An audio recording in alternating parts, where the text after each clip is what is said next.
The calendar reads May 16th, year 2167, but dates mean nothing anymore. The demon race has conquered the very last inch of human territory. The human world is gone, replaced by a charnel house of fire and bone. In the ruins of a once great city, beasts feast on the fallen as society burns to ash. The world hasn't just suffered, it has completely fallen. Among the jagged remains of a skyscraper, a lone figure is pinned against a broken pillar, a bloody monument to a lost cause. The fires of the apocalypse dance in the background, illuminating the total annihilation of civilization.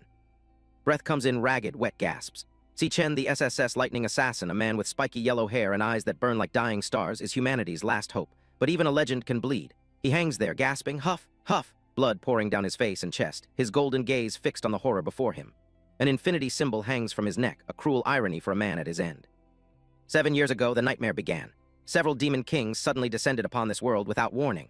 Leading the charge was the monstrous demon kings Lanyu. With overwhelming power, they swiftly trampled the realm of man, turning cities into graveyards in a matter of months. Si Chen remembers the silhouettes of the kings standing over the burning horizon, the beginning of the end. Demon King's Lanyu, a massive demon king with twisted horns and glowing red eyes, towers over the wreckage. He stares down at the broken assassin and sneers with a voice that drips with malice. Heh, to think you were called humanity's last hope. Your entire race is nothing but pathetic, fragile trash. To him, the struggle of millions was nothing more than a minor nuisance. The Demon King raises a massive, clawed hand, red energy crackling around his fingertips like trapped lightning. He looks at the dying warrior and declares, "Now, it's time to fulfill your only remaining purpose." The air grows heavy with the scent of ozone and death as he prepares the final blow. Behind him, the pillar where Si Chen is pinned glows with reflected fire. A surge of crimson power erupts, a jagged, terrifying manifestation of demonic energy. The force of it threatens to tear the very atmosphere apart. This isn't just an execution, it is a ritual of consumption. The red claws of energy flex, ready to strike and end the era of humanity forever. Demon King's Lanyu looms closer, his face twisted into a mask of hunger and greed. He hisses the command that seals Si Chen's fate. Become MY food. Become MY power. He intends to absorb the last SSS-rank soul, feasting on the very essence of humanity's greatest warrior to fuel his own dark ascension. A blinding shockwave of white and red light tears through the battlefield. The sound is deafening, a roar of pure energy that shatters what little remains of the city.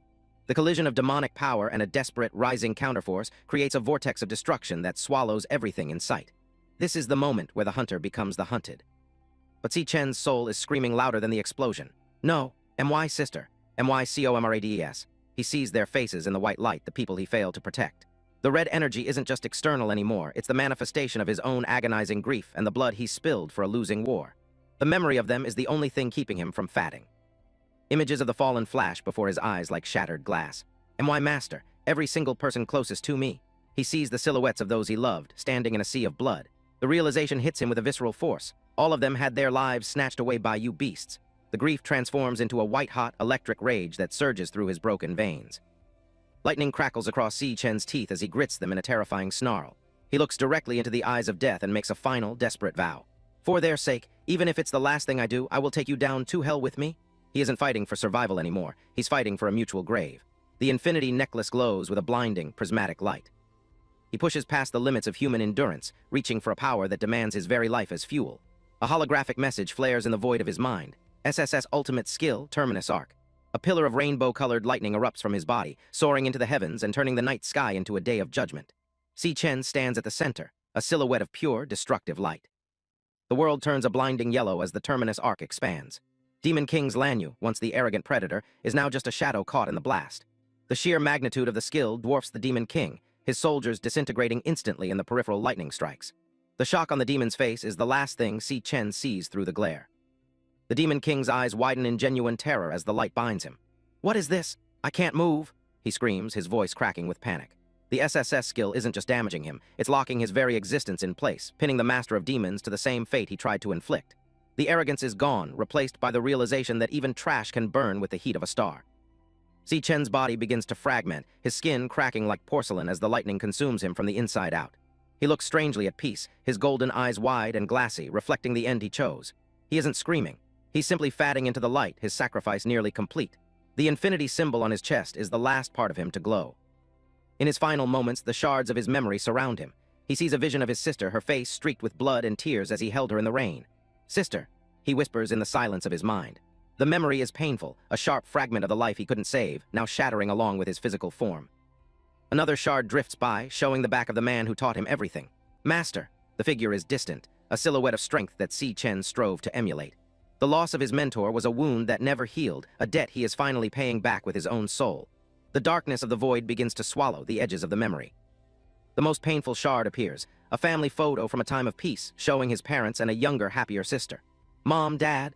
He reaches out for them, but they are just echoes of a world that no longer exists. They are the faces of the humanity he failed, the ghosts that have haunted his every step since the invasion began. The fragments continue to fall away into the blackness. He thinks to them, we'll see each other soon. But the thought is poisoned by a bitter regret that tastes like ash in his mouth. It's a pity I wasn't strong enough. Even at the very end, the guilt of his perceived weakness is the heaviest burden he carries.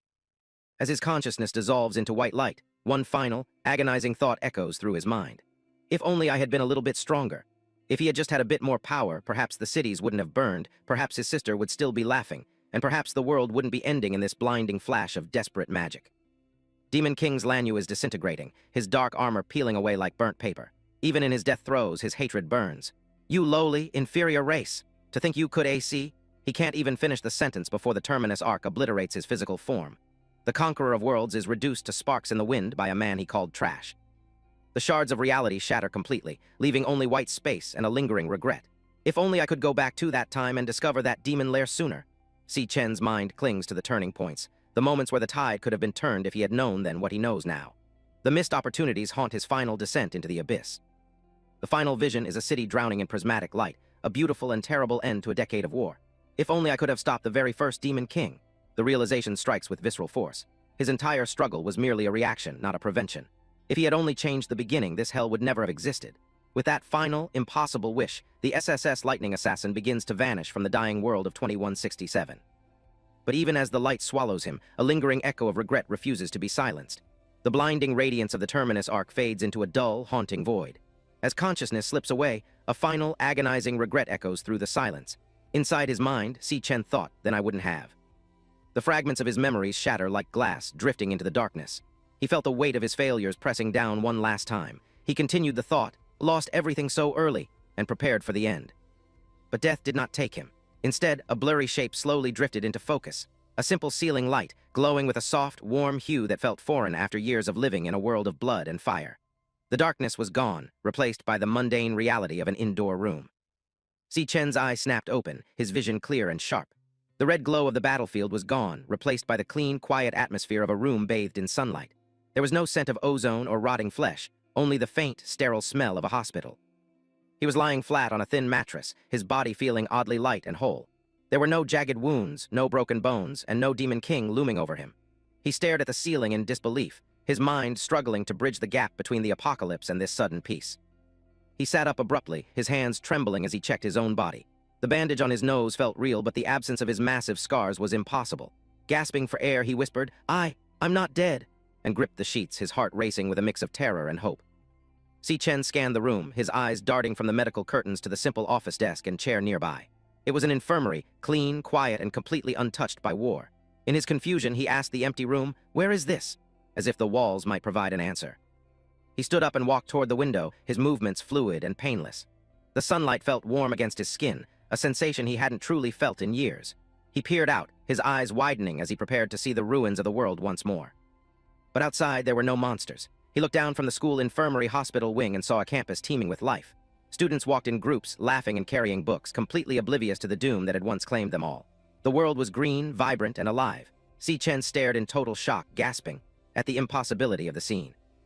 His breath hitched as he leaned against the window frame, his eyes scanning the faces of the living.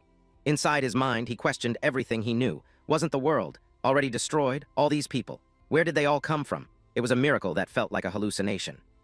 He stepped away from the window and found a mirror on the wall, splashing cold water on his face to ground himself. After a long while, I finally accepted the reality. The face staring back at him was younger, softer, and devoid of the thousand-yard stare of a dying soldier. It was the face of a student, not a martyr. The truth settled into his mind with the weight of a mountain. He realized, I have returned 10 years into the past to my university days.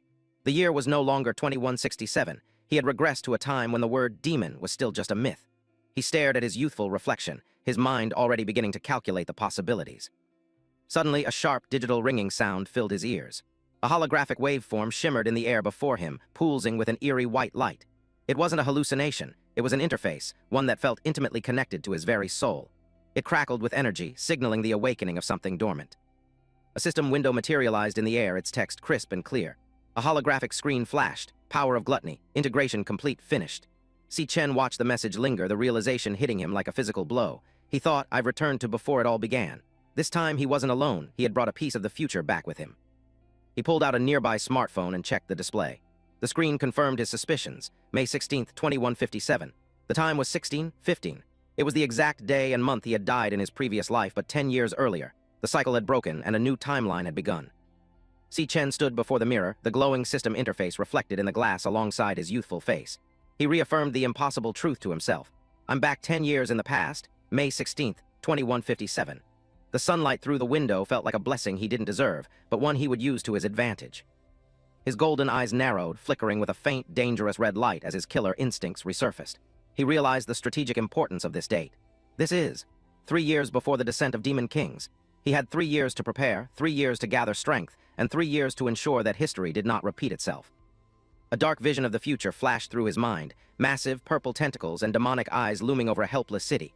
3 years from now in 2160, the first Demon King, Wrath, will descend. He remembered the screams and the smell of burning rubber as the world began its slow descent into hell. The vision shifted to the shadows of monstrous beings emerging from a red void. It was Wrath who opened the gates of hell, and because of him the other Demon Kings followed into the human world one by one. That was the starting point. Si Chen's fists clenched at his sides as the memories of the invasion flooded back. He saw the burning ruins and the silhouettes of demons standing over the corpses of humanity, of total destruction, and the reason? I lost everything. The loss of his sister, his master, and his comrades burned in his chest like an unquenchable flame. This time, he wouldn't just be a survivor, he would be the executioner. He looked down at his palms, feeling the youthful blood coursing through them. A fierce, predatory grin touched his lips. But now, I am back. The despair of the previous life was gone, replaced by a cold, calculating resolve. He had been given a second chance, and he wouldn't waste a single second. His eyes blazed with a crimson intensity as he formulated his plan. As long as I defeat the first one to appear, Wrath, I can prevent the gates of hell from ever opening. I have a chance to change everything. The mission was clear. Kill the first Demon King and save the world before the war even starts. The system message remained floating in his vision, a constant reminder of the gift he had received. Power of gluttony, integration complete, finished. As the initial shock began to fade, a new curiosity took hold. Inside his mind, he thought, come to think of it. Standing in the silence of the infirmary, Si Chen found himself unable to pull his eyes away from the shimmering text. This power of gluttony, it was a name he had never encountered in his previous life, yet the interface had been tethered to his vision since the moment he woke. Inside his mind, he questioned, what is this power of gluttony interface? It's been floating in front of me ever since I opened my eyes. It was an unknown variable, a mysterious force that defied his memories of the future. Curiosity outweighed caution as he reached out, his fingers brushing against the flickering waves of light. The digital strings vibrated at his touch, humming with a raw, predatory energy that felt both alien and exhilarating. It was as if the system was waiting for his command to reveal its secrets. As he focused his intent, the screen flickered, preparing to display the impossible truth of his new existence. Si Chen stared at the holographic screen floating in the air, his eyes wide with disbelief. A translucent window displayed a set of numbers that defied logic. He gasped as he realized what he was looking at, a status bar from his own past, yet fundamentally changed. Inside his mind, he thought, as the weight of the discovery began to sink in. He leaned in closer to examine the flickering data. The name on the screen was Xiao Zhu, his identity within this mysterious system. But it was the attributes that were truly terrifying. Strength, stamina, elemental power, speed, luck, and spirit were all set to a perfect 100. He questioned his reality, thinking, what is all this game-like data? Are these my current attributes? For a level 1, these stats were nothing short of godlike. He looked down at his youthful hands, then back to the mirror, his red eyes reflecting a cold, sharp intelligence that didn't belong to a university student. He calculated his situation, thinking, I've never seen anything like this before. In the past, I always fought using my awakened power. This was something entirely different, a variable that could flip the world on its head. Memories of the old world's hierarchy flashed through his mind, represented by the glowing icons of different classes, the Star Mage, the Nucleus Warrior, and the Lightning Assassin. He recalled the harsh reality of their society. A thought echoed in his head, only 1 in 10,000 people in this world can become an awakener. In a world of billions, they were the elite, the gods among men. He peered through the window at the sprawling campus, the sun setting behind the modern architecture of his youth. This was the National Awakener University, a place where the future was decided. He mused, and the school I'm currently attending is one that only recruits potential awakeners. It was a breeding ground for the powerful and a slaughterhouse for the weak. A dark memory of his previous life surfaced, a vision of himself on his knees, surrounded by the shadows of those who once looked down on him. He felt the phantom pain of every kick and insult. He lamented, but unfortunately, in my previous life, I failed to awaken during my university years. For 4 whole years, I stayed at the very bottom of the food chain. Anyone could just walk up and give me a kick. The bitterness of his past failure burned in his throat. He rubbed his chin, his expression shifting into a weary, cynical scowl. The irony of his situation wasn't lost on him. He muttered to himself, "Is this why I woke up in the infirmary?" It seemed that even regressing 10 years hadn't saved him from the humiliation he had endured as a failed student. But then the system glitched, and a new interface appeared, a card shimmering with static. Si Chen's eyes narrowed as he focused on the image of a shadowed figure wreathed in electricity. He whispered, as he recognized the silhouette. It was a fragment of the power he had spent a lifetime perfecting. The details of the card crystallized into an archive file. It was the Lightning Assassin, a class of pure lethality. The screen detailed his old skills, Lightning God, which could boost movement speed tenfold, and Lightning Blade, a condensed arc of paralyzing power. He stared at the text, his heart thumping, thinking a lightning-type assassin? It was exactly what he had been before his death. A mental image of his true self flashed before him, a master of storms standing amidst the lightning. He could feel the phantom sensation of electricity dancing across his skin once more. He wondered, isn't this my class from my previous life? I can vaguely feel a surge of power flowing through my body. Could it be that the strength from my past life was inherited along with me? It was the only logical explanation for his impossible stats. The realization made his blood boil with a mixture of excitement and cold fury.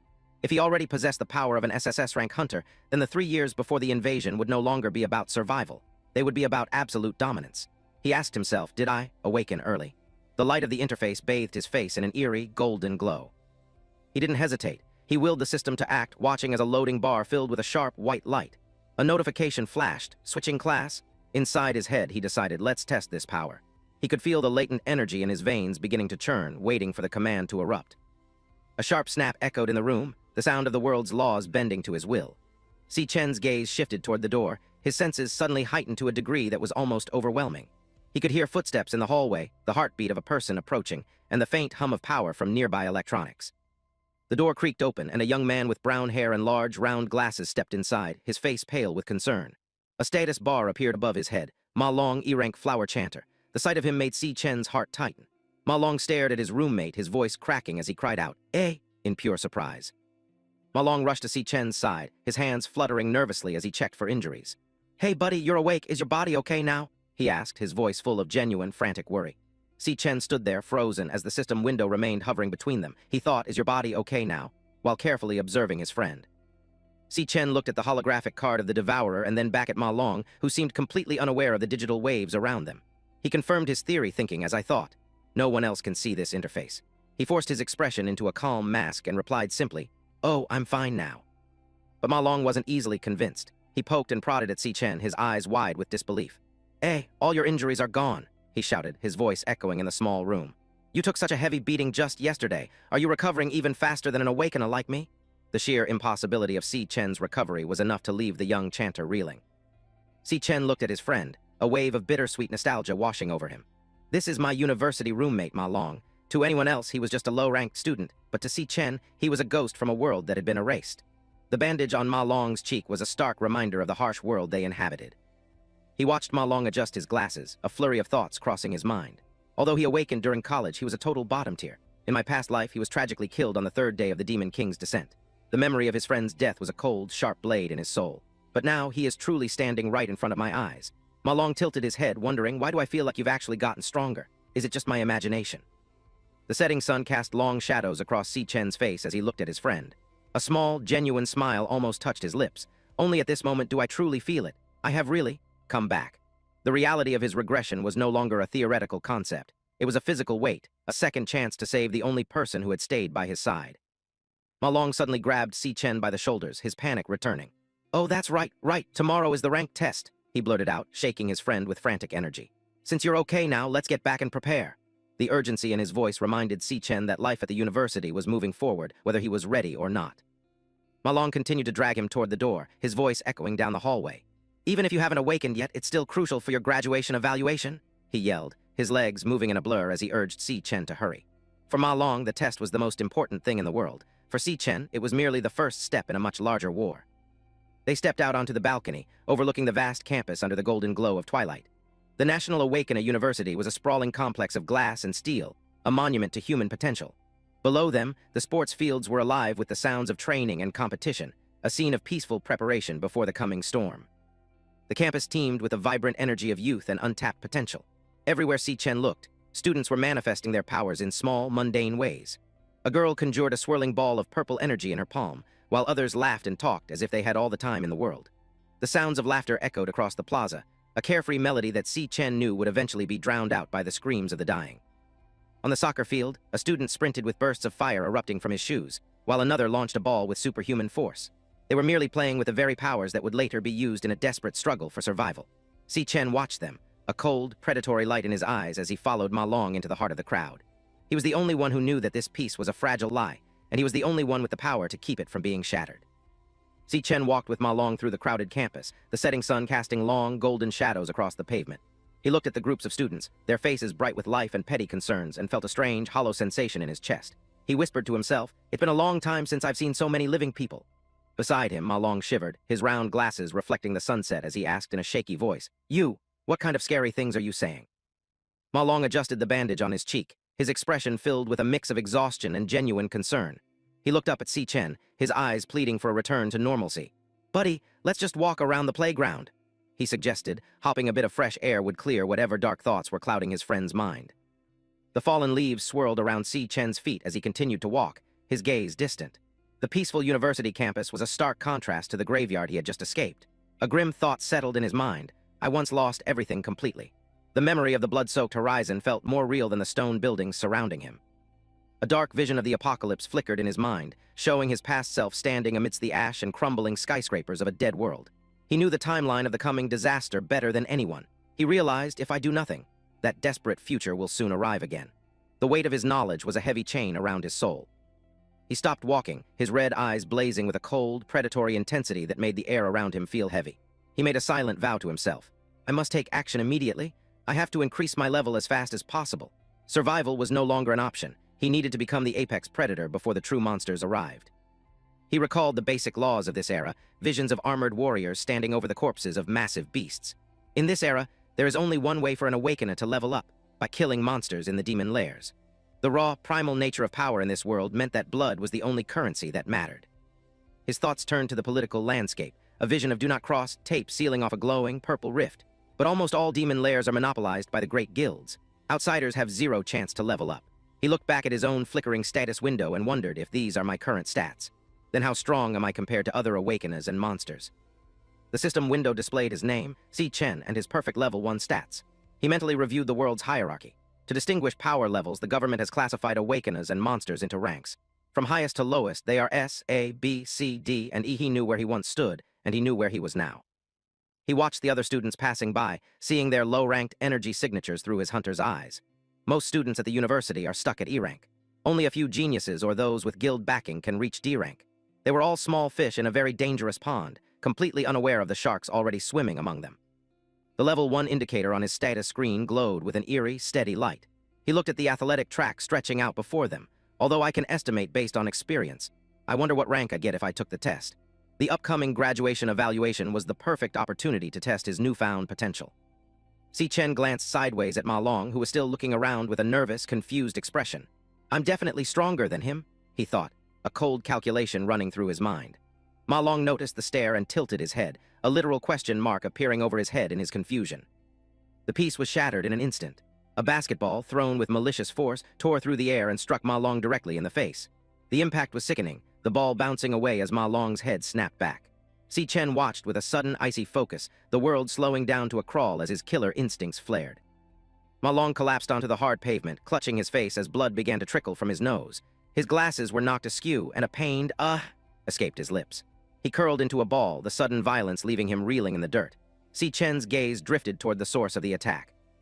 A group of 4 students sat on the nearby stairs, their postures arrogant and relaxed. They were the apex predators of the campus hierarchy. The lead bully, a muscular man in a dark tank top, leaned forward with a cruel smirk. Yo, isn't that Si Chen and Ma Long? He called out, his voice full of mock friendliness. K letter 1 EBB, B letter 1 EAFT, N letter 1 EA1T Kong Tern, unnamed bully, looked down at them with eyes full of disdain, a dog tag dangling from his neck. He adjusted his position, his massive shoulders blocking the light. You guys recovered pretty fast, he commented, his voice a low, threatening rumble that carried across the court. To him, they were just playthings. Ma Long looked up, his face pale and his eyes wide with terror as he recognized their attackers. He whispered frantically to Si Chen, his voice trembling. Real Bad luck, we actually ran into him. The fear radiating from him was palpable, the memory of previous beatings fresh in his mind. Si Chen stood his ground, his back to the camera as he looked up at the bullies. He didn't move to help Ma Long up, nor did he flinch.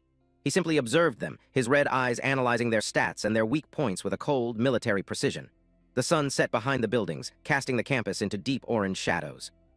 The lead bully chuckled, glancing back at his cohorts as if sharing a private joke. "I told you these two kids were tough," he boasted, his smirk widening.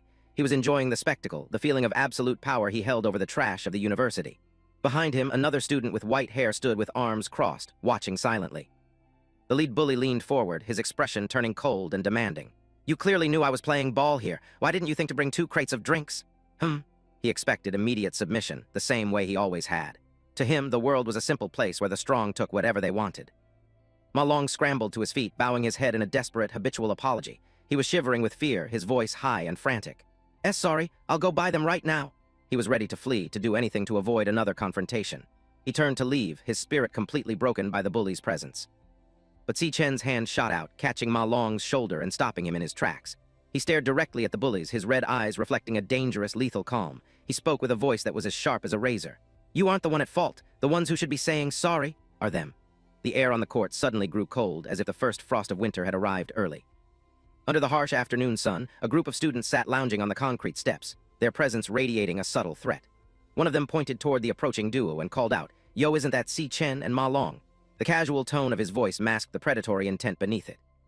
Gong Cheng leaned back with an arrogant smirk, his muscular frame draped in a dark tank top.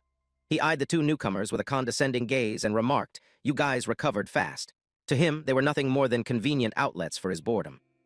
Ma Long froze, sweat beading on his forehead beneath his messy brown hair. The bandages on his face were a testament to their previous encounters. He thought in a panic, just my luck. Ran into him again. The fear in his wide eyes was palpable. Standing beside his trembling friend, Si Chen remained eerily calm. His gaze was fixed on the bullies above, his posture relaxed yet ready. He didn't flinch, even as the tension in the air thickened to a suffocating degree. Gong Cheng chuckled, turning his head slightly to boast to his companions.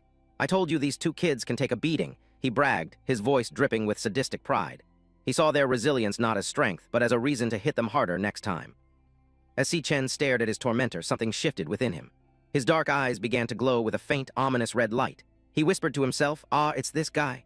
Suddenly, like an opening floodgate, some memories from the past welled up, cold and bitter. The memory hit like a physical blow. The sound of rushing water and frantic gasping echoed in his mind. He could feel the cold ceramic of the sink and the suffocating pressure of being held down. Bubbles of air escaped as he struggled to breathe. In the flashback, the scene in the men's restroom was brutal. Gong Cheng had forced Si Chen's head into a sink full of water, the sounds of Gu Lu Lu filling the small space. The other bullies stood around, their faces twisted into masks of cruel amusement as they watched him struggle. From the doorway, Ma Long stood horrified, his voice trembling with a mix of fear and desperate anger. You guys stop it right now," he screamed, reaching out as if to pull them away from his friend. Gong Cheng didn't even look up, his grip tightening on the back of Si Chen's neck. Why stop? I'm helping him," he mocked. He laughed as the water splashed everywhere, completely indifferent to the suffering he was causing. "He hasn't awakened yet even now," Gong Cheng shouted over the sound of the struggle. "Shouldn't we stimulate him a bit?" The cruelty was deliberate, a calculated effort to humiliate someone they deemed inferior under the guise of encouragement. The restroom erupted in raucous laughter. The bullies found the sight of a drowning student hilarious, their egos fed by the absolute power they held over him. Their cackles echoed against the tiled walls, sharp and jagged. Eventually, Gong Cheng pulled him out and let him drop to the floor. "He fainted just like that?" he remarked with a dismissive wave. Let's go, it's boring now." As they swaggered out, leaving the dripping boy behind, Ma Long rushed to his side, calling out his name in a panic. Ma Long knelt by the unconscious Si Chen, his hands shaking as he tried to help. "Si Chen, are you okay?" he pleaded. The sight of his friend broken and wet on the bathroom floor was a scar that wouldn't easily heal. Water dripped from Si Chen's dark hair as he slowly regained consciousness, his vision blurred. A single thought consumed his mind, born of pure, unadulterated resentment. Why? Do they never let us go? It was a question with no answer, only a deepening darkness. The realization settled into his bones like lead. Pure malice doesn't just exist in the demon lair. It isn't just something found in the monsters of the abyss. One of the bullies nearby glanced over, confused by the shift in the air, and asked, did he just speak? It also exists in the human world. Si Chen realized this with a cold, terrifying clarity. Gong Cheng just laughed, a twisted grin on his face as he decided they hadn't had enough fun yet. "Let's go, Tilda, let's mess with him some more," he commanded, relishing the thought of further torment. Back in the present, Gong Cheng looked down at them with a sense of entitlement that bordered on the divine. You guys knew I was playing ball here. Why didn't you know to bring 2 crates of drinks? To him, their only purpose was to serve his every whim. Ma Long immediately bowed his head, his instinct for survival taking over. Sorry, I'll go buy them right away, he stammered, his body practically vibrating with the urge to escape the confrontation. He was already turning to run, ready to do whatever it took to avoid a fight. Death. But Si Chen didn't move. He stood his ground, his voice cutting through Ma Long's panic like a blade. You're not the one in the wrong, he said firmly, his eyes fixed on the bullies. The ones who should say sorry are them. The words hung in the air, a direct challenge that no one expected. Gong Cheng's eyes widened in genuine disbelief. Huh, he uttered, his brain momentarily failing to process the defiance. No one talked back to him. No one looked him in the eye like that. The silence that followed was heavy with impending violence. Ma Long spun around, his face pale with terror. Si Chen? WH, what are you saying? He whispered frantically. He couldn't understand where this sudden bravado was coming from, and he was terrified of the consequences it would bring. Gong Cheng stood up, his body surging with E-rank power. Green flames flickered around his arms as they transformed into jagged, stone-like gauntlets. A holographic window identified him. Gong Cheng, E-rank flower warrior. He stepped forward, the heavy thud of his boots echoing on the pavement as he prepared to crush the boy who dared to defy him. Si Chen's eyes flared with a brilliant, predatory crimson, a cold light that the oblivious onlookers would never suspect. He didn't see a terrifying E-rank warrior, he saw a clumsy target. The experience of 1,000 battles surged through his veins, transforming his stillness into a lethal focus. The game of predator and prey was about to be flipped on its head, right in the center of the campus square. He analyzed the situation with the cold efficiency of a master assassin, even as the first whispers of a crowd began to gather. Inside his mind, he thought, this guy named Gong Cheng only dares to bully the weak because his older brother is the strongest student council president. As the glowing stone arms swung toward him, Si Chen reached a grim conclusion. In reality, his own abilities aren't outstanding. He was already 3 steps ahead of the bully, and the public spectacle that was about to unfold. Students nearby began to notice the unfolding confrontation, their faces twisting with a mix of excitement and malicious glee. One student whispered loudly to his friends, "Look over there, Gong Cheng is going to beat them up again." It was clear that this was a frequent and expected spectacle in the school's hierarchy of power. The crowd's mockery intensified as Gong Cheng loomed over Si Chen and Ma Long. Hateful laughter erupted as one student jeered, "Haha, didn't they just get beaten into the hospital?" The jeers continued, highlighting the pathetic status of the 2 victims. One is the weakest awakener, and the other hasn't even awakened. The 2 most useless guys in the whole school. The cruelty of the student body was as sharp as any blade. Gong Cheng looked down at Si Chen, his body radiating a sickly green aura. He was a mountain of muscle compared to the slender boy standing before him, and he knew it. He didn't just want to fight, he wanted to humiliate. Gong Cheng's face contorted with a predatory smirk as he leaned in closer. "What did you just say?" He hissed, his voice like a coiled serpent ready to strike. He couldn't believe the audacity of the boy who had previously been his punching bag. Si Chen's eyes glowed with a faint, lethal crimson. He met Gong Cheng's gaze without a hint of fear, his voice cold and unwavering. "Don't come bother us again." It wasn't a request. It was an ultimatum delivered by a man who had seen the end of the world. That was all the provocation Gong Cheng needed. He lunged forward with a roar, his fist traveling through the air with enough force to shatter bone. "I think you really need another beating," he screamed, expecting the familiar sound of crunching ribs and a satisfying cry of pain. But the sound that rang out was a sharp, metallic crack. To everyone's absolute shock, Si Chen had raised a single hand and caught the massive, stone-clad fist. The impact sent a shockwave through the air, but Si Chen didn't move an inch. He had blocked the strike with effortless grace. Gong Cheng froze, his momentum completely halted. He stared down at his fist, then up at Si Chen's impassive face. Something was wrong, terribly wrong. He could feel the raw power vibrating through Si Chen's palm, a strength that shouldn't belong to an unawakened weakling. The crowd went silent for a heartbeat before erupting in a wave of disbelief. One girl gasped, her hand to her mouth. "Just now? What happened?" Others whispered in a frenzy, their previous mockery replaced by genuine confusion. He could actually block Gong Cheng's fist. It was a feat that shattered their understanding of the school's power ranking. Si Chen stood calmly, the red tint in his eyes growing more intense. The students nearby were reeling, but he clearly hasn't awakened. One thought, his mind racing to find an explanation. Did my F***-seeking eyes deceive me? Even Ma Long, standing just a few feet away, stared at his friend as if he were seeing a complete stranger. Gong Cheng's shock quickly turned into a boiling, humiliated rage. He pulled his fist back, his entire body trembling with the effort of summoning more power. "You damn unawakened weakling. Dare to challenge me?" He spat, his pride wounded more than his body. He was an E-rank awakener. He wouldn't be embarrassed by a nobody. Si Chen simply smirked, a dangerous glint in his eyes. "Just right. I'll test it out on you," he whispered. A holographic window appeared before his eyes, its blue light reflecting in his pupils. Inside his mind, the system responded, loading. Job switching. He was about to show them what a true apex predator looked like. The loading bar reached its end in a flash of light. A digital chime echoed in Si Chen's ears as the message appeared. Job switch complete finished. The air around him began to crackle with latent energy, the scent of ozone filling the space between the two fighters. A detailed status card materialized in the air, displaying his new identity, LV, one electric assassin. Yellow bolts of lightning began to dance across his skin, arcing between his fingers. His stats were revealed, low strength and stamina, but a staggering amount of speed and neural power. The flash body skill increased his movement speed by 10 times, turning him into a living blur of electricity. Ma Long stumbled back, his eyes wide behind his cracked glasses. He could barely find the words to speak. "You? Why you? When did you awaken?" he shouted, his voice cracking with emotion. He had known Si Chen for years, but the man standing before him now was radiating a power that was utterly alien. Si Chen ignored the questions, his focus entirely on the bully. He stood as the center of a storm, the yellow lightning illuminating his determined expression.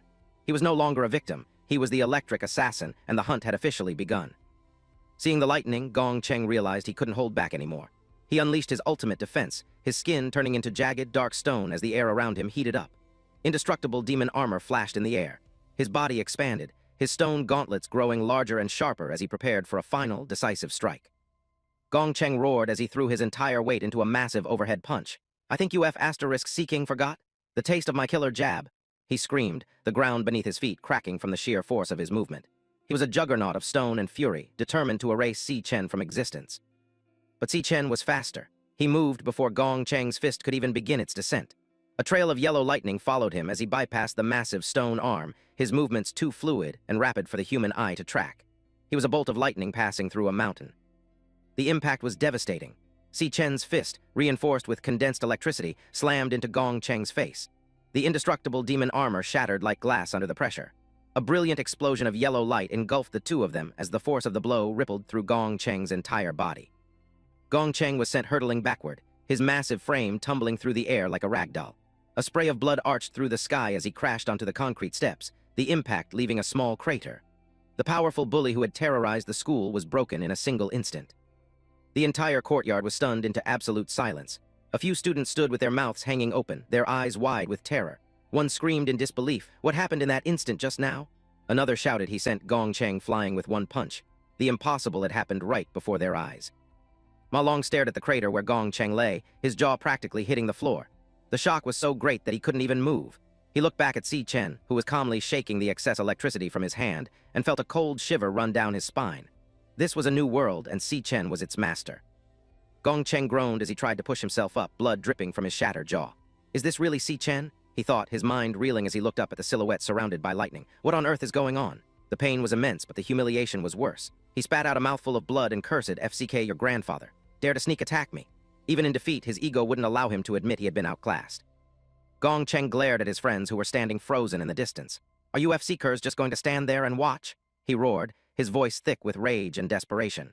He couldn't believe his own lackeys were so useless when he needed them most. The dynamic of the school had shifted, and everyone was beginning to realize it. The crony wheezed, sweat drenching his face as he stared up at the boy he had once deemed nothing but scum. His jaw twitched, yet only disjointed syllables tumbled out. But, he stuttered, eyes bulging with a horror that eclipsed mere physical agony. The absolute impossibility of it all began to shatter his mind. Si Chen stood as a dark silhouette against the blinding afternoon light, his body wreathed in violent arcs of yellow electricity. He wasn't just a student anymore. He was a storm personified, a predator who had finally revealed his claws. The air around him hummed with lethal energy, vibrating with the silent promise of destruction. Humiliation flared into a desperate, murderous rage in Gong Cheng's eyes. He lunged forward, his stone-clad fist raised for a final, crushing blow. I'll kill you," he screamed, his voice raw with the agony of his pride being torn apart. He threw everything he had into the strike, a frantic attempt to reclaim his status through brute force. The massive stone arm came crashing down, but Si Chen moved with a speed that defied logic. He raised a single arm, catching the colossal strike with a resounding crack of lightning. The impact didn't even push him back. He held the brute's power in his palm as if it were nothing more than a child's toy. With a fluid shift in momentum, Si Chen drove his fist into Gong Cheng's gut, the strike carrying the weight of a thunderbolt. "Aghhh." The bully choked out, his eyes bulging as the wind was ripped from his lungs. Si Chen's gaze was ice as he muttered a single, damning word, "You." Si Chen leaned in, his face illuminated by the dancing lightning as he delivered the final verdict. "Are too weak." The words were a death knell for Gong Cheng's ego, a cold assessment from a warrior who had fought gods. There was no pity in his eyes, only the clinical detachment of a master executioner. A massive eruption of yellow energy exploded outward as Si Chen released his full power. The shockwave tore through the basketball court, the blinding light swallowing both combatants for a terrifying heartbeat. The sheer force of the electric assassin strike was enough to shake the very foundations of the school. Gong Cheng was sent hurtling through the air like a ragdoll caught in a hurricane. His massive frame tumbled uselessly across the pavement, the lightning still arcing across his skin. He was a broken man, defeated in a single, overwhelming display of power by the person he had once laughed at. The view from above revealed the true scale of the devastation. Kung Than had been flung straight into the spectator stands, sending up a blinding cloud of dust. He lay motionless in the distance, a tiny, wretched figure in the wake of Tu Then's true awakening. Gong Cheng slumped against the base of the concrete bleachers, his blood staining the gray stone. His tattered shirt and broken gauntlets were a pathetic reminder of his failed, indestructible demon armor. He was barely conscious, his breathing shallow, and ragged as the reality of his defeat finally set in. The entire area fell into a stunned silence. Students stood paralyzed, their faces pale with shock. Ma Long remained on his knees in the grass, his mind unable to process the violence he had just witnessed. In the center of the wreckage, Si Chen stood calm and unmoved, a predator who had just finished a minor hunt. Ma Long stared at his friend through his cracked glasses, his hands trembling. Si Chen, when did he whispered to himself, his voice shaking with a mix of awe and terror. He had spent his life trying to protect his friend, only to realize that the person standing there was someone he no longer recognized. Si Chen looked down at his blood-stained knuckles, his expression unreadable. Around him, the whispers of the crowd began to swell into a frantic roar. One question seemed to be on everyone's lips. How could he become so strong? The world they knew had been turned upside down in a matter of seconds. A translucent screen hovered before Si Chen's eyes, displaying his level 1 stats, everything at a flat 100. He stared at the numbers with a cold, analytical mind. I've reached a few rough conclusions now, he thought. The system was functioning perfectly, but it was only the beginning of his journey. Arcs of electricity continued to dance over his skin as he calculated his next move. 1, just like before, I can switch to the electric assassin state at any time. 2, although the system level is currently LV1, he noted. He was testing the limits of his regression, finding the familiar patterns in this new life. He looked back at the impact of the block he had made earlier. The image burned into his mind. Just as I expected, my daily state is enough to deal with the lowest level awakeners.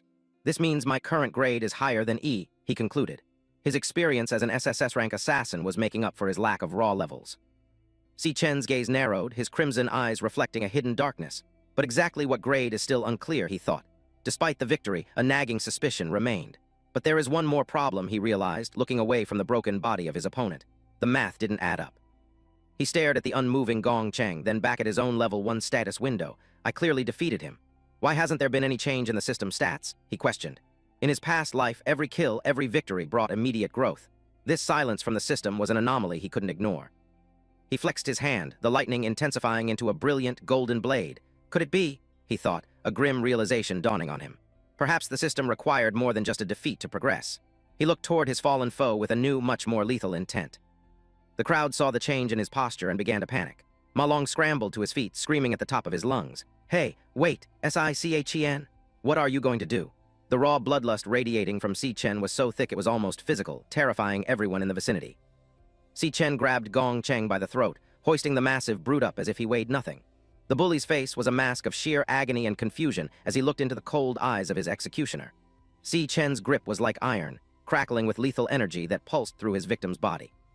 A question echoed in Si Chen's mind as he tightened his grip, the red in his eyes glowing with a terrifying intensity. Is the way to gain experience also the same as in the past? He was ready to find out the hard way, his past as a ruthless killer overriding any student morality. Experience points were paid for in blood. He prepared to deliver the final strike, the lightning in his hand condensing into a white-hot point of death. The air around them screamed with the force of the buildup. Gong Cheng's eyes rolled back in his head, his life hanging by a thread as Si Chen prepared to devour his power. The air hummed with lethal intent, but a melodic voice suddenly sliced through the scent of ozone like a silver bell. Fellow student, this is a school. You know, the interruption was so jarring that Si Chen's lightning flickered and died. Stepping into the light was a woman whose elegant presence stood in stark contrast to the wreckage and violence of the court.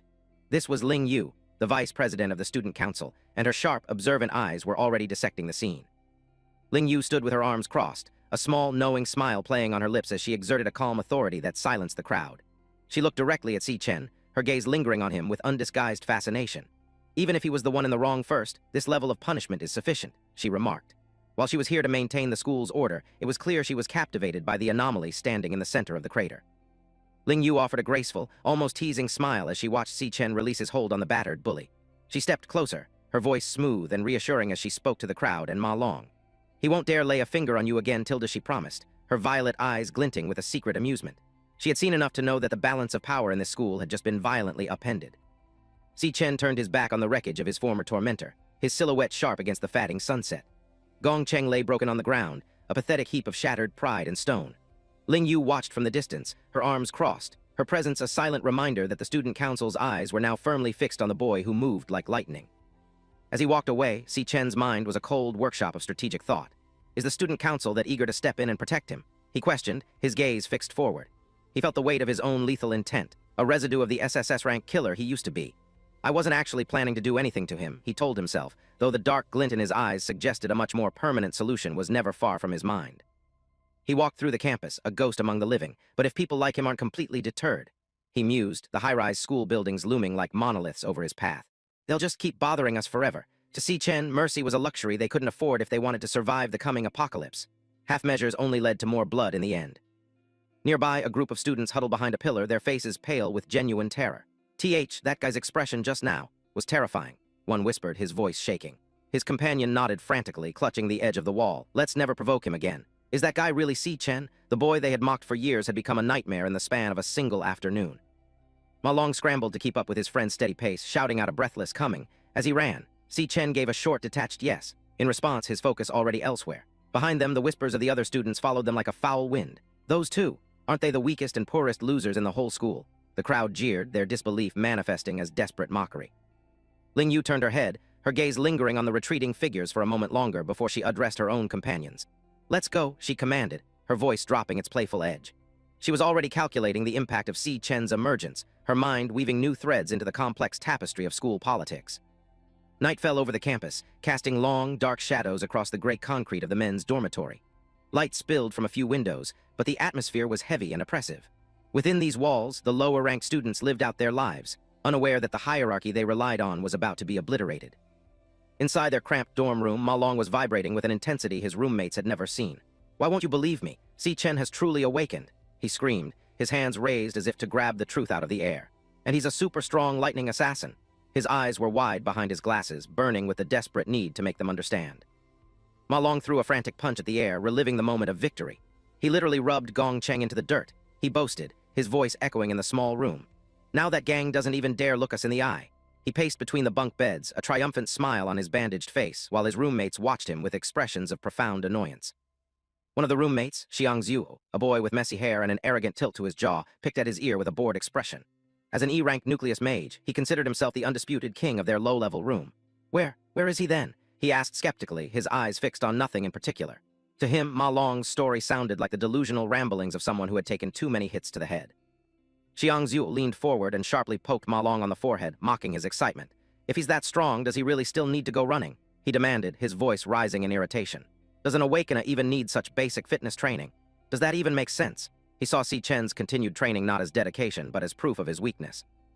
The other roommate, Xiang Yu, was hunched over his computer, a lollipop protruding from his mouth. He didn't even turn around as he added his own cynical commentary. "Seems like Ma Long's head was really beaten into a pulp," he remarked, his fingers clattering over the keyboard. Xiang Zhu barked a laugh in the background, shouting, "Exactly. Snap out of it." The two E-rank students were too comfortable in their superiority to accept a new reality. Xiang Zhu stood in the center of the room, spreading his arms wide as he lectured the trembling Ma Long. "The four of us were put in the same dorm, only because our ranks are the bottom four of the entire year," he reminded him, his voice harsh. "That is an unchangeable fact. He lived in a world where rank was everything, and he was determined to keep Ma Long in his place." A brilliant red light erupted from Xiang Zhu's hand, illuminating the room in a bloody glow. "And I am the fourth from the bottom, which means I'm the one in this dormitory," he boasted, his face twisted into a mask of smug superiority. "A person can only awaken one class in their life. You two are just support chanters. I'm the only combat class in this entire room, a nucleus mage." To him, this small crumb of power was enough to justify his arrogance. Ma Long hung his head, the weight of Xiang Zhu's words pressing down on him. The red light reflected in his eyes, a reminder of the rigid class system they lived under. "That is a super fact that can't be changed," Xiang Zhu barked, his voice filled with a hollow triumph. He was the biggest fish in a very small, very shallow pond. Xiang Zhu flexed his arm, admiring his own reflection. "That kid Si Chen looks like such a weakling. How could he possibly be a lightning assassin?" He scoffed. "On the other hand, I feel like I've been getting stronger lately. I might even be able to squeeze into a club." His delusion was absolute, fueled by a total ignorance of the monster currently sleeping just a few feet away from him. Xiangyu remained glued to his screen, his voice monotone and disinterested. Tomorrow is the final rank test before the graduation evaluation, he noted, the blue light of the monitor reflecting in his eyes. Xiangyu continued to pose in the background, unaware of the impending storm. Everything will be clear then, Xiangyu finished. Little did they know the evaluation would be the day their world came crashing down. Deep within an E-rank training demon lair, a massive fiery portal roared with infernal energy. Guards stood at attention, their silhouettes black against the blinding orange light. This was a place of danger and power, where only the elite dared to tread, a gateway to a world of monsters and ancient magic. A man stepped from the flames, his presence so heavy it seemed to warp the air around him. He wore a long white coat over a dark suit, his face obscured by the flickering light of the portal. He was a figure of cold, concentrated power, returning from a hunt that would have broken a lesser man. This was Gong Ting, the student council president and the undisputed king of the school. He walked with a calm, lethal grace, his white coat stained with the fresh blood of the monsters he had just slaughtered. Ling Yu followed behind him, her elegant posture a sharp contrast to the raw power radiating from the man in front of her.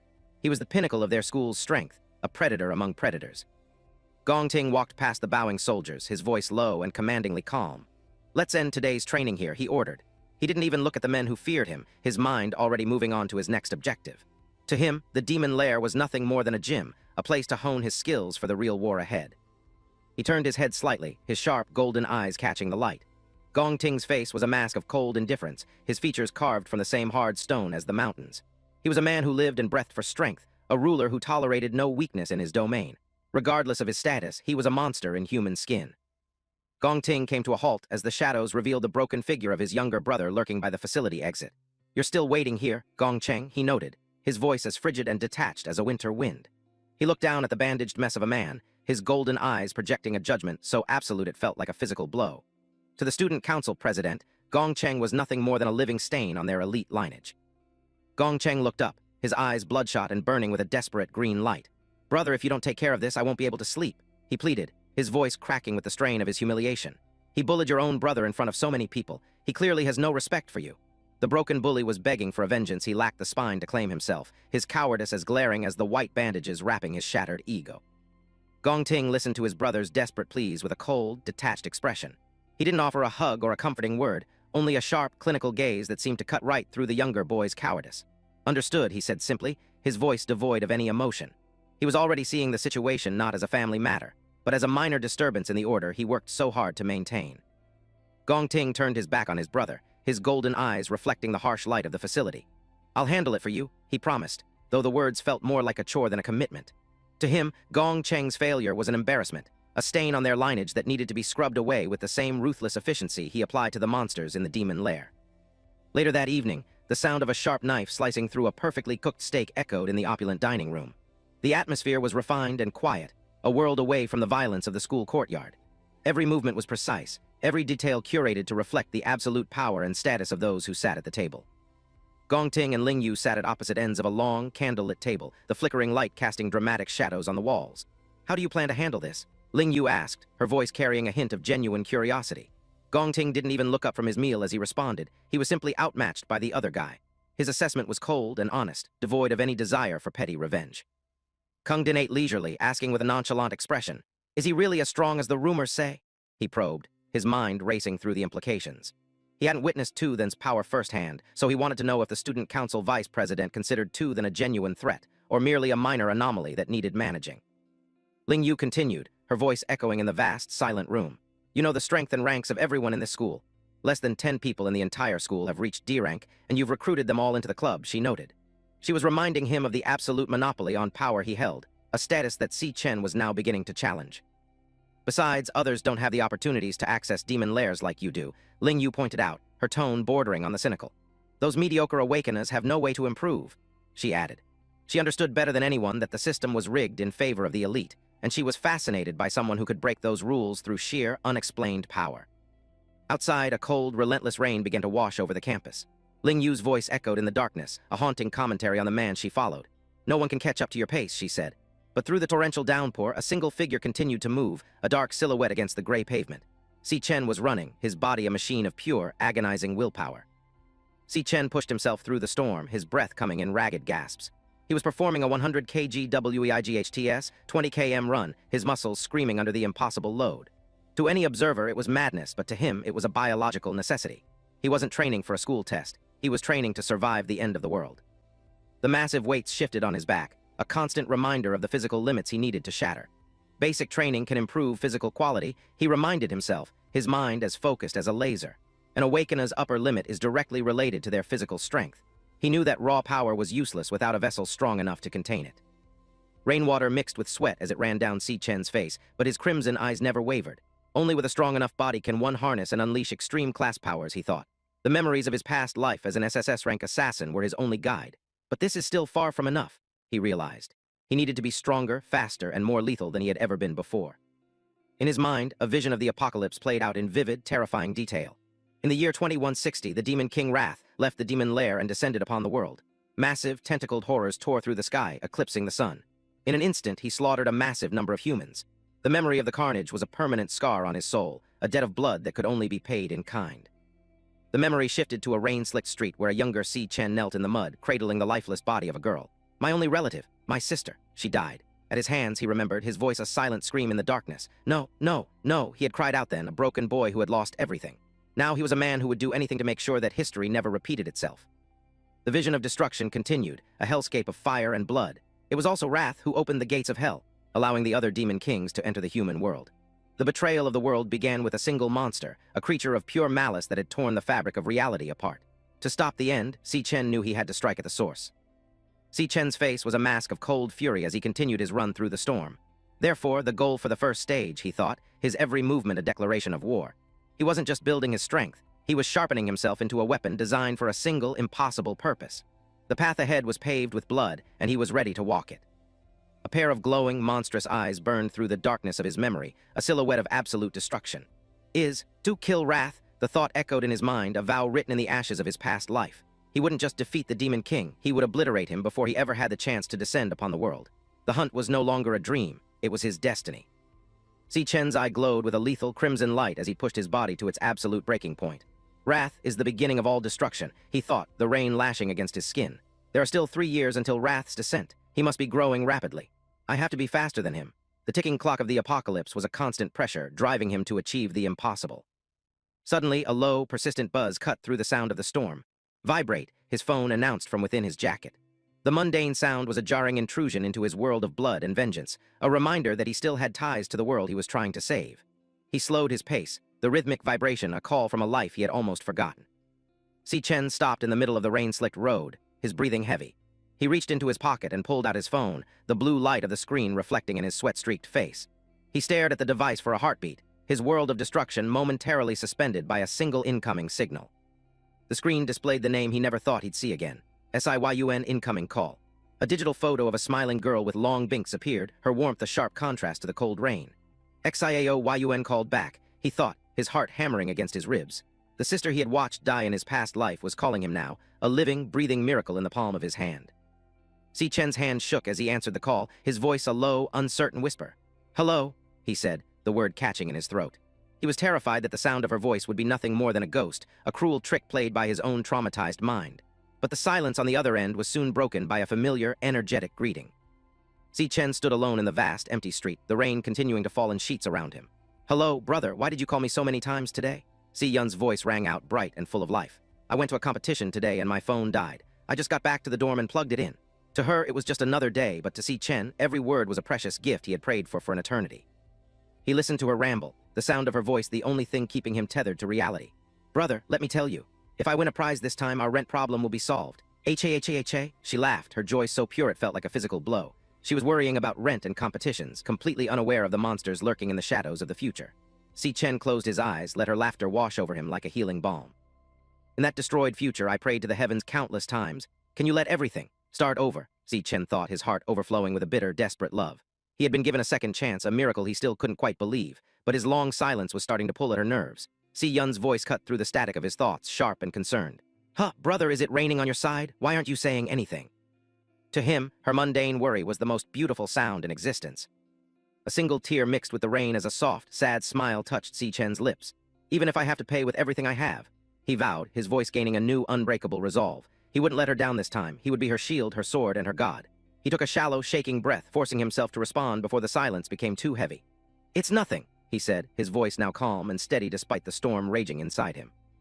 He was ready to face anything, to kill anything, just to hear her laugh one more time. Si-Chen stood in the pouring rain, his eyes wet with more than just the storm. A soft, heartbreaking smile touched his lips as he whispered into the phone, "It's been too long since I heard your voice." He felt the weight of 1,000 lifetimes of grief lifting for a single precious moment. Even if I have to fall into an endless hell, he vowed to himself, I will never let that voice be silenced again.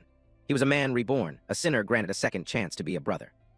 Si-Yun's laughter crackled through the speaker, her voice light and oblivious to the dark thoughts consuming her brother. "What are you talking about? Didn't we just talk on the phone the day before yesterday?" She teased, her tone bright and full of life. "We'll see each other once my competition is over. Just wait for my good news." By tilde she finished, hanging up before Si-Chen could respond. He stood there for a long time, the silence of the rain-slicked street replacing her voice, but the warmth remained in his heart.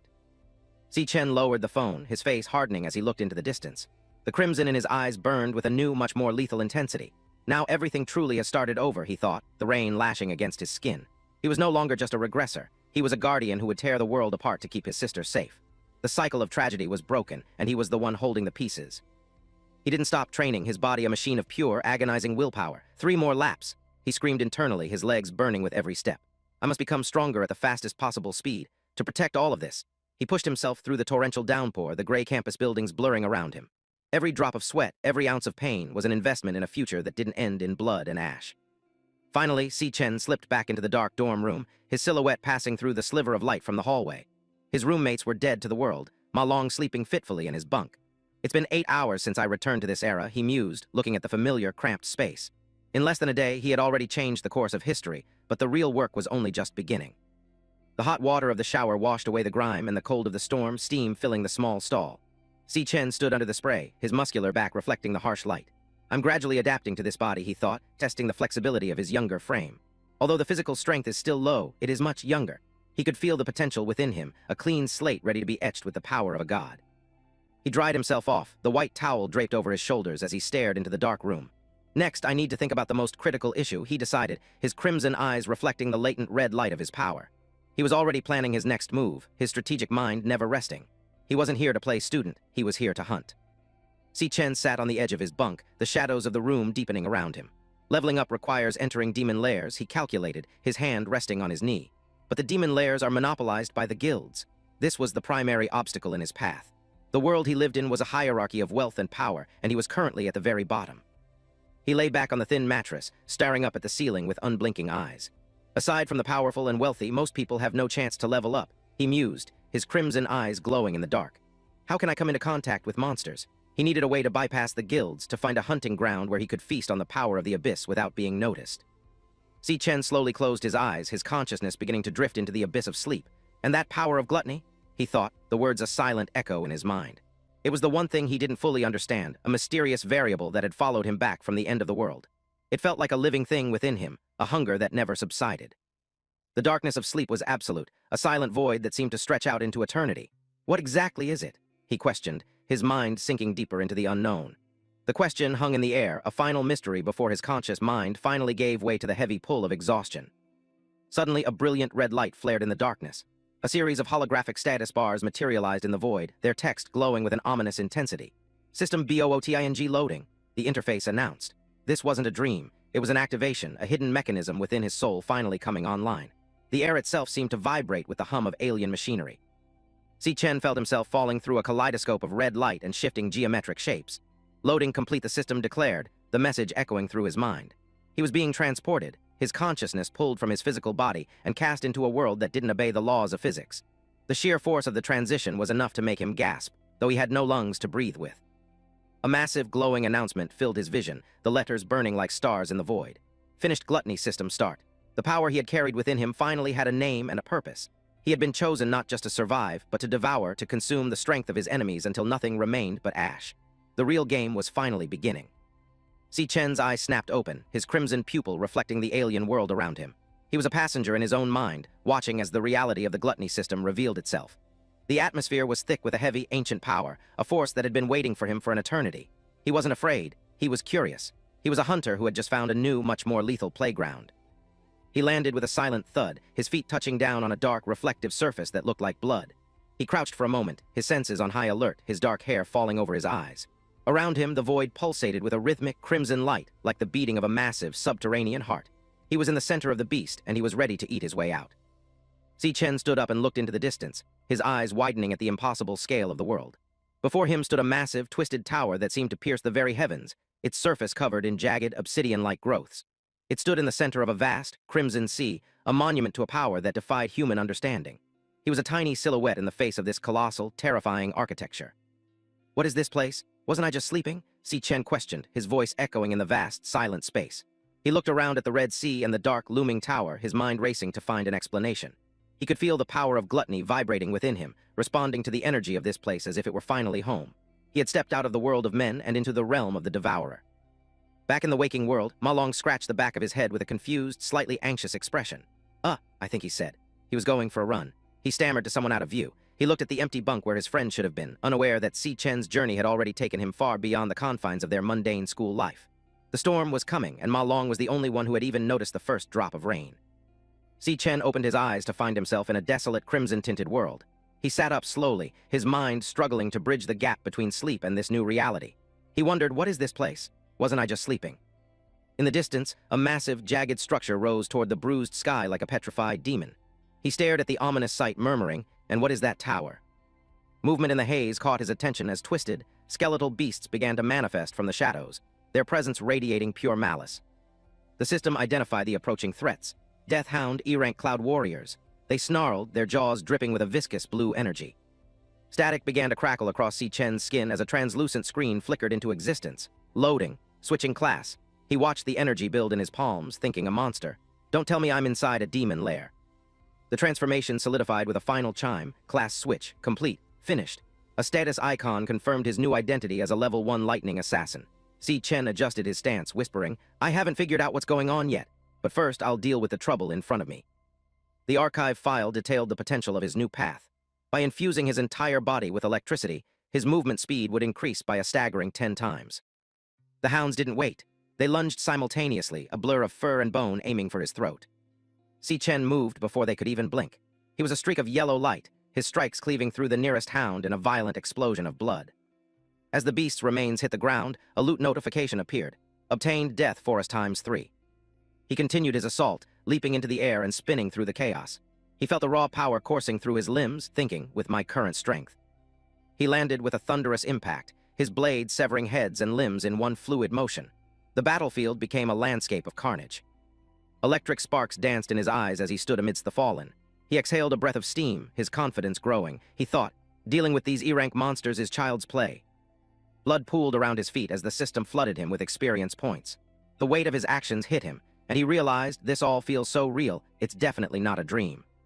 A brilliant pillar of light engulfed him as the notification rang out. Level up. He was now level 2.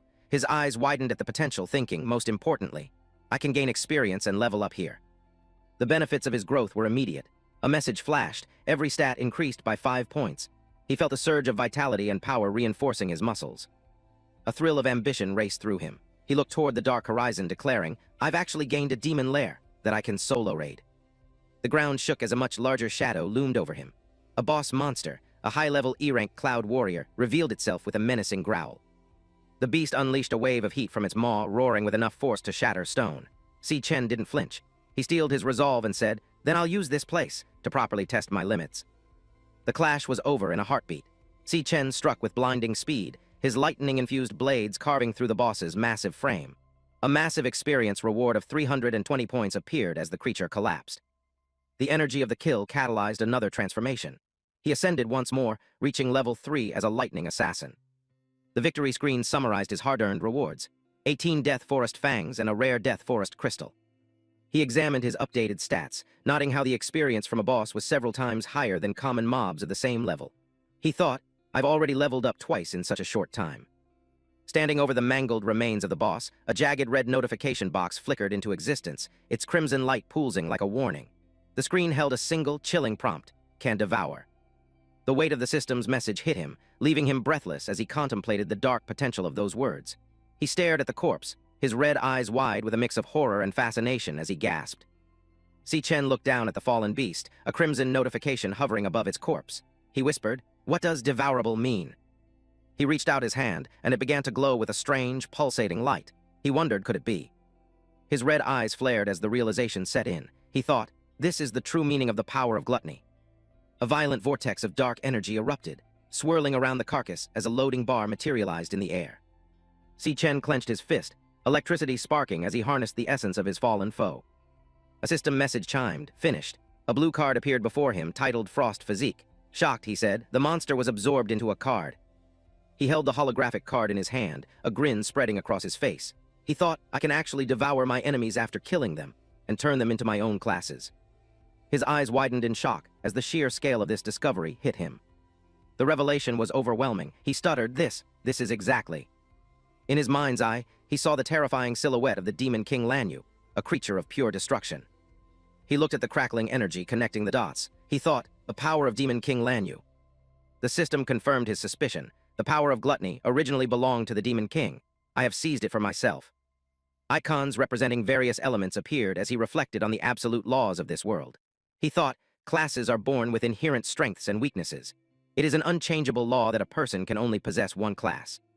But the cards floating before him defied everything he knew. He thought, but now, I possess two classes simultaneously. He looked out at the monstrous shapes lurking in the mist. He thought, no, if I can devour other monsters. A dangerous light flickered in his eyes. He vowed, I will possess infinite classes. The adrenaline began to fade, replaced by a deep curiosity. He asked himself, why did I obtain this power? He turned his gaze back to the monolith that pierced the sky. He wondered, and what exactly is this demonic tower behind me? Suddenly, a massive shockwave tore through the air, sending dust and debris flying as the sky seemed to crack.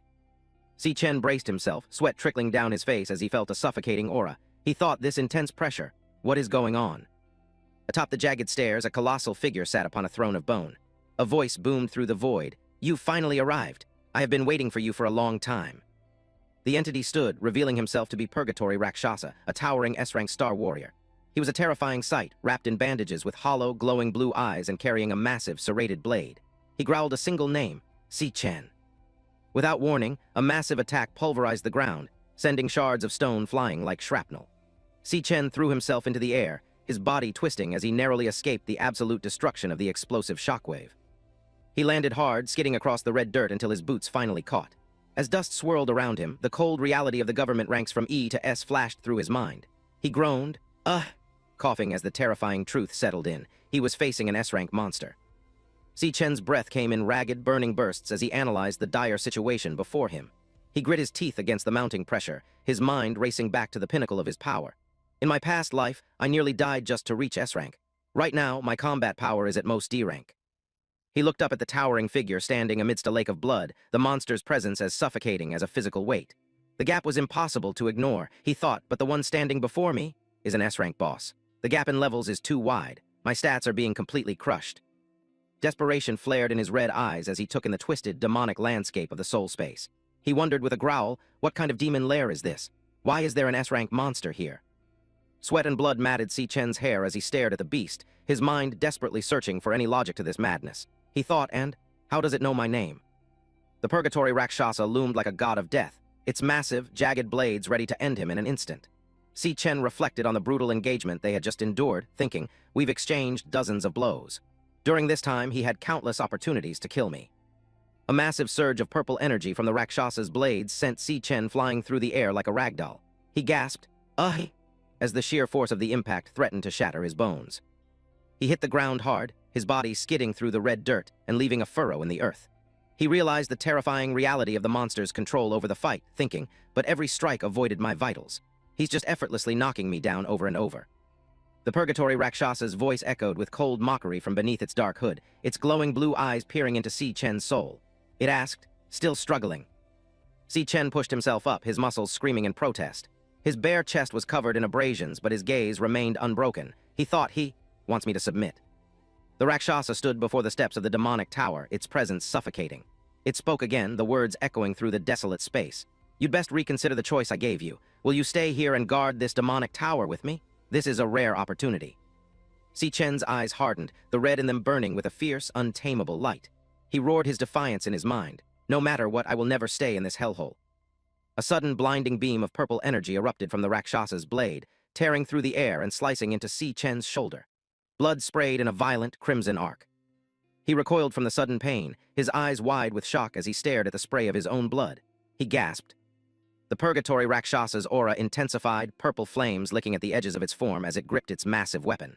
It threatened, "Do you truly think I won't kill you? It's only because you are the only one capable of coming here that I have been this patient with you." The silence that followed was heavy with the stench of death. Around them, the massive remains of skeletal creatures seemed to pulse with a haunting purple light as the Rakshasa loomed over the landscape. The Rakshasa gathered a colossal amount of energy, its blades vibrating with power. Status messages flashed in the periphery of the soul space as the monster's stats surged. Strength up, stamina up. The monster declared, "I'll ask you one last time." Massive boulders were torn from the earth by the sheer pressure of the Rakshasa's mana, hovering around the monster as it stood atop a floating island of rock. It looked down at the diminutive human below and asked, "Stay or be crushed into a pulp." Si Chen didn't back down. Lightning began to arc across his body, his eyes glowing with a deadly yellow light that mirrored the static around him. He snarled, "I choose." He launched himself forward, a bolt of living lightning tearing through the crimson sky. He screamed, "To kill you." The Purgatory Rakshasa dismissed the desperate effort with a single word that carried the weight of a mountain. "Ridiculous!" It unleashed a star-shaped explosion of energy that obliterated everything in its path. Si Chen pushed his speed to the absolute limit, moving in a series of lightning-fast zigs and zags to evade the heart of the blast. He used every ounce of his experience to predict the monster's movements. He closed the distance, his eyes locked on the Rakshasa's every twitch. He analyzed the monster's attack pattern with cold, clinical precision. His eyes darted across the Rakshasa's form, analyzing the micro-movements of its stance. He thought, "I've seen through it during our exchange." He focused every ounce of his combat experience on the Purgatory Rakshasa's movements, timing the rhythm of its monstrous power. He watched the monster's grip on its massive serrated blade and calculated, before every swing, he has a 0.4-second wind-up. I can use that moment to observe the angle of his wrist. As the Rakshasa swung its massive blade, a cross of purple light sliced through the air with terrifying speed. Si Chen moved with preternatural instinct, dodging the lethal strike while his mind continued to dissect the monster's combat pattern. He thought, predict the path and dodge the blade, but he knew he needed to find more than just an escape route. Si Chen narrowed his eyes, tracking the monster's every micro-movement. His tactical mind, honed through years of death-defying battles, calculated the timing perfectly. He realized a critical weakness. More importantly, after a strike, he has a 0.2-second recovery lag. Lightning arced across his skin, crackling with desperate intensity. He braced himself for a final, all-or-nothing gambit, thinking, as long as I aim for that opening, while he's defenseless. With a thunderous boom, Si Chen lunged forward, his entire form becoming a blur of static. He roared with every ounce of his remaining strength, "I'll pierce his heart in an instant." A holographic notification flickered amidst the chaotic electrical discharge. Lightning blade. It condensed electricity into a lethal edge, applying paralysis to anything it touched. Si Chen watched the energy surge through his opponent, thinking, although a D rank can't kill an S rank, the paralysis from my full power burst should hold him for a few seconds. Without a moment's hesitation, he activated another high-tier skill. Lightning God infused his entire body with high-frequency electricity, instantly increasing his movement speed by tenfold. He calculated his escape, thinking, he's too fast. I didn't have enough time to pull away before. He became a golden streak across the desolate landscape, the ground shattering beneath his accelerated steps. He grit his teeth, pushing his heart to its limits. These few seconds are enough for me to escape.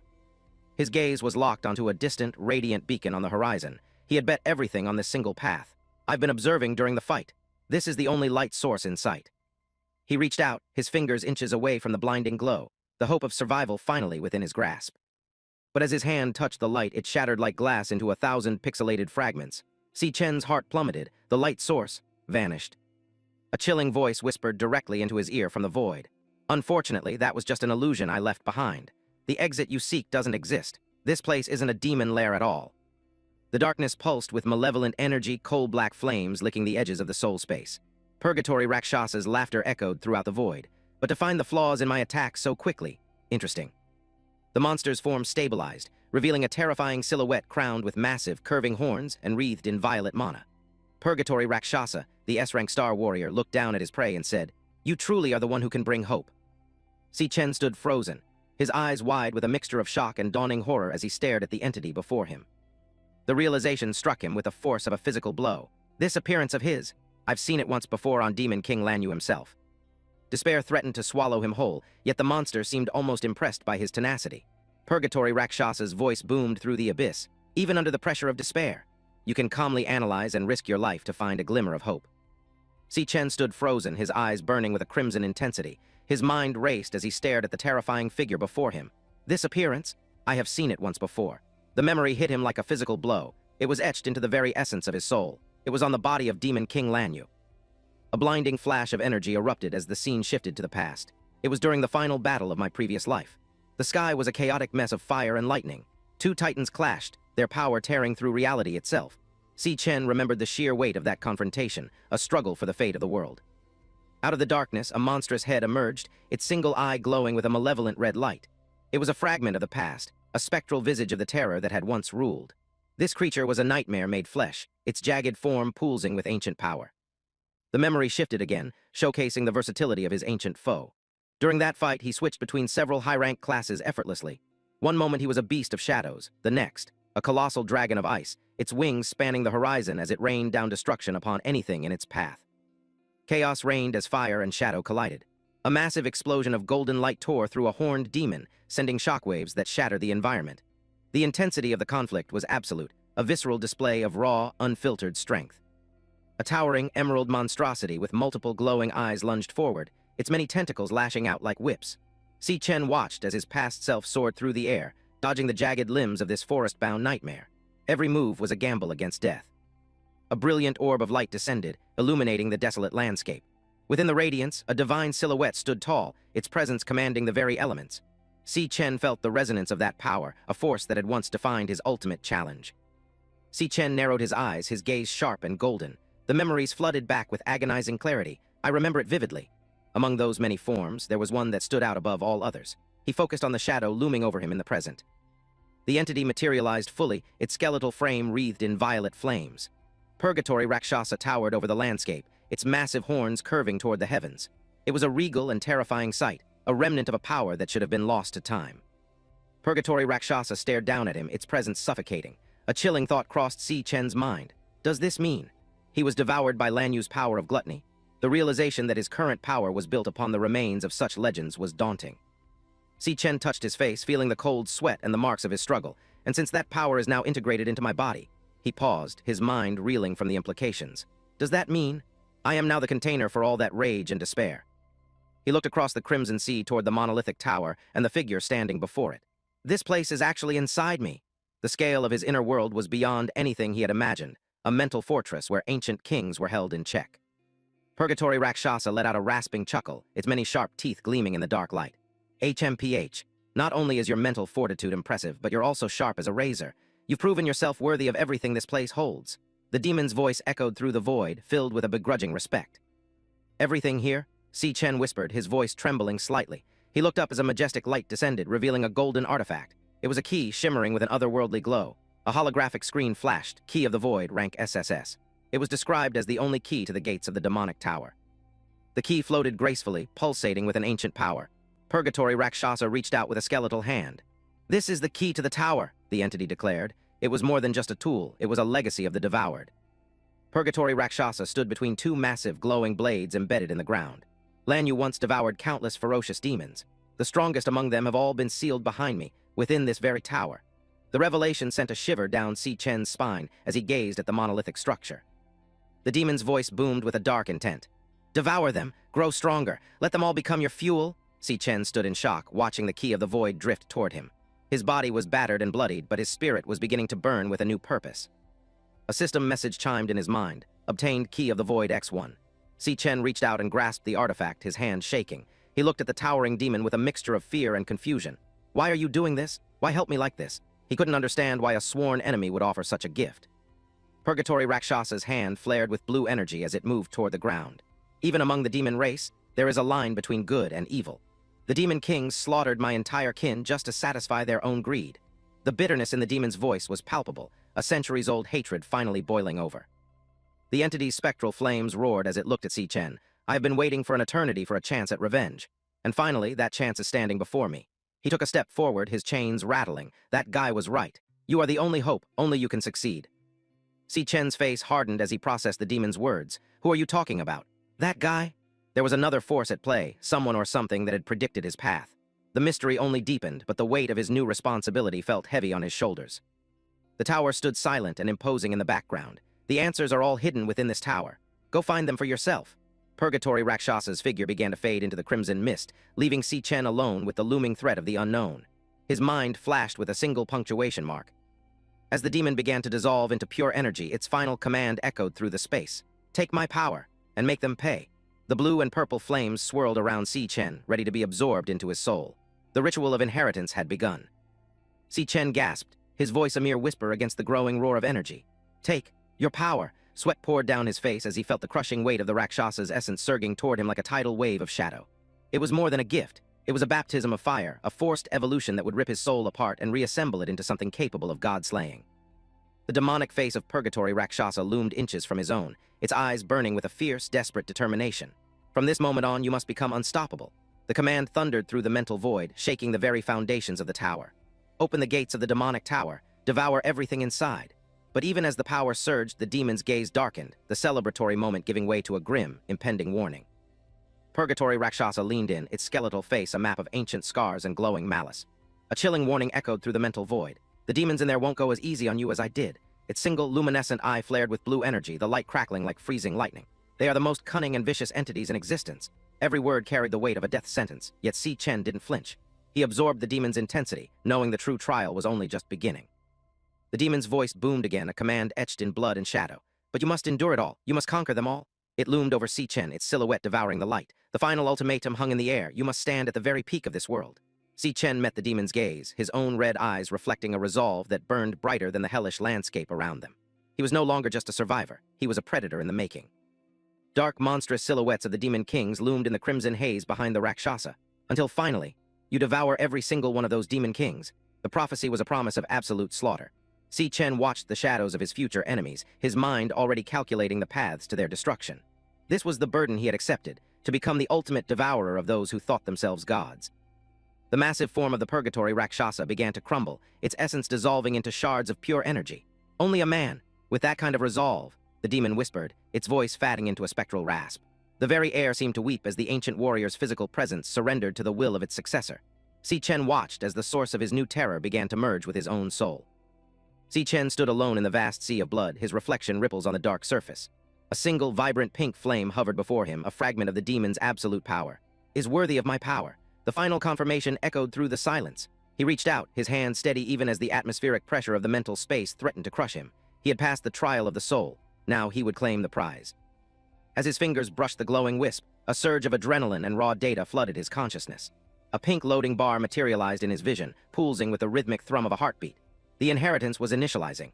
He could feel his very cells being overwritten, his muscles tightening and his senses sharpening to a lethal edge. The process was visceral, a painful yet intoxicating rebirth. A blinding golden light erupted, and a holographic system window shattered the darkness, devouring level up. Below it, the text glowed with triumphant intensity, LV 10 SICHEN. He stood at the center of the eruption, his fist clenched tight. He could feel the level jump coursing through him, a massive leap in strength that felt like lightning trapped beneath his skin. Level 10, a milestone that most would take months to reach, conquered in a single night of spiritual warfare. The system interface flashed again, declaring a total victory. An item card appeared, Rakshasa's underworld bone with a quantity of 2. The jagged, purple-edged blade shimmered with a deadly aura. These weren't just trophies, they were weapons forged from the very essence of the demon he had just bested. He felt the weight of the underworld in his inventory, a tangible proof of his triumph in the realm of spirits.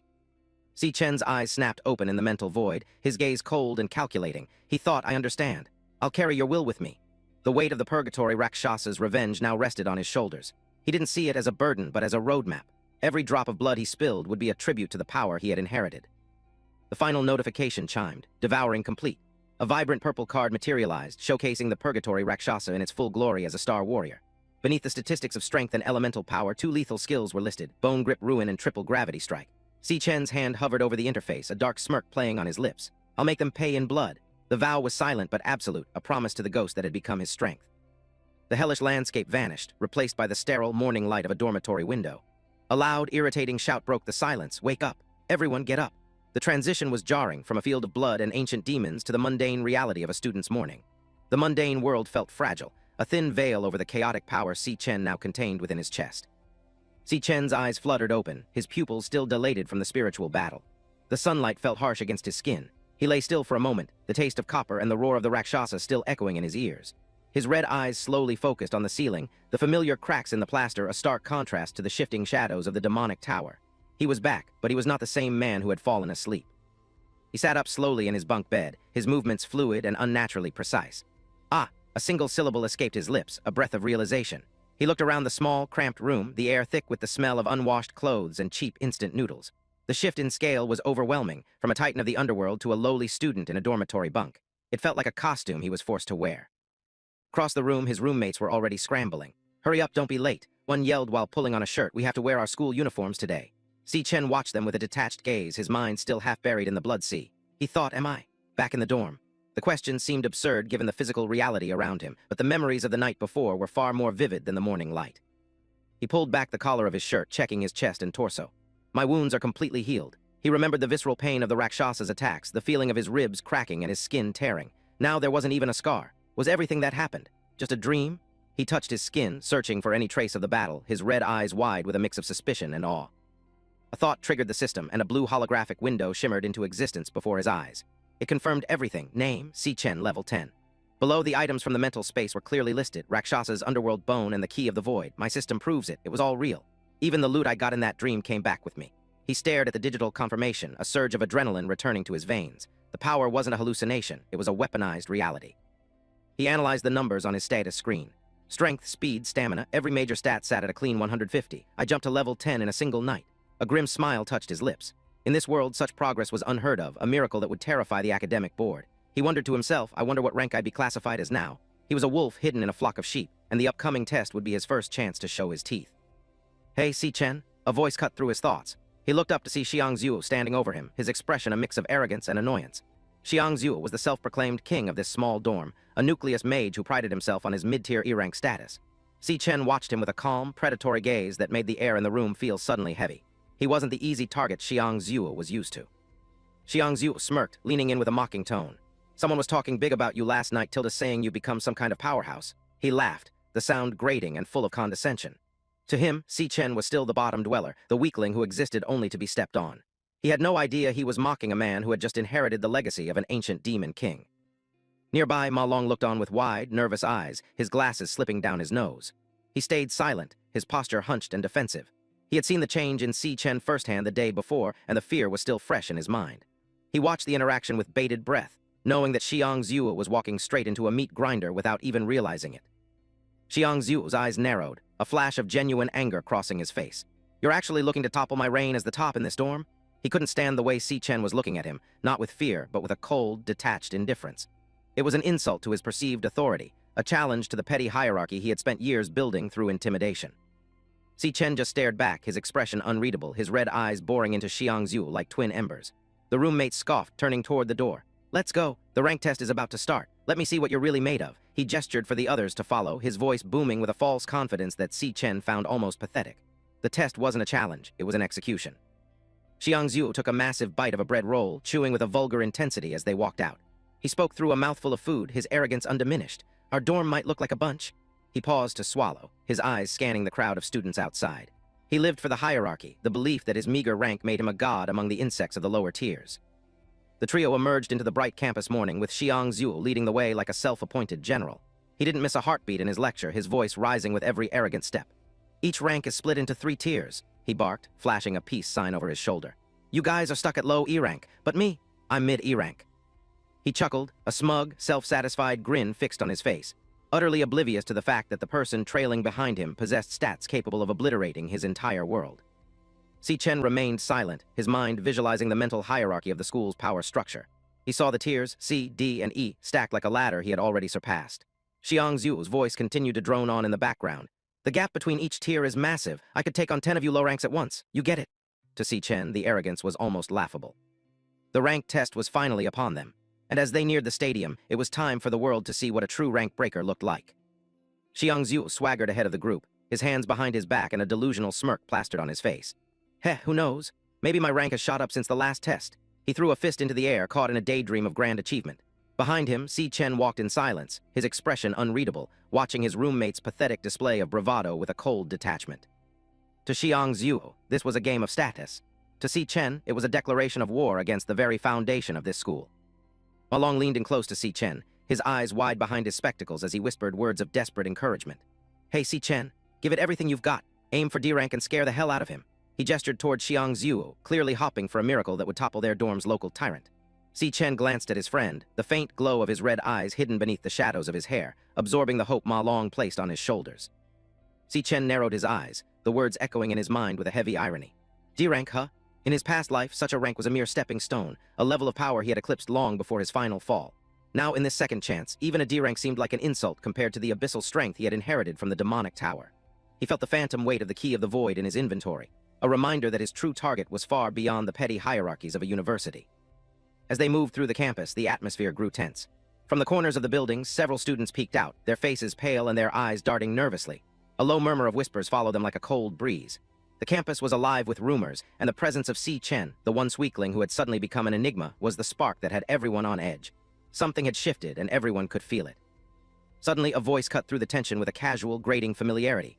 "Yo!" A student popped his head out, his expression a mix of curiosity and mocking surprise. Behind him, Ma Long looked on, his mouth slightly agape as they reached the heart of the testing grounds. The day of the official ranking was no longer a distant threat. It was a reality staring them in the face, and the predators were already coming out of the woodwork. The massive stadium loomed before them, filled with hundreds of students and faculty. A giant digital screen flickered to life, broadcasting the official announcement. National Awakener University official rank test ceremony. "Everyone's here pretty early," Xiang Zhu remarked, his eyes scanning the crowd with a mix of excitement and anxiety. The air was thick with the scent of competition and the low hum of hundreds of awakeners channeling their internal energies in preparation for the coming trials. As they navigated the corridor, a group of familiar bullies blocked the path, their postures aggressive and territorial. "Hey, move it," one yelled, shoving a student aside. "Don't touch me, loser." Xiang Zhu's face paled as he recognized them. It's Gong Cheng's lackeys. These were the very men who had once made their lives a living hell, and their presence alone was enough to send a ripple of fear through the dormitory group. But Si Chen just kept walking, his stride steady and his gaze fixed forward. One of the lackeys, a white-haired boy with a perpetual arrogant scowl, glanced over his shoulder. "We should probably stay away," he whispered, even as his eyes locked onto the group. There was a dark tension in his gaze, the remnants of the humiliation his leader, Kung Than, had suffered. He looked like a cornered beast, desperate to regain a shred of authority in a world that was rapidly shifting beneath his feet. Xiang Zhu's eyes went wide, his jaw dropping in absolute shock as he realized the direction of the lackey's attention. "They're looking this way?" he stammered, his body tensing for an assault that he knew he couldn't survive. Beside him, Ma Long shared the same terror, his glasses nearly falling off as he watched the feared bullies turn toward them with expressions that weren't full of malice, but something far more confusing, pure, unadulterated shock. Si Chen walked past them without a single glance, his black hair casting a shadow over his face. He carried himself with the quiet authority of a king walking through a den of thieves. He didn't need to look at them to know they were there. His senses were already tuned to their every heartbeat and the frantic pace of their nervous breathing. He was the center of the storm, and he was perfectly calm. The lackeys stood frozen, their eyes bugging out of their heads as they watched Si Chen approach. "See," the white-haired one started to stammer, his arrogance completely shattered. The sight of the man who had effortlessly dismantled their leader was enough to turn their blood to ice. They looked as if they had just seen a ghost, or worse, the very personification of their impending doom. In a move that left the entire hallway in a stunned silence, the bullies suddenly dropped their heads in a deep, respectful bow. "Big Brother Si Chen, you've arrived." Their voices rang out with a desperate sincerity, a complete 180 from their usual predatory behavior. Xiang Zhu and the others stood paralyzed, their minds unable to process the sight of the school's most notorious lackeys acting like humble servants before the boy they had once considered a bottom feeder. Xiang Zhu's mind was in a complete tailspin, his eyes bulging as he stared at the bowing bullies. What the? Why are they being so respectful to Si Chen? He thought frantically, his entire worldview crumbling in real time. Could everything Ma Long said actually be true? Beside him, Ma Long crossed his arms and let out a smug, knowing HMPH till the "what did I tell you?" The validation was sweet, even as the scale of Si Chen's new influence became terrifyingly apparent. Si Chen didn't stop, his eyes closed as he continued his steady march through the corridor. Behind him, the lackeys remained in their deep bow, their fear palpable in the stagnant air. The petty dynamics of student bullies meant nothing to him anymore. He was moving toward a far greater purpose, and these distractions were merely pebbles beneath his boots. The power of the Devourer was absolute, and its influence was already spreading through the school like a silent plague. Suddenly, a sharp, commanding voice sliced through the silence. "Oi!" Si Chen's eyes snapped open, his crimson pupils glowing with a sudden, lethal intensity. The air around him dropped several degrees as he turned his gaze toward the source of the interruption. Someone was bold enough, or stupid enough, to try and block his path, and they were about to find out exactly what kind of monster they were dealing with. A new figure stepped into the light, his posture oozing a refined arrogance that made the previous bullies look like amateurs. Jiang Jian, a student council officer with swept-back gray-blue hair, smirked as he looked Si Chen up and down. "I heard someone had a little incident with Gong Cheng yesterday." He was wearing a loud, floral shirt beneath his uniform jacket, a mark of a man who believed his status placed him above the rules. His eyes were cold, calculating, and filled with a predatory curiosity. Jiang Jian leaned in, his smile widening into a jagged, toothy grin. Do you have any idea who he is? He's the younger brother of our esteemed president, Lord Gong Ting. The name was dropped like a heavy weight, a reminder of the absolute hierarchy that ruled the university. To Jiang Jian, Si Chen was nothing more than a fly that had accidentally annoyed a lion, and it was his job to squash that fly before the president had to bother with it himself. The crowd of students around them began to murmur in hushed, terrified tones. That's Jiang Jian from the student council, one student whispered, his voice trembling. The presence of such a high-ranking officer was a sign that this was no longer a simple student squabble. This was a direct intervention from the school's upper echelon, a power move designed to remind everyone of their place in the food chain. The tension in the hallway became suffocating.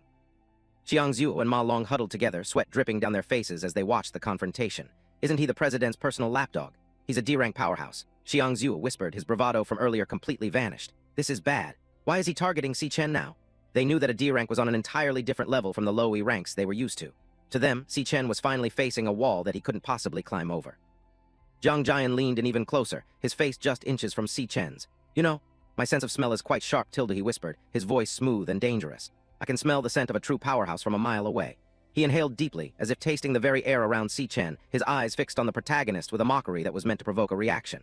The atmosphere felt heavy, charged with the latent energy of two very different predators sizing each other up. But then Jiang Jian's expression shifted into one of pure, unadulterated disgust. But from you, I only smell the pathetic stench of a permanent bottom feeder. He spat the words out with a venomous contempt, his gaze looking down on Si Chen as if he were nothing more than a stain on the floor. He believed his rank gave him the right to judge the worth of another's soul. Little did he know, he was staring into the eyes of a being that could devour his entire existence without even breaking a sweat. The test was truly beginning now. Jiang Jian leaned in, a predatory smirk twisting his features as he invaded the personal space of the boy before him. He spoke with a voice dripping with condescension. Do you know what? My sense of smell is particularly keen, he paused, savoring the moment of intimidation. I can smell the scent of true strength. The distance between them vanished, the bully's face hovering mere inches from Si Chen's. Jiang Jian's eyes narrowed, searching for a flicker of fear that never came. He continued his verbal assault with a jagged edge of mockery. But on you, there's only the sour smell of a bottom feeder destined for life. Si Chen didn't flinch. Instead, he looked down at the man with a gaze that was disturbingly calm, almost bored. He didn't offer a plea or a shout. Instead, his voice cut through the tension with a dry, sharp wit that left Jiang Jian stunned. He asked simply, "Are you a dog or something?" The insult hit Jiang Jian like a physical blow. His face contorted, veins bulging in his neck as his temper reached its breaking point. His jaw dropped in sheer disbelief before he exploded in a fit of rage, screaming, "What did you say?" Before the confrontation could turn violent, a firm voice commanded the air, slicing through Jiang Jian's fury. "Jiang Jian, stop it," the newcomer ordered. The aggressive posture of the bully faltered as the authority of the student council president filled the space, forcing him to stand down. Gong Ting stepped forward, his blonde hair catching the light as his piercing yellow eyes settled on the scene. He possessed an aura of refined power, calm yet absolute. He didn't waste words on pleasantries, stating firmly, "I have already investigated the details. Gong Cheng was in the wrong first in this matter." The president turned his back on the squabble, walking away with a measured stride that spoke of his unshakable status. He delivered his final judgment over his shoulder, a cold reminder of the world they lived in. "It is only right to pay the price for doing something wrong," he said, leaving Jiang Jian to stew in his humiliated silence. "Yes, President," the bully muttered, the fire in his eyes replaced by a submissive dread. Gong Ting's gaze lingered for a moment, his golden eyes narrowing as if trying to decipher a puzzle. He was used to being the most powerful presence in any room, yet something about the encounter felt unfinished. He remained silent, his thoughts hidden behind a mask of regal indifference. Si Chen watched them leave, his dark hair casting a shadow over his eyes which briefly shimmered with a dangerous red hue. He didn't care for the drama or the politics of the school elites. He was a survivor of the tower, and this petty rivalry was beneath him. He remained focused, his expression unreadable and cold. The scene shifted to the grand arena where the air hummed with nervous energy. On the large digital screens, the words testing ceremony blazed in bright blue. A scientist stood before the crowd, his voice amplified by the speakers as he announced to the restless masses, "Attention students, the grade test will begin shortly. We will conduct the test in order of student number.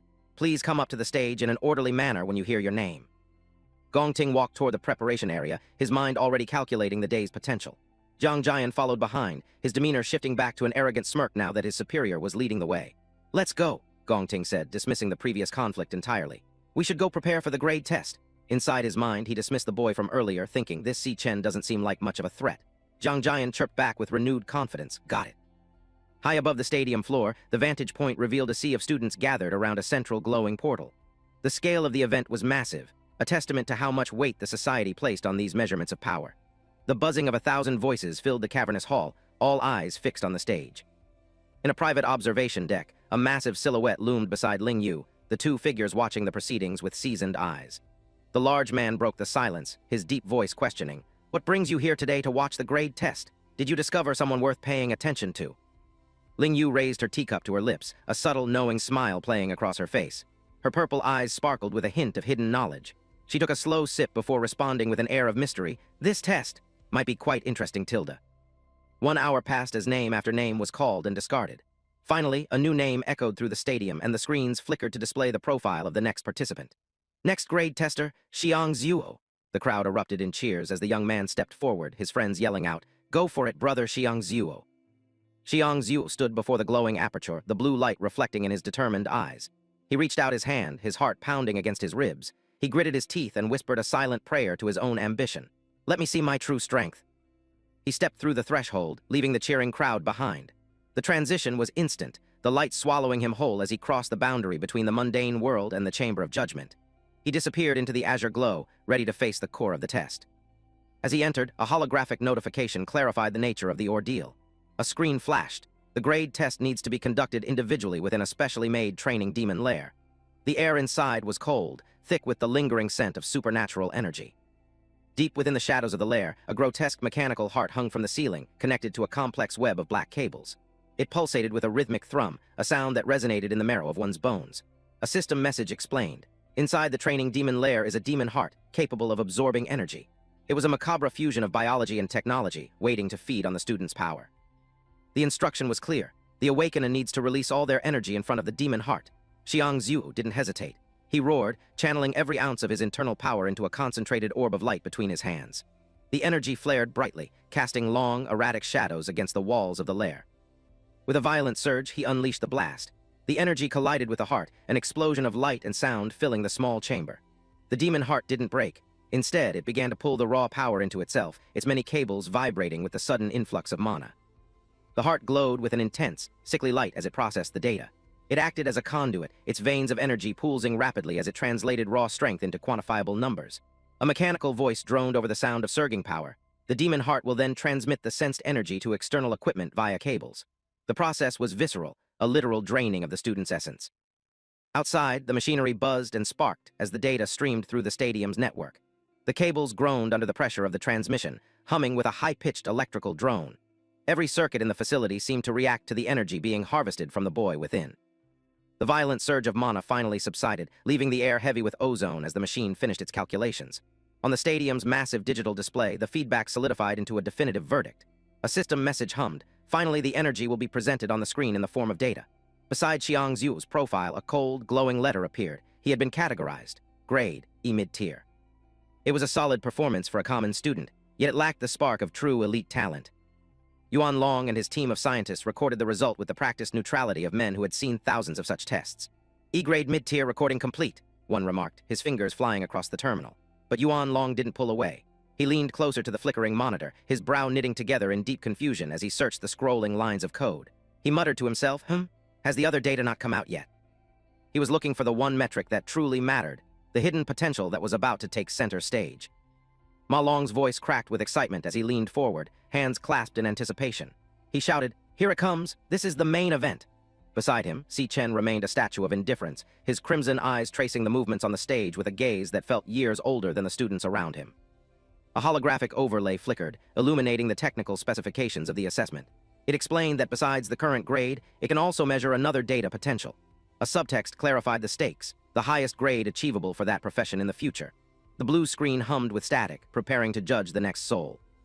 The system continued its cold analysis. People with high potential have a very high probability of receiving key attention from the state. The screen flashed a potential C, the bright white letter pulsing against the digital background, a symbol of mediocrity that still managed to keep the students' hopes alive. The buzzer sounded, signaling the end of the current session. A notification appeared, test complete. The final tally was displayed for everyone to see. Current grade, E-grade mid-tier, max potential, C. It was a common result, the ceiling of a commoner's future. Xiang Zhu stepped out of the portal, his shoulders slumped and beads of sweat rolling down his temple. He looked at his own hands with a mixture of disgust and exhaustion. He whispered to himself, "Looks like my grade hasn't improved at all in these 2 years." I was hopping to push for D grade. Down on the stairs, his friends hurried to meet him. "Relax, brother Xiangzhu, Tilda were even weaker," Ma Long shouted, trying to lighten the heavy mood. Xiangzhu sat with his head in his hands, a metaphorical storm cloud reigning over his dejected form. The group wallowed in their shared mediocrity. One student sighed, "You're not the only one who can't reach D grade. Aren't we the same?" The data confirmed their plight. Xiangyu had an E-grade result with low-tier potential C. Ma Long followed with an E-grade low-tier and potential C. Even their best, Xiangzhu, had only managed E-grade mid-tier with the same potential C. Where would this school get so many D grades? Maybe there won't be a single one this year, they lamented. Suddenly, a loud chime echoed through the stadium, and a new result blazed across the monitor. The crowd gasped. Test complete. Current grade, D grade, low tier. Max potential, B. Ma Long's eyes nearly popped out of his head, his mouth agape in pure shock as he stared at the impossible numbers. Wotilda the crowd roared in unison. An announcer's voice boomed over the speakers. "The first D grade of this year has appeared." On stage, a student stood triumphantly before the portal, their success a beacon of light for the rest of the struggling class.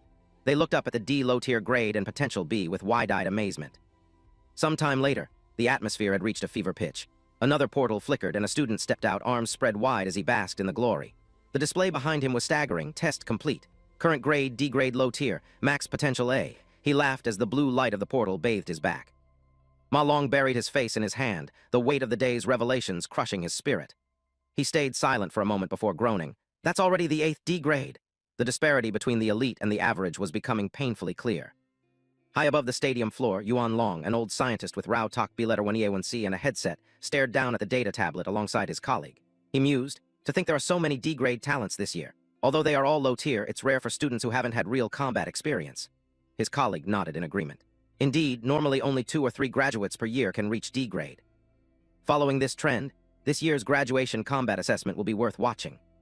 The intercom crackled one more time, silencing the restless crowd. A single box appeared on the main display. Next grade tester. A pair of polished black shoes stepped onto the stage, the rhythmic click of heels echoing with authority against the hard floor.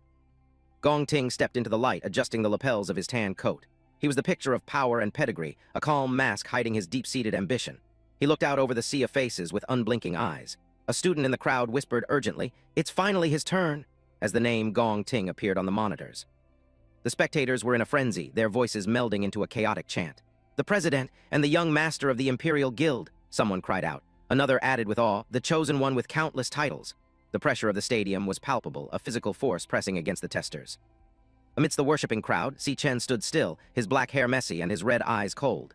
He watched Gong Ting with a predatory focus, his mind calculating the real strength hidden beneath the blonde's perfect exterior. He didn't join the cheers, he only observed. The rumors spread like wildfire through the stands as Gong Ting's profile stayed on the screen.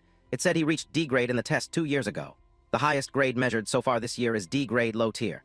Our school's highest grade in history is only D grade mid tier. I wonder what level he can reach. Every eye was glued to the figure standing before the portal. Inside the testing chamber, the demon heart hung in the center, its surface pulsating with a sickly teal glow. The black cables snaked around it like veins, twitching with every synthetic heartbeat. Thump thump, thump thump. The rhythmic sound echoed through the chamber, a primal call to the power-hungry. A close-up of the device revealed a single, slit-like eye in the center of the heart. It remained closed, its lid heavy as it waited for a worthy soul to stir it from its slumber. The mechanical thrumming intensified, vibrating through the dark wires. Gong Ting stood before the eye, his back to the viewer, his silhouette sharp against the glowing heart. He reached out a hand, his mana beginning to swirl in the air around him like a gathering storm. Thump thump, thump thump.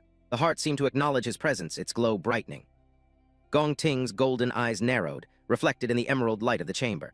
He knew the world was watching, but he had a different game to play. Inside his mind, he plotted, only by revealing my full strength during the graduation combat assessment can I cause the biggest sensation. For now, I must hold back some of my power. A sharp zing of energy cut through the air as his mana spiked. His eye dilated, a fierce determination burning within the iris. He thought, but even so, I will be #1 in school history. He unleashed a wave of energy, his control absolute even as he suppressed his true limits. The testing apparatus screamed in protest. Zai, zai.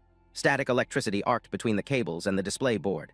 The monitor for grade and potential began to flicker violently, the white and yellow data streams fighting to stabilize as Gong Ting's energy flooded the system. Yuan Long's eyes widened behind his glasses, a cold sweat breaking out on his brow as he stared at the surging readings on his monitor. He gasped, his voice trembling as the machinery hummed with an unstable, violent resonance. That color is... Then the screen exploded into clarity, the results searing themselves into the collective consciousness of everyone present. A sharp, zai, Sound cut through the tension as the grade stabilized at a blinding white D high tier. But beside it, the potential box pulsed with a brilliant, unmistakable gold. A single devastating S. It was a revelation that defied reality, hanging in the air like a silent bomb waiting to detonate. The crowd erupted into a chaotic frenzy, their collective disbelief echoing through the stadium. The monitors blazed with the impossible result, D-grade high tier and S-rank top tier potential. A student screamed in sheer bewilderment, WTF, as they stared at the glowing blue and yellow letters. Jiang Jian led the chorus of praise, his face flushed with ecstatic fervor. He bellowed with everything he had, the first person in school history, as expected of the president. Long live the president. The cheers around him were deafening, drowning out all reason. Ma Long clutched his face, tears of pure shock streaming down his cheeks as he trembled. He gasped out, "Our school actually produced an S-rank potential user? We witnessed history." Amidst the hysteria, Si Chen stood silent, his red eyes narrowed as he watched the crowd's envy and awe fester around them. Someone whispered, "So envious," while the world seemed to shift on its axis. The researchers craned their necks, staring up at the screen with an almost religious awe. D-grade high tier, S-rank potential, one whispered, his voice shaking. Another turned to his colleague, asking with urgent breath, "Should we report directly to the superiors?" The lead scientist, a headset tight against his temple, didn't hesitate for a second, of course. Gong Ting walked through the sea of admirers with the poise of a king among peasants. The air hummed with whispers of his meteoric future. Someone in the crowd remarked with breathless reverence, "An awakener with S-rank potential is a rare treasure in the whole world. He will definitely be focused on and protected by the state." A smug, predatory smirk played on the president's lips as he basked in the spotlight. A black data box reinforced his absolute status. Gong Ting test result. Grade, D-grade high tier. Potential, as the crowd's whispers continued to swell, fueled by his pedigree. What's more, he's the noble son of the Imperial Guild. This will definitely make national headlines.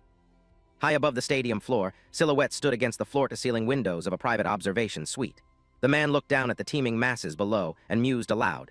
This year's test really sees talents coming forth in large numbers. The entire city seemed to be watching the birth of a new legend. The man turned, his gray beard and stern features illuminated by the arena's artificial light. He was Yuan Long, the National Awakener University principal. He looked at the woman beside him and asked with a knowing smile, "You knew Gong Ting was an S-rank potential user long ago, right? No wonder you came to watch the show today." Ling Yu took a slow, deliberate sip of her tea, her expression unreadable behind the steam of her cup. She replied coolly, her voice barely a whisper, "No, I didn't come just for him." Yuan Long's eyebrow shot up in genuine intrigue. "Oh," he uttered, curious as to who could possibly overshadow their star student. Ling Yu's gaze drifted back to the arena, her eyes sharp and calculating. A small beauty mark sat just below her left eye, adding a touch of elegance to her piercing stare.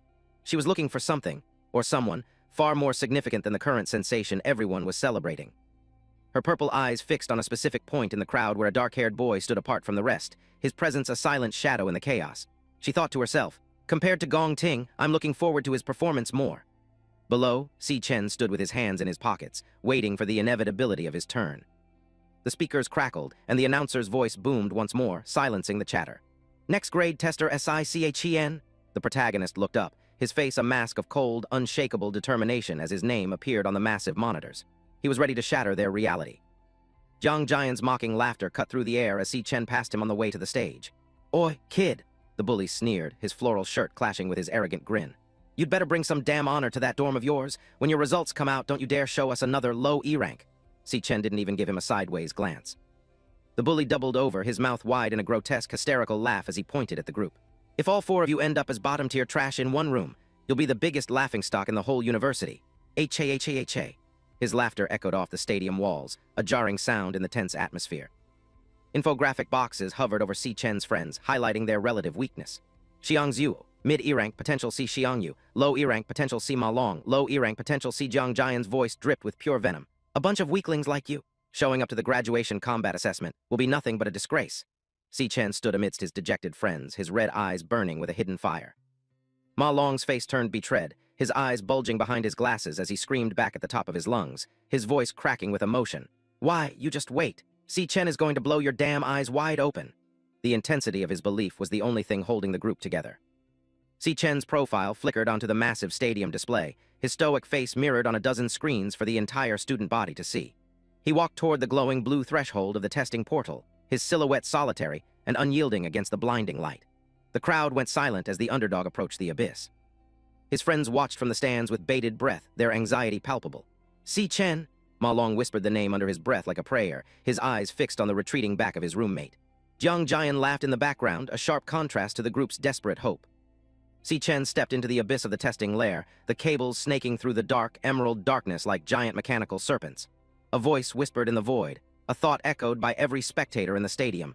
Can he really do it? He descended deeper into the mechanical heart of the facility. Deep within the chamber, the massive, monstrous mechanical eye of the demon heart snapped open. It focused on the intruder with a cold, blue stare, sensing a power that didn't belong in this world. The machine hummed with an aggressive tone, ready to devour the energy of the next tester. Si Chen's eyes ignited with a hellish red glow as he surrendered to his inner power.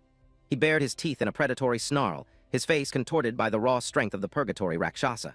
His hand reached out, fingers tensing into sharp claws as he prepared to show the machine the true meaning of fear. The narrator's voice grew grave as the scene shifted to the harsh realities of their world. In this era, for an awakener to secure the best future, joining a high-rank guild is the only path, and the only chance for most to prove their worth to those guilds. Shadows of warriors with jagged blades loomed in the red-tinted void, fighting for survival. Is the graduation combat assessment? The words appeared in jagged white text against a background of monstrous silhouettes with bared fangs and glowing eyes. It was a trial by fire, a ritual where only the strongest could hope to emerge with their dreams intact. The rules for the brutal competition were laid out in stark, uncompromising terms. Candidates were to form a squad of up to 10 members, granted the total freedom to choose their own teammates for the ordeal. As the silhouettes of students stood in readiness, prepared to fight for a future they barely understood, the stakes were revealed to be higher than any of them could have ever imagined. Winning meant every single member would be directly recruited by the nation's most prestigious force, the Imperial Guild. The grand, soaring architecture of the guild's headquarters towered into the sky, a monument to ultimate power and wealth. For most, this was a fantasy come true, but Si Chen looked at the guild's silhouette and saw the first piece of a much larger puzzle, a gateway that would lead him toward his ultimate vengeance. The true nature of the examination hung in the air like a heavy fog. Si Chen realized that this test wasn't just about determining one's rank. It was a calculated cull, a search for the elite hidden among the masses. It had a far more crucial purpose, scouting the future. Jiang Jian burst into the room, his face flushed with triumph as he hauled another student forward. He roared with arrogant joy, "Boss, this is Yan Lin, low D rank." The bully's voice echoed through the hall, a grating sound of premature victory. "With him, our 10-man squad is finally complete. All 9 D ranks of this year are in our team. And with your brother Gong Cheng added to the mix, first place is practically ours." The underlying truth was cold and pragmatic. It's about scouting the perfect teammates for the graduation assessment. In this hyper-competitive environment, a strongest team will inevitably be born. Gong Ting stood at the center of his entourage, his expression one of bored superiority as his sycophants clamored for his favor. One student beamed, pumping a fist into the air. "The final MVP will definitely be yours, President Tilda." Outside the testing chamber, the silence was deafening. Ma Long adjusted his glasses, sweat beading on his forehead as he stared at the closed doors. He bit his lip, worrying to himself, how long has Si Chen been in there? The massive display screen flickered, showing Si Chen's name beside an agonizingly empty result box. The crowd began to murmur, the tension rising with every passing second of inactivity. Ma Long's heart hammered against his ribs as he wondered, why isn't there any movement at all? Jiang Jian's mocking laughter broke the spell, a jagged sound that drew the eyes of the remaining students. He sneered, "I bet his power is so pathetic the machine can't even register a rank. Ha ha." Another student shrugged, turning to leave. "The testing is basically over. Let's go, back to the dorm." The bully leaned in toward the president, his tone oily with faux friendship. "The few left are definitely trash. There's no need to wait, President. Our squad is full anyway. Let's go find a place for some karaoke." He gave a thumbs up, eager to celebrate their early success. Gong Ting closed his eyes, his patience finally wearing thin with the mediocrity surrounding him. He let out a soft sigh and gave a curt nod. "Fine," he whispered. "Call the rest of the team." Jiang Jian grinned, ready to lead the way out. Just as they turned to leave, a violent crackle of static erupted from the monitors. "Zai! Zai!" The blue screen buckled under an unseen pressure, lines of corrupted data screaming across the rank interface as a mysterious energy flooded the system. The static cleared for a fleeting second, revealing a result that made the stadium go silent. Beside Si Chen's name, a brilliant white letter burned into the pixels. High D rank. Gong Ting froze, his golden eyes narrowing in disbelief. "Zai!" The portal hummed with a low, ominous vibration. Ma Long and the other students stood frozen in the field, their mouths agape as they stared at the impossible reading. The air around the crowd seemed to thin, the silence of the stadium absolute as everyone tried to process the sudden leap in power from the supposed loser. Then the dam broke, the students erupted in a cacophony of disbelief. "D rank, high tier!" Ma Long lunged forward, his voice a frantic scream of vindication. "Whoa, what did I tell you guys? I wasn't wrong, was I?" He pointed a finger at the screen, laughing with pure joy. The president's mask of calm shattered. Gong Ting stared at the screen, his expression one of grim fascination. Jiang Jian's jaw dropped, his face paling as he stammered, "Huh, HH high D rank?" The bully's eyes were wide with a growing sense of dread. Deep within the chamber, Si Chen reached out toward the mechanical eye of the heart. A holographic window flashed, current rank result, high D rank, but the machine was struggling to contain what was inside. System DETCTD instability in the demon heart. A second warning followed, potential deviation in RESULTS. Candidate, please retest. Si Chen ignored the warnings, his red eyes fixed on his own internal statistics. He stood at level 10, his physical parameters a perfect 150 across strength, speed, stamina, luck, elemental, and spirit. He analyzed his performance with a cold, detached logic. I was just using my basic, unswitched physical form, so level 10 base stats are equivalent to high D rank. A new prompt appeared, bathing the dark room in a flickering light. Loading, class switching. Si Chen raised his hand, blue energy coiling around his fingers like a nest of vipers as he prepared to reveal a deeper layer of his soul to the terrified machine. The transformation was instantaneous and terrifying. Class switch complete. Finished. A phantom mask of bone flickered over Si Chen's face as a new title blazed over his head. LV. 10 SICHEN Infernal Death King. The air in the room plummeted to sub-zero temperatures. A demonic card materialized in the air depicting a creature of pure frost and malice. Title, Infernal Death King. Rank, Cloud Warrior. The system revealed a unique trait, Frost Physique. Immunity too cold. All RESISTNCES increased in low temperature ENVIRONMENTS. Si Chen's lips curled into a predatory smirk. Now let's test it with my currently weakest, Devoured class. The external monitor suffered a catastrophic failure, the rank box fracturing into a kaleidoscope of broken colors as the system tried to catch up. Zai. The letter D began to warp and shift, losing its shape as the power levels spiked beyond the hardware's limits. Zai, the machine screamed. The corruption cleared to reveal a single devastating letter. See underneath it, the words mid-C rank pulsed with a sickly intensity. Zai. The stadium fell into a deathly silence, the result appearing like a declaration of war. The silence was shattered by a wall of sound. What? Boomed from 1,000 throats. The students were a mass of panicked confusion, hands clutched to their heads in disbelief. What's going on? Si Chen's rank. It jumped again? The reality of the situation was too much for them to bear. Jiang Jian was vibrating with pure, unadulterated fear. He pointed a trembling finger at the monitor, his voice a shrill shriek of denial. C rank. That's total BS. Something is definitely wrong with the machine. Behind him, Gong Ting could only watch in stunned silence. In the control booth, Yuan Long was a mess of cold sweat and frantic activity. He adjusted his headset, his eyes bulging as he stared at the erratic readings. Why does the rank keep changing? He cried. Is the system malfunctioning? His colleague trembled beside him, whispering, I've never seen anything like this. Inside the lair, the demon heart was no longer a judge. It was a victim. Its singular eye was wide with terror, quivering as it sensed the abyss within Si Chen. System DETCTD instability in the demon heart. The desperate warning flashed again. Potential deviation in RESULTS. Candidate, please retest. But the machine was already dying. Si Chen's mind whirred as he processed the machine's failure to contain even his weakest form. He calculated with cold precision. If that's the case, my other two classes should be far above C rank. He reached into the void of his soul once more, triggering a second transition. The dark air of the chamber crackled as a new status window flickered into existence. Loading. Class switching. The atmosphere in the room didn't just drop. It curdled under the weight of an ancient, malevolent aura. Class switch complete. Finished. The spectral mask of bone solidified over Si Chen's features as his true title blazed in a toxic purple light. LV10 SICHEN Purgatory RAKSHASA. He narrowed his glowing eyes, a predatory grin tugging at the corner of his mouth as he whispered, Now, let's see the full extent of my true power. A legendary card shimmered in the air, depicting the terrifying visage of the RAKSHASA blade, a star warrior of unfathomable lethality. The system detailed its devastating arsenal. Bone grip ruin, ABSORBS stamina and strength from nearby corpses, triple gravity strike, gravity manipulation, light heavy overload. The potential for slaughter was absolute, a mastery over the very forces of physics and death. The demon heart was no longer a machine. It was a living thing experiencing the primal agony of a prey animal caught in the jaws of a god. Its massive, singular eye bulged until the capillaries nearly burst, quivering in a state of pure, unadulterated terror. It sensed the abyss approaching, and it knew it was about to be unmade. Sweat-like fluid beaded on its mechanical surface as it screamed in digital silence. A cataclysmic surge of purple energy erupted from Si Chen's core, a shockwave of raw power that tore through the artificial silence of the lair. It was a boom that resonated in the soul, a violent expulsion of mana that turned the air into a crushing weight. The very foundations of the facility groaned as the energy began to spiral out of control, illuminating the dark in a flash of toxic light. Above the testing site, the sky fractured. A massive vortex of dark, lightning-shot energy swirled into existence, casting a bruised purple shadow over the entire campus. Students below looked up, their faces pale as the ground beneath them began to vibrate with the frequency of a celestial event.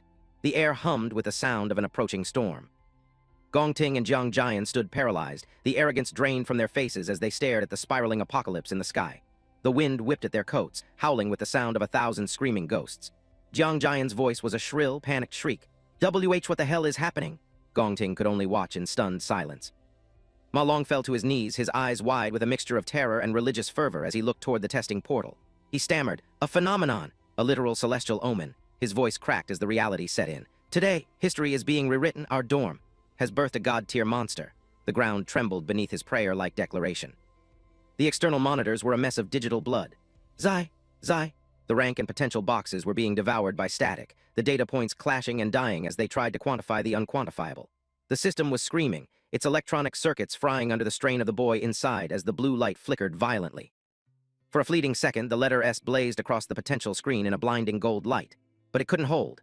The pixelated character began to shatter, breaking into a kaleidoscope of glitched shards as the machine fought a losing battle against the sheer volume of power being forced through its veins. "Zai," the monitor groaned. In the control room, Yuan Long's mouth hung open, his face a mask of sweating horror. He stared at the flickering monitors, his voice a hoarse, disbelieving rasp. "Again, another S-rank potential." Beside him, his colleague was frozen in shock, unable to comprehend the scale of the anomaly unfolding on the screens before them. Gongting felt a cold sweat break out across his brow, his composure finally shattered. He stared at the testing portal, his eyes reflecting the chaotic purple light that filled the air. Inside his mind, the only thing he could process was a single, frantic thought of absolute shock. The potential monitor turned a deep, warning red as it flickered against the darkness. A single, ominous word pulsed against the static. "Warning!" The system was begging for mercy, its logic gates failing as it was drowned in a sea of SSS-rank mana that it was never designed to measure. The warning intensified, the text turning a jagged, bleeding orange against the glitched background. "Warning! System error!" The electronic hum of the facility rose to a deafening whine, the smell of ozone and burning plastic filling the air as the mainframe began to melt down under the pressure. A final, desperate message flashed across the dying screen. "Potential value, undetectable. It's EXCEDD, the system's maximum load." The machine had reached its absolute limit, and Si Chen had only just begun to unleash the true darkness hidden within his soul. Zai. In the crowd, a student's voice was lost in a primal scream of pure, overwhelming shock. "AHHH." The sheer pressure of the mana in the air was enough to make their heart hammer against their ribs, a visceral reaction to the presence of a predator that shouldn't exist in their world. The portal didn't just deactivate, it detonated. A blinding pillar of blue fire roared out of the threshold, throwing the surrounding observers back as the machine suffered a catastrophic hardware failure. The testing booth was consumed by a brilliant, white-hot explosion of mana that lit up the entire arena. "Not good, the demon heart is overloading," Yuan Long screamed, his voice barely audible over the roar of the fire. He and another scientist lunged toward the smoking wreckage, desperation written in every line of their faces. "Get in there, make sure nothing happens to the student." They sprinted through the haze, fear driving every step. They burst into the smoke-filled chamber, their eyes darting through the haze as electricity crackled from the broken cables. "Student, are you?" one of them yelled. Through the thick gray mist, a solitary figure emerged, standing perfectly still amidst the ruin. Si Chen looked up, his expression hauntingly calm as the blue light flickered around him. Yuan Long skidded to a halt, his eyes fixated on the floor. He let out a sharp gasp of air, his mustache twitching with a sudden, freezing dread as he looked at the remains of the facility's most expensive piece of equipment. He stood paralyzed, his mind unable to process the destruction. There, hanging from its cables like a piece of charred meat, was the demon heart. Its eye was clouded and lifeless, smoke curling from its scorched hide as blue sparks danced across its dead surface. The silence in the room was absolute until a scientist whispered in a trembling voice, "The demon heart is dead." The other scientist leaned in, his face pale as he examined the wreckage. "Did it burn out from overusage today?" he wondered, desperate for any logical explanation. Si Chen walked past them without a word, his gaze fixed on the distance as he stayed silent, his thoughts hidden. As he walked, Si Chen's red eyes flickered with a secret satisfaction. Inside his mind, he reflected on the destruction he had caused with cold logic. "I accidentally pushed too hard and choked the demon heart to death." He looked at his hand, a small smirk playing on his lips. "But I did get a little surprise out of it." A holographic window, invisible to the trembling scientists, blazed to life before Si Chen's eyes, devouring complete. Finished. He examined the new acquisition with a cold, calculating gaze. Exquisite demon heart rank. The system prompt clarified the extent of his new sight. Can perceive the power rank of all things within a 100-meter radius. Provides danger warnings if a threat enters the range. Inside his mind, a dark realization took root as he thought. So the power of gluttony can even devour the core of a machine. Si Chen stood amidst the wreckage of the laboratory, the sparks from severed cables casting erratic shadows against his stoic face. He was a devourer in a world of prey, a predator who had just consumed the very tools meant to judge him. As the smoke began to clear, the blue light of the system window reflected in his pupils, marking his transition into a silent observer of the week. The test had ended, but his true assessment was only just beginning. The world through Si Chen's eyes changed instantly as a status window visible only to him flickered into existence. Exquisite Demon Heart ACTIVATED. He looked out at the sea of students, his new ability overlaying the reality with sharp, technical precision. The air hummed with the pulse of activated mana, sensing the power of everyone within 100 meters. Each student was now tagged with a hovering green hexagon, revealing the truth they tried to hide or the mediocrity they were forced to live with. High E rank blazed over the heads of the crowd in a uniform wave of weakness. Inside his mind, Si Chen calculated the data with a cold efficiency and thought, now I can see everyone's true rank. This is quite convenient. His gaze swept across the field, the glowing blue light in his irises intensifying as the system fed him a continuous stream of information. No one was a secret anymore. The true power levels of his peers were laid bare, revealing a landscape of profound commonality that didn't interest him in the slightest. Si Chen's eyes settled on the student council president, the analytical overlay instantly identifying the man's hidden depth behind his mask of regal calm. A pink hexagon blazed over his head. Mid-C rank. Si Chen narrowed his eyes, a small smirk playing on his lips as he realized the deception. He thought, so Gong Ting has been hiding his real strength too? Mid-C rank. Mediocre at best. On the stage, the atmosphere was thick with sweating anxiety. Yuan Long coughed into his hand, his face pale as he stood before the smoking testing portal with his colleague. The mechanical judge was dead, a charred ruin of cables and scorched hide. The scientist spoke with a trembling voice that carried over the speakers. Cough! Unfortunately, it seems the demon heart suffered a sudden death due to excessive strain. Today's testing must be suspended. The announcement echoed through the massive stadium, met with a wave of grumbling and confusion. The officials were desperate to hide the anomaly they had just witnessed. As for Si Chen's data just now, it was likely an error, they declared, their words a calculated dismissal. We will report this to the higher-ups. For those who haven't been tested yet, come back tomorrow. We will have a new device ready by then. Ma Long erupted with joy, lunging at Si Chen and nearly knocking him over in his excitement. I don't care what you say. The data wasn't wrong. Our Si Chen is a goddamn genius, he screamed, his voice cracking. Another friend leaned in with sparkling eyes and asked, what does the Great One want to eat today? Si Chen looked at them with a mixture of boredom and exhaustion, sighing as he whispered, let's just go back to the dorm. The celebration was cut short by a jagged, mocking voice from behind. Jiang Jian stood there, his floral shirt clashing with a bitter sneer on his face. I knew it, he barked, his eyes full of venomous jealousy. How could a loser like you ever reach C rank? And S rank potential? It was obviously just a glitch in the machine. The bully wasn't finished, his rage boiling over as he pointed a trembling finger at the protagonist's back. You broke the demon heart and now you're just going to walk away? Where's your sense of responsibility? He yelled, spittle flying from his lips. Because of you, the rest of the student council has to wait until tomorrow. Can you even compensate us for the time you've wasted? A low, rhythmic thrumming began to emanate from Si Chen's body, his hand clenching as golden sparks of mana arced between his fingers. The air around him turned cold and jagged, the ground beneath his feet cracking slightly. Inside his mind, his patience finally hit zero. He thought, this guy is never-ending. Si Chen's eyes blazed with a murderous, golden intent, the yellow lightning dancing across his face like a crown of thorns. The shadow over his features grew deep and terrifying, the aura of a monster briefly visible in the red glow of his power. He looked at the screaming man and wondered with a cold, detached bloodlust, should I just cripple him? Just as the tension was about to ignite, a firm voice commanded the space. Jiang Jian, stand down, Gong Ting ordered, stepping between them with an aura of absolute authority. The bully froze, his jaw dropping in shock as the president spoke with a sharp warning tone. Don't be so disrespectful to our teammate. Jiang Jian's eyes widened, stammering out in pure disbelief. Teammate. The field went silent, the gravity of the declaration settling over the crowd like a heavy blanket. Jiang Jian could only stare, his mouth hanging open as he looked from the president to the boy he had just been ridiculing. Teammate, he repeated, his mind unable to process the sudden alliance. Si Chen stood amidst the group, his expression unyielding and cold.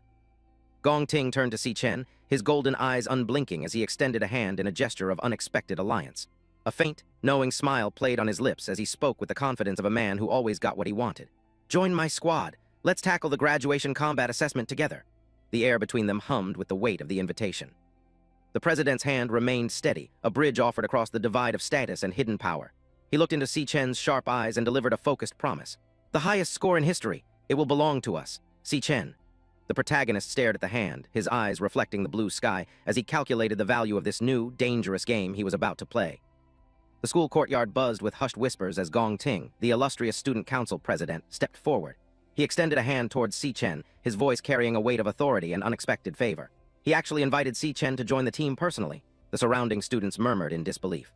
Jiang Jian stood nearby, his face twisted in a mix of shock and suppressed envy. Jiang Jian's mind raced, his teeth bared in a silent snarl of frustration. If this guy joins, someone has to be kicked out of the team. He thought about his brothers, the lackeys who relied on him for a spot. How am I going to explain this to the brothers? But he knew the stakes. Joining Gong Ting team means guaranteed first place in the graduation combat assessment. Si Chen remained motionless, his crimson eyes reflecting a profound indifference that bordered on contempt. To the others, he was a nobody who had just hit the lottery. Jiang Jian glared at him, his internal monologue screaming with entitlement. So many brothers couldn't get in even with bribes. What gives him the right? Swallowing his pride for the sake of the greater plan, Jiang Jian reached out, his fingers clutching at Si Chen's sleeve.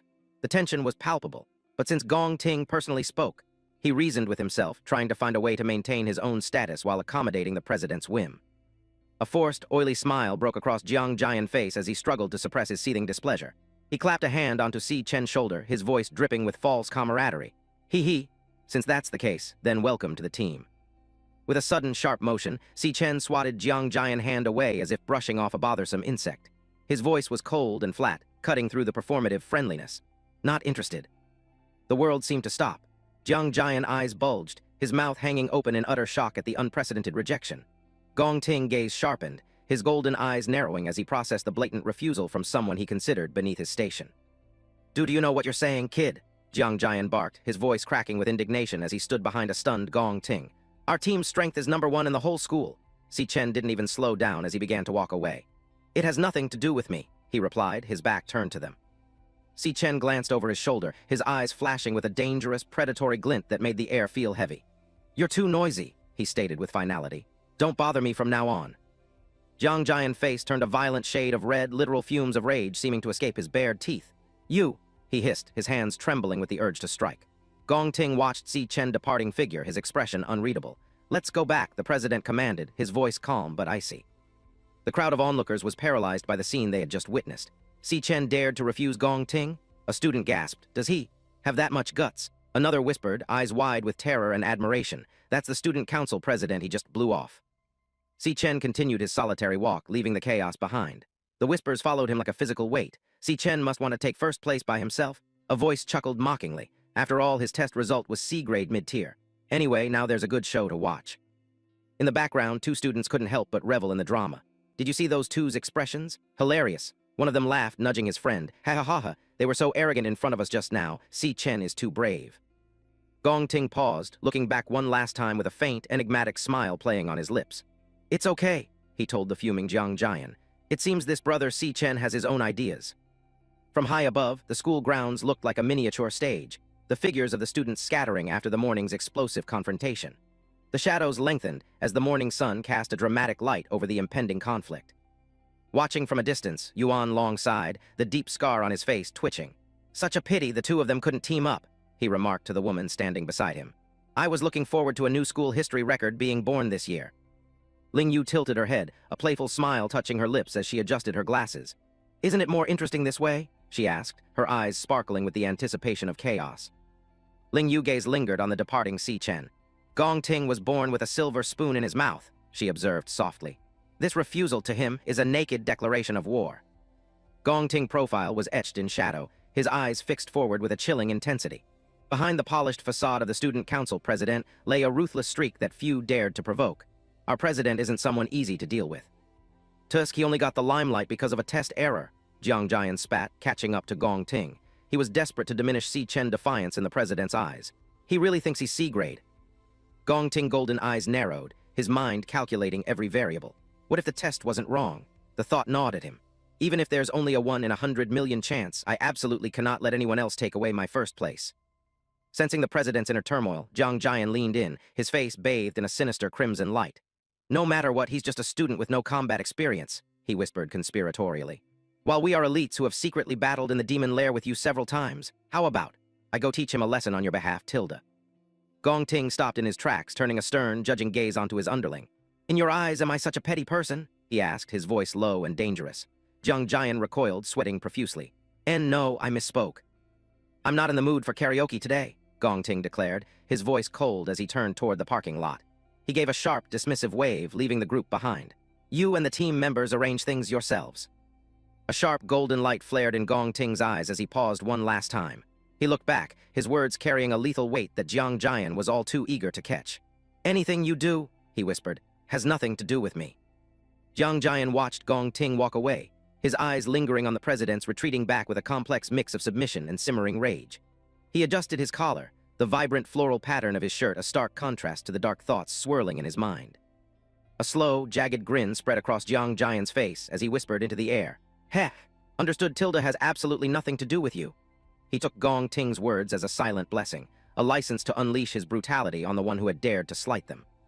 Later that afternoon, Jiang Jian sat perched on the school stairs, a half-empty soda can dangling from his hand. He looked down at a bowing subordinate who had just arrived with news. "Oh," Jiang Jian's voice was low, dangerous. "You say Si Chen isn't at school?" The white-haired lackey looked up, a sycophantic smile plastered on his face. "Yes, brother Jiang, I just overheard Si Chen saying he's going home for a bit. He left school without even eating." The soda can buckled and sprayed under the sudden pressure of Jiang Jian's grip. A sharp crack echoed through the hallway. Inside his mind, a triumphant roar erupted. "Heaven is helping me." Jiang Jian's face contorted into a mask of pure malice. He could already envision the scene. "Outside the school," he muttered, the words tasting like copper and anticipation. He leaned back, his eyes narrowing as he watched Then, who was walking calmly with headphones on. "This just makes it convenient for me to deal with him even more ruthlessly," Jiang Qin thought, his heart pounding with the thrill of the hunt. Unaware of the vultures circling above, Si Chen walked past the playground fence, his expression unreadable. In my past life, he thought, the memories beginning to surface like dark bubbles from a deep pond. His mind drifted back to a tragedy that had once shaken the world.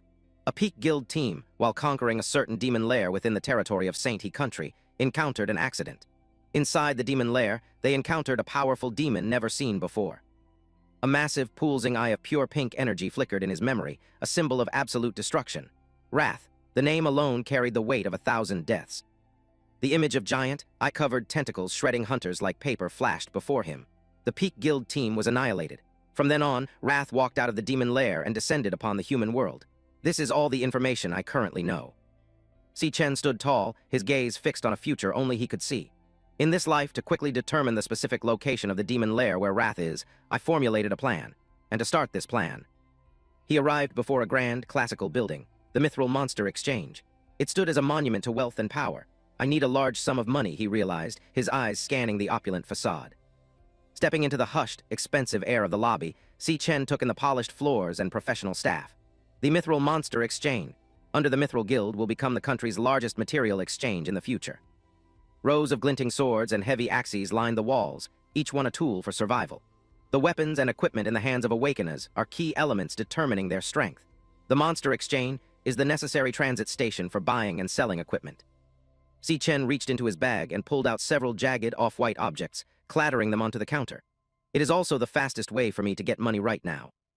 The appraiser, a man in a crisp vest and round glasses, picked up one of the drops with a gloved hand, holding it up to the light. He looked at Si Chen with a mixture of skepticism and condescension. "You, a student, where did you get this thing from?" "It was dropped by a monster," Si Chen replied simply, his voice devoid of emotion. The appraiser squinted at the jagged tooth, his brow furrowed in confusion. "How come I've never seen it?" Behind him, a young employee with pink hair leaned in, her eyes wide with recognition. This was Xiao Li, a new trainee at the exchange, her pink hair tied back with a neat red bow. She gasped, a spark of excitement in her eyes. "If I remember correctly, this should be a drop from the E-grade cloud-type monster beast Sangson's Fang." Xiao Li didn't stop there, her knowledge pouring out in a rush. According to records, Sangson's Fang can be made into an E-grade cloud-type scepter, or ground into powder. The appraiser waved his hand dismissively, his face flushing with annoyance. All right, stop lecturing. What tricks can an E-grade item play?" He straightened his bow tie, his voice rising in an arrogant huff. "Our exchange has always been a VIP system. Those who come are awakeners with identity and status. What passes through my hands are high-grade goods of D-grade and above. It's normal for me not to recognize this kind of small E-grade item." He turned away, his expression souring as he muttered to himself. "There have been too few high-grade customers recently. At this rate, when can I be promoted to supervisor?" He glanced back at Si Chen, who was casually checking his phone. Really unlucky, always encountering this kind of troublesome guy with no benefits. The appraiser thought bitterly. Might as well push it all to the newbie. The appraiser jerked a thumb over his shoulder, already dismissing the troublesome student from his mind as he walked away. "Hey, little Lee, his remaining procedures are handed over to you. Work hard, I have high hopes for you," he called out with hollow encouragement. Xiao Li bowed quickly, her voice bright and professional. "Yes." Xiao Li returned to the counter a few moments later, her movements efficient and polite. She slid a black box embossed with the gold Mithril logo towards Si Chen along with a digital transaction slip. "Here is your money, please keep it safe," she said, offering a small smile. Is there anything else you need help with? Si Chen looked down at the transaction slip, his crimson eyes scanning the figures. 18,000 credits. It wasn't a fortune, but inside his mind, he calculated the immediate needs. He thought 18,000 enough to solve the rent for now. It was a solid start, a small piece of the puzzle falling into place. But he wasn't finished, not by a long shot. He raised his hand, a surge of energy manifesting in his palm like digital static. He looked at the stunned staff members and said, "Then next." The air in the exchange began to vibrate with a latent power. With a violent tear in space, he pulled a massive, jagged weapon from his dimensional storage. It was a bone-white greatsword pulsating with a malevolent purple aura, its surface etched with otherworldly runes. He slammed the hilt onto the counter and commanded, "Help me look at this." Xiao Li, the pink-haired employee, recoiled in sheer awe. Her breath hitched as she stared at the terrifying beauty of the blade. She gasped, What a cool greatsword." She had never seen anything that radiated such a visceral sense of dread. She leaned in, her eyes wide with professional curiosity. Her mind raced to categorize the impossible object. She thought, although I've never seen it, I feel it's at least B grade. No, maybe it can reach a grade. The mere suggestion of such a high rank sent a shiver down her spine.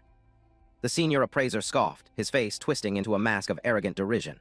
He laughed at the girl's ignorance and barked, "HMPH? A grade? What are you dreaming of? The market price for a grade weapons is heading straight for 1 million. I've worked here for so many years and haven't encountered a single one."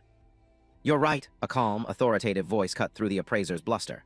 A man with teal-blue hair and sharp glasses stepped into the room, his presence immediately commanding respect. He looked at the weapon and stated, "This is certainly not some B-grade or a grade equipment." Thinking his superior was confirming his own low assessment, the appraiser bowed and chuckled servilely. He gloated, "The boss has sharp eyes after all. I told you, what good stuff can this poor student bring out?" He anticipated the humiliation that would surely follow for the young man. But Qing Zhai, the manager of the exchange, ignored the sycophant. His eyes were fixed on the blade with an intensity that bordered on reverence.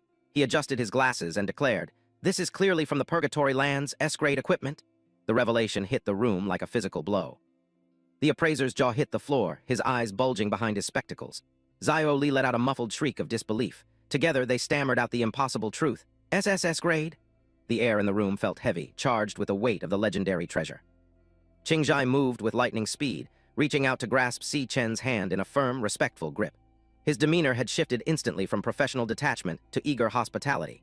In the background, the appraiser could only watch in mute, bug-eyed horror at his own catastrophic misjudgment. "Welcome, distinguished guest," Qing Zhai proclaimed, his smile wide and welcoming. He gestured toward the back of the facility and insisted, "Please follow me to the VIP room. Feel free to mention any requests."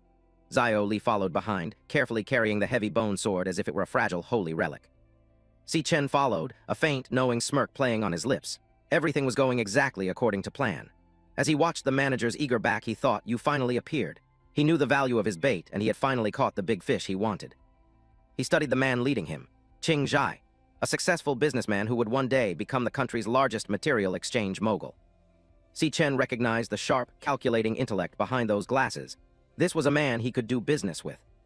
They settled into the opulent VIP lounge, the air thick with the scent of expensive tea and old money.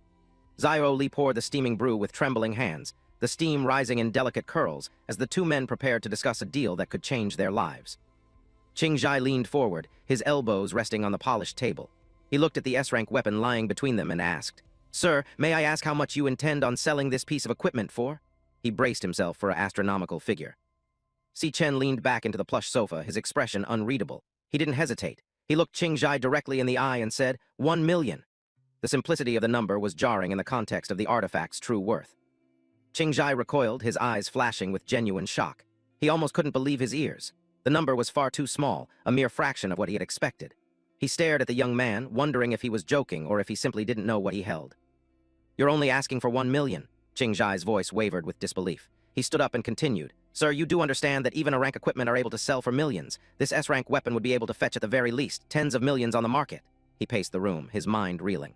He gestured wildly at the greatsword, his professional integrity compelling him to speak the truth. "This weapon could even cause a crowd stampede, it's that valuable." He couldn't fathom why someone would let such a treasure go for so little. It was a deal too good to be true. Si Chen sipped his tea calmly, unfazed by the manager's outburst. He clarified his proposal with surgical precision. "I want to use this S-rank weapon as collateral to get a loan of 1 million. I'll pay it back in 1 month. He had no intention of losing the sword. Qing Zhai fell silent, his analytical mind spinning into high gear. Using an S-rank weapon to secure a loan. Is this something a university student would normally think about? He studied the boy, looking for any sign of weakness or deceit. He saw none. Inside his head, Qingjai ran through a dozen different scenarios. It seems he has no intention of actually selling this sword. Does he intend to use it for himself later? He's certainly wiser than his age would suggest. And having a treasure like this sword in his possession.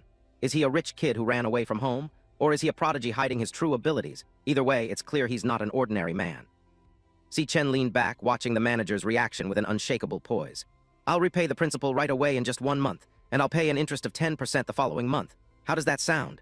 It was a fair, even generous offer, but the sheer confidence radiating from the boy was frankly intimidating. Qingjai took a deep breath, deciding to take the gamble on this enigma. He needed to probe deeper into Si Chen's identity, and he needed a private setting to do so. He looked over at his employee and said, Zyro Lee, would you please step outside? The pink-haired girl bowed and retreated, closing the door and leaving the high men alone in a heavy, expectant silence. In the opulent silence of the VIP room, Qingjai leaned forward, his fingers steepled as he studied the young man across from him. The sunlight filtered through the heavy emerald curtains, casting long shadows over the ornate furniture. If I'm not mistaken, he began, his voice smooth and calculating. Qingjai adjusted his glasses, a faint, predatory smirk playing on his lips. His blue hair caught the light as he peered over the rims. The school you attend is National Awakener University, he stated with absolute certainty, and the seniors there are about to graduate. He leaned back into the plush sofa, crossing his legs with effortless elegance. To my knowledge, National Awakener University holds an annual graduation examination. This year's examination is scheduled to take place in exactly 1 month from now, and the prize money awarded to first place is exactly 1 million, which completely lines up with your proposed loan repayment amount and date. A sharp glint flickered in Qingjai's eyes, a look of pure strategic intrigue. He didn't blink as he delved deeper into his deduction. If I had to take a guess. Si Chen sat motionless, his face partially obscured by shadow, a single crimson eye glowing with a cold, steady light. He said nothing, allowing the silence to hang heavy between them. Qingjai continued his interrogation, his voice dropping an octave. You're confident that you'll take first place in the examination, aren't you? Qingjai stood up, packing the room with the grace of a panther. He looked at the massive bone sword lying on the table, its aura reflecting in his glasses. You could have just waited 1 month to collect the prize money, yet here you are, urgently trying to offer up this rare item as collateral for a loan. This indicates that you are in desperate need of this money, and surely you wouldn't turn to such a risky option unless it was a last resort. A slow, knowing grin spread across Qingjai's face. He had seen the truth behind the mask. If that's the case. He turned back to Si Chen, his expression shifting from analytical to aggressively generous. Then I can loan you 1.5 million in cash on the spot, with 0 interest for 1 month. Qingjai extended a hand, the gesture open and inviting, his silhouette framed by the bright window. Consider this the start of a friendship between us. Si Chen looked up, his expression one of calm surprise. He studied the manager's face, searching for the ulterior motive he knew was there. He remained silent, his mind already calculating the next dozen moves. Qingjai's smile remained fixed, but his eyes sparkled with a professional hunger. And rest assured, I will keep everything discussed today strictly confidential. And remember, if you have any trading needs in the future, please consider our exchange facility as your first option. I'll make sure to cut you the best deal. What do you say? Si Chen's gaze lingered on Qingjai, a faint, imperceptible smile touching his lips. With just a few details, he was able to infer my situation and my needs. Impressive.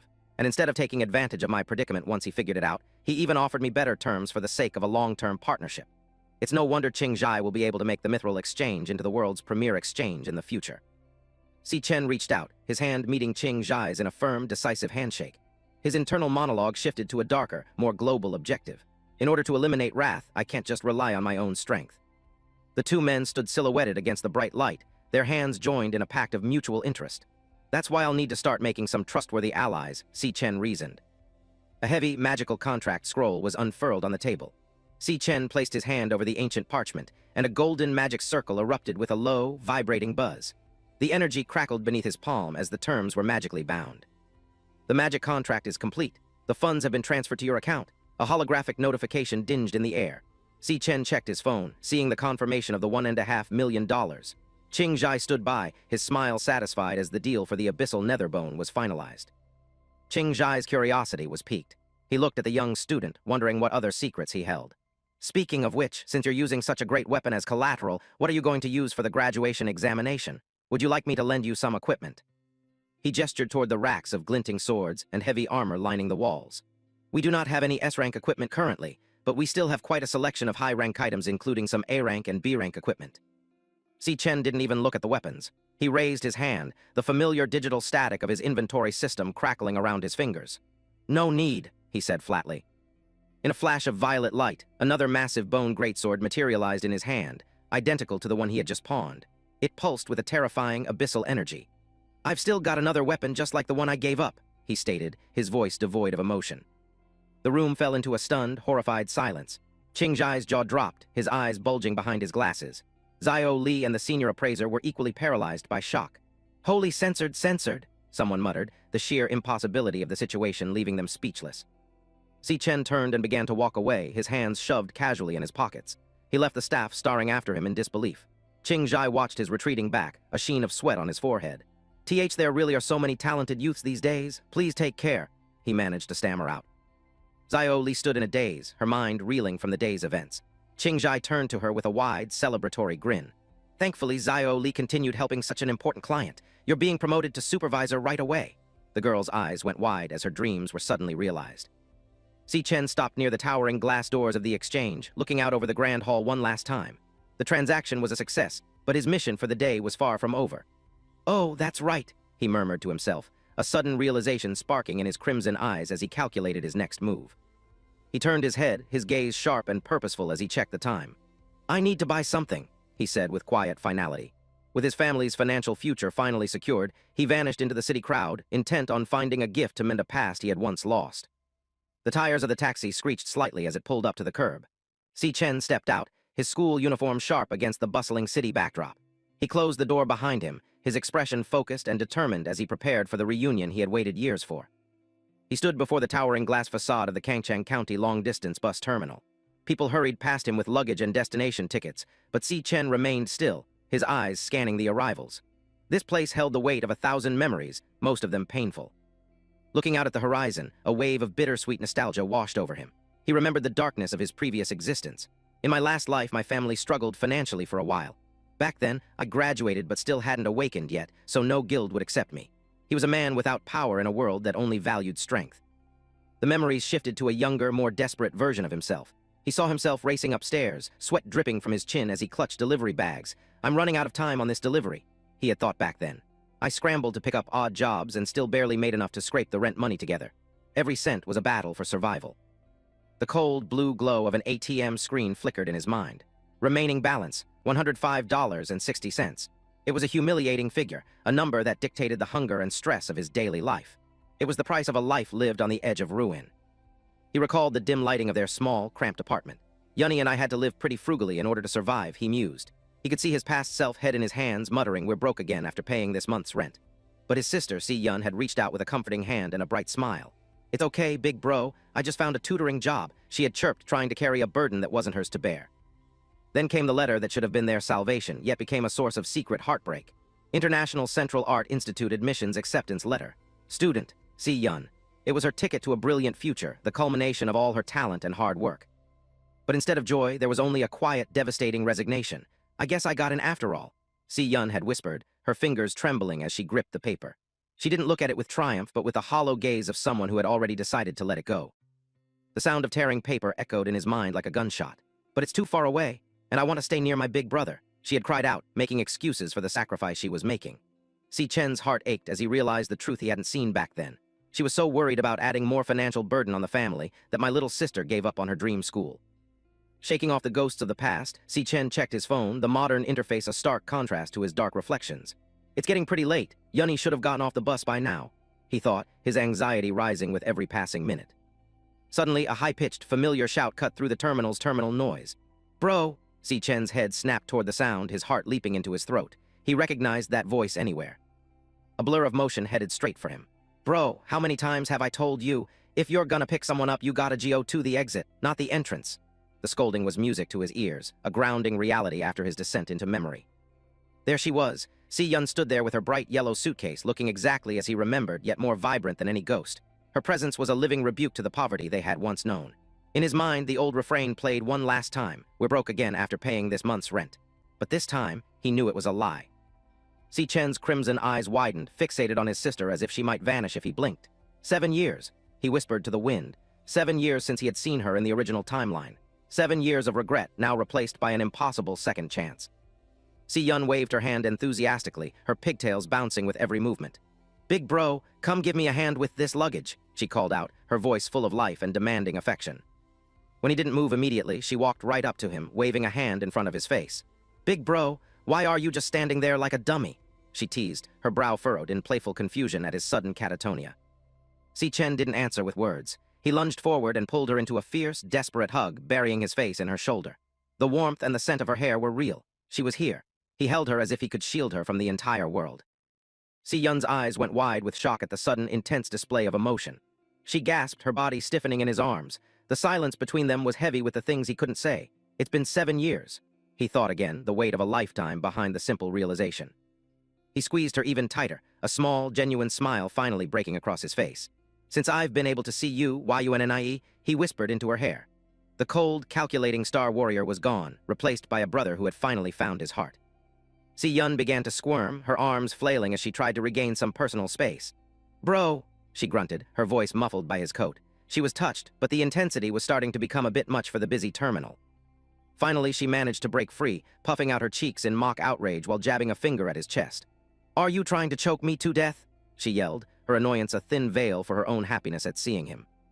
She snatched up her bag and started walking toward the parking lot, her head tossed back. "You've been acting really weird the last couple days. Did you get rejected by a girl or something? Come on, hurry up. Let's go home, let's go home." Si Chen followed behind, a soft chuckle escaping him. "No, I didn't," he muttered, content to let her lead the way. As they walked together, the sun began to set, casting a golden glow over the terminal. Si Yun talked incessantly, her voice a bright melody in the evening air. "Oh yeah, the ride to take my exam this time was crazy. Let me tell you about it." Percent 10%, Si Chen listened to every word, every nonsensical detail, cherishing the normalcy of it all. Si Chen watched her profile, her eyes sparkling with pure, unfiltered excitement as she recounted the highlights of her journey. This time around, he thought, his own gaze softening with a profound, unspoken promise. Everything was going to be different. This time, he would ensure the ending was one of their own making, a future where they finally held all the cards. He looked at her radiant, happy face and made a silent vow that resonated through his very soul. "I won't let you suffer anymore," he told her in his heart. There would be no more torn acceptance letters, no more desperate odd jobs, and no more hunger. He had the power now, and he would use it to build her a world where she could truly dream. Yet even as they walked, the light was fading, and a darker reality was preparing to greet them in the quiet streets ahead. The shadows lengthened in the narrow alleyway as the sun dipped below the horizon. A group of men huddled together in the gloom, their eyes fixed on the street corner. One of them pointed a calloused finger and grunted, "This is definitely the way that punk Si Chen takes to get home." The air was thick with the scent of stagnant water and impending violence. Jiang Jian stood at the center of the group, the vibrant floral pattern of his shirt almost glowing in the dim light. He took a long drag from his cigarette, the tip burning a bright, angry orange. He looked at his hired muscle, their faces obscured by masks, and commanded, "Go hide, and the moment he shows up, we'll jump him." He exhaled a thick cloud of smoke, a predatory glint in his eyes. A slow, jagged grin spread across Jiang Jian's face, revealing a row of sharp teeth. He leaned closer to the shadows, his voice a low, raspy whisper that carried the weight of 1,000 grudges. "I'll make sure he learns. What happens when you mess with me?" He chuckled, a dry, hollow sound that echoed against the damp brick walls. The trap was set, and the Star Warrior was walking right into it. In a narrow, dimly lit alleyway, shadows lengthened as a group of figures paced with impatient energy. One of the thugs, gripping a heavy metal pipe, looked toward his leader with a hint of hesitation. He muttered, "By the way, boss, since a bunch of us, student council members, are here, what if things go too far?" The air was thick with the scent of damp concrete and malice, a trap set for an unsuspecting prey. Qiang Dai, a high-ranking member of the student council with silver undercut hair and a cigarette dangling from his lip, let out a dismissive scoff. "I was just gonna teach him a little lesson. But that dude's attitude pisses me off." He adjusted his red floral shirt, his eyes narrowing with pure contempt.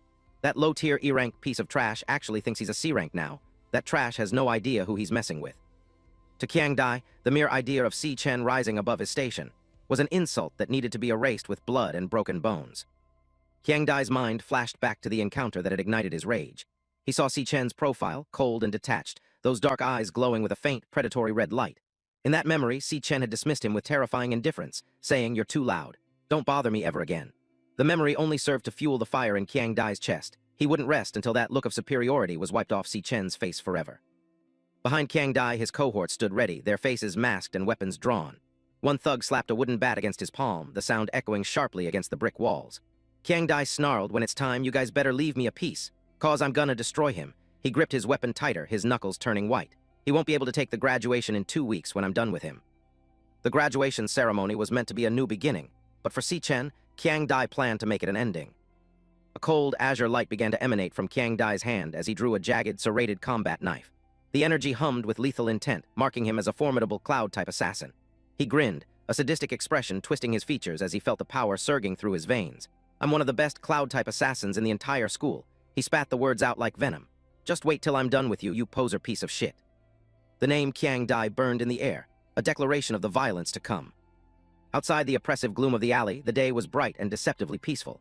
Si Chen walked alongside his younger sister, Si Yun, their shadows stretching out over the pavement. The city hummed around them, unaware of the predators waiting just a few blocks away. For Si Chen, this moment was precious, a slice of normalcy he was determined to protect, even as he sensed the shifting atmosphere around them. Si Yun sipped on her drink, her large, expressive eyes fixed on her brother. She had always been the more observant of the two, and the subtle shift in Si Chen's demeanor over the past few days hadn't escaped her. "Hey, big bro, you've been acting pretty weird the last couple of days," she noted, her voice tinged with concern. "Are you stressed over the graduation exam?" To her, he seemed more focused, more intense, as if he were carrying a weight she couldn't see. She continued to study him, her head tilted slightly as they walked. "I mean, a simpleton like you doesn't normally get caught up in your emotions," she teased, trying to lighten the mood.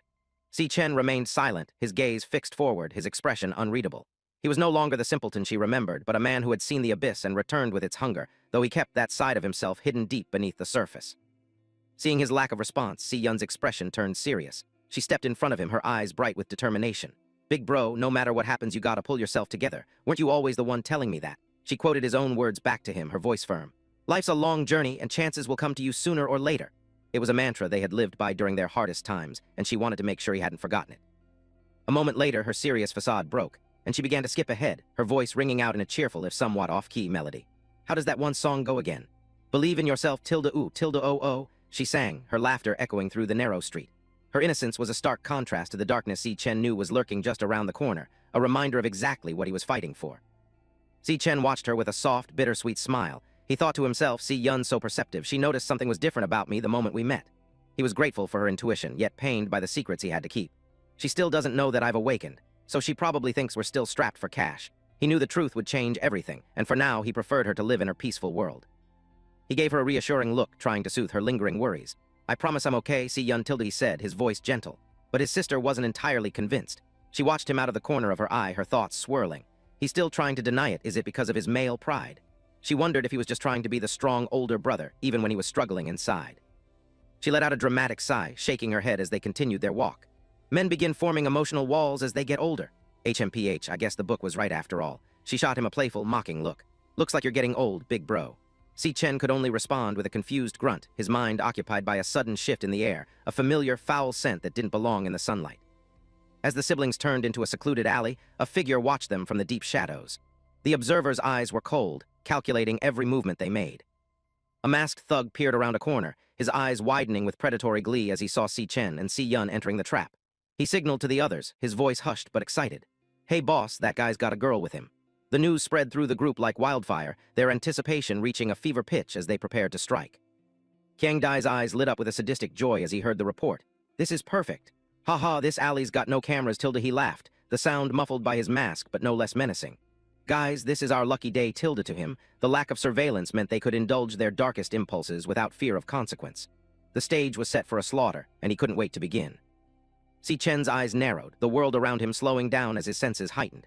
A sharp, metallic scent filled his nostrils, cutting through the stagnant air of the alley.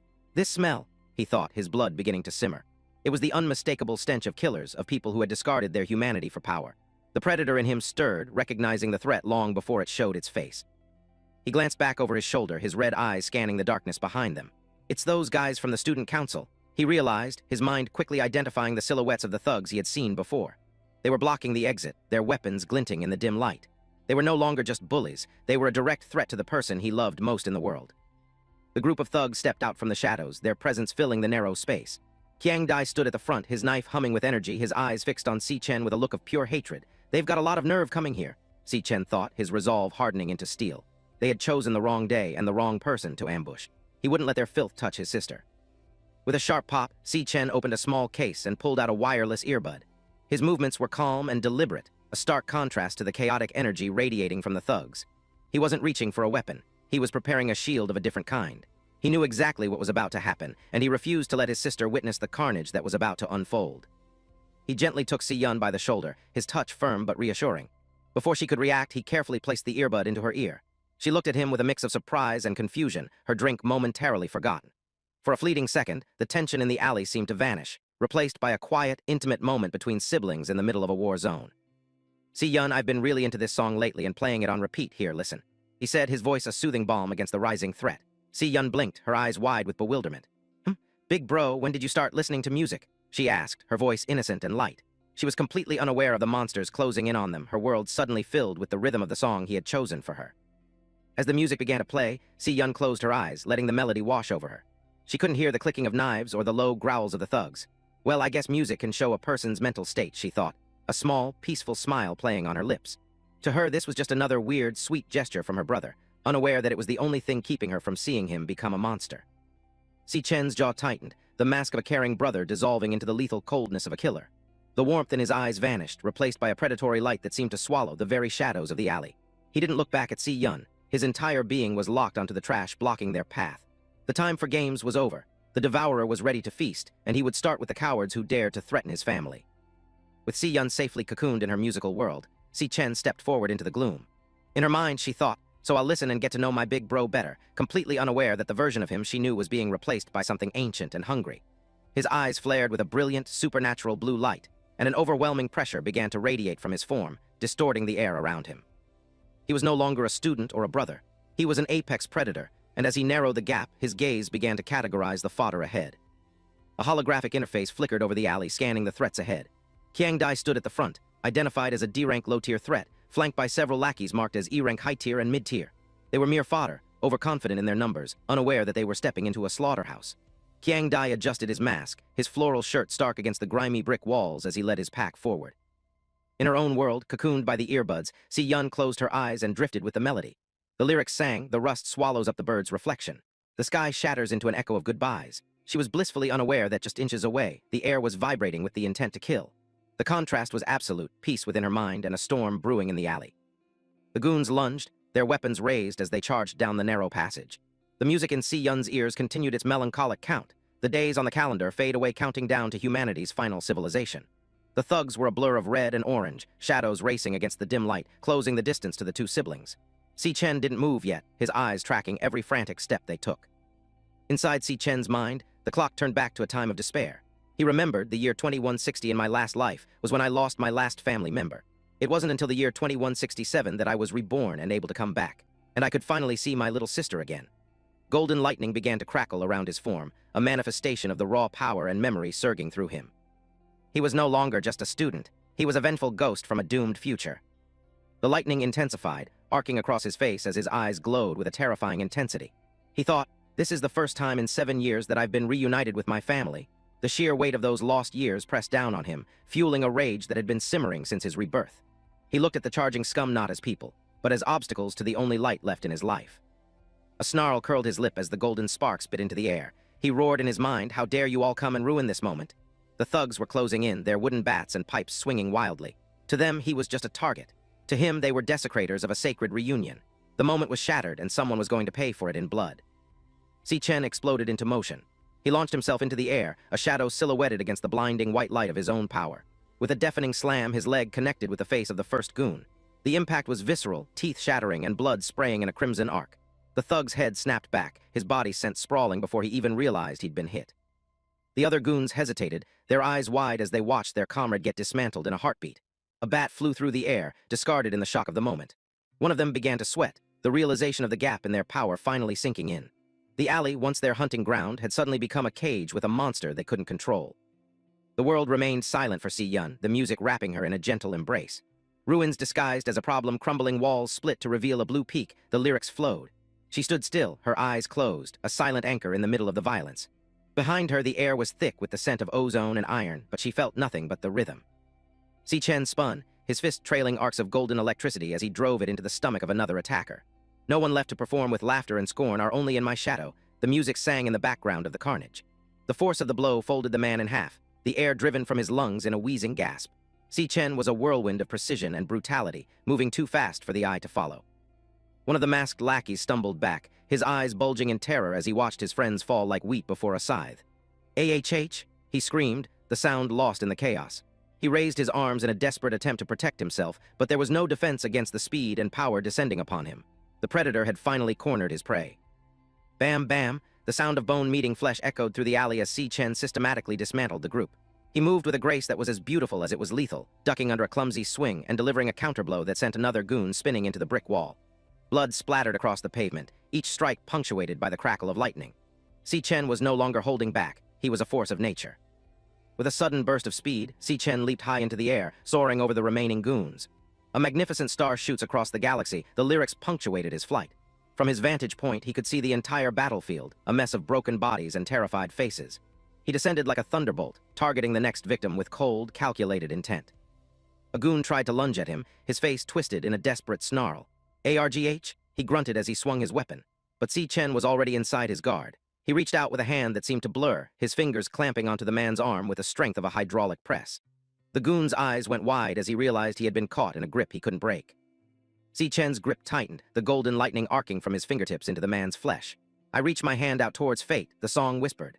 There was no mercy in his gaze, only the cold determination of a man who had already lost everything once. He wouldn't let history repeat itself, not while he still had the strength to fight.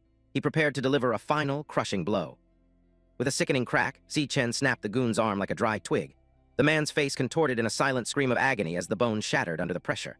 The force of the move sent the thug reeling back, his body limp and broken. Si Chen didn't even pause to watch him fall. He was already moving on to the next target, his movements fluid and unrelenting. The scream finally broke through the man's throat, a raw sound of pure pain. At last I can hear that faint echo again, the lyrics crooned. MYA he managed to choke out before another blow silenced him. His eyes were wide with a terror that transcended physical pain, the terror of a man realizing he was being hunted by something far more dangerous than himself. His reality was shattering, one bone at a time. Arm, the goon finished his cry as Si Chen's fist connected with his jaw, the force of the impact vibrating through the air. Blood sprayed across Si Chen's hand, but he didn't flinch. His expression remained a mask of cold fury, his eyes never leaving the thugs who remained standing. To them, he was a nightmare made flesh, a reminder of the consequences of their arrogance. He was the reckoning they had never expected. Boom, an explosion of golden light and blood erupted in the center of the alley as Si Chen unleashed a final, devastating attack. The remaining lackeys were sent flying, their bodies hitting the walls and pavement with dull thuds. I'll give everything I have to protect that fragile star. The song reached its emotional peak. The smoke and dust cleared to reveal Si Chen standing in the center of the devastation, a lone guardian in the ruins. Qiang Dai stumbled back, his eyes bulging in sheer, unadulterated shock. Holy shit, he gasped, his voice trembling with fear. What the hell is up with that guy? He watched as his entire squad was systematically dismantled in mere seconds. The arrogant bully was gone, replaced by a terrified boy who realized he had just picked a fight with a demon. The cigarette fell from his lips, forgotten in the chaos. How can he be this strong? Qiang Dai's mind screamed as he watched Si Chen approach, his form wreathed in golden lightning. The air crackled with power, the ground beneath Si Chen's feet cracking with every step. Crack! The sound echoed in the silence of the alley, a heartbeat of impending doom. Si Chen looked like a god of war, his presence overwhelming every sense, his intent clear and lethal. Si Chen struck another goon, his fist a blur of golden light that left a trail of crimson in its wake. The impact was so great that it sent a shockwave through the air, knocking the breath from the man and sending him spinning into the shadows. Si Chen didn't miss a beat, his body already pivoting toward the next target. He was a machine of destruction, fueled by a rage that had been centuries in the making. With another visceral bam, Si Chen's fist connected with the chest of a thug, the sound of cracking ribs clear in the still air. A spray of blood erupted from the man's mouth as he was sent flying back, his weapon clattering uselessly on the pavement. Qiang Dai could only watch in horror from the distance, his knife trembling in his hand. The massacre was nearly complete, and he was the only one left standing. Si Chen stood as an avatar of retribution amidst the broken bodies of the student council goons, his fist dripping with crimson and humming with residual golden electricity. He raised his gaze, pinning Qiang Dai with eyes that held no mercy. The bully was panting, his knife hand trembling with a white-knuckled grip as his eyes darted frantically across the alley, searching for an exit that didn't exist. Though only a few yards separated them, Si Chen's oppressive presence filled every inch of the corridor, a suffocating weight of impending judgment that crushed the very air from Qiang Dai's lungs. Qiang Dai bared his teeth, his face slick with sweat as his bravado crumbled into a frantic, high-pitched snarl. He shrieked, I'm the strongest cloud-type assassin. The boast was a hollow shield, a thin veil over a soul that was shivering in absolute terror. He gripped his blade until his knuckles turned bone-white, realizing too late that his ranks, titles, and arrogance meant nothing against the monster standing before him. The silence of the alley stretched taut, like a wire about to snap, as Qiang Dai's fear finally pushed him past the point of reason. Qiang Dai's sanity snapped. The silver-haired bully lunged forward, his face contorted in a mask of pure, unadulterated rage. He screamed at the top of his lungs, You motherfucker, you think I can't beat you? He swung his blade with a desperate, wild intensity, his world narrowing down to a single point, the man who had just dismantled his pride. but his movements were frantic, fueled by fear rather than skill, a dying gasp of a failed predator. Si Chen moved before Qiang Dai could even complete his swing. He leaned back, the jagged knife missing his chest by a mere inch, and countered with a strike that was as fast as a lightning bolt. His fist connected with Qiang Dai's jaw with a sickening thud, sending a spray of blood and spit into the air. The bully's eyes rolled back in his head, the force of the blow rattling his brain inside his skull. The knife slipped from his fingers, a useless trinket in the face of true power. The impact was visceral, a violent explosion of force that sent Qiang Dai hurtling backward. His body tumbled through the air like a discarded rag doll, his floral shirt billowing as he slammed against the pavement. A sharp grunt of pain escaped his lips, the air driven from his lungs in an instant. The arrogance that had defined him just moments ago was gone, replaced by the cold reality of his own helplessness. Qiang Dai hit the ground with a dull thud, his body skidding across the grimy brickwork. He tried to scramble away, his hands clawing at the concrete, but his limbs felt like lead. The world was spinning, a chaotic blur of light and shadow. Behind him, Si Chen stood perfectly still, his silhouette wreathed in the fading sparks of his aura, a silent judge waiting to deliver the final sentence. The world went red for Qiang Dai as another blow descended upon him. This time, it was a crushing kick to the ribs that sent him sliding into a pile of trash. The impact shattered bone and bruised muscle, a symphony of destruction that left him gasping for breath. Blood began to pool in the corners of his mouth, the metallic tang of iron filling his senses as he realized just how far out of his league he truly was. Si Chen loomed over the fallen bully, his shadow swallowing the light. He didn't say a word, his silence more terrifying than any threat. He simply stood there watching Qiang Dai struggle to breathe, his eyes cold and devoid of any mercy. The alley felt smaller now, the air thick with the scent of ozone and the heavy weight of impending judgment. The slaughter was nearly over. Two of Qiang Dai's teeth flew through the air.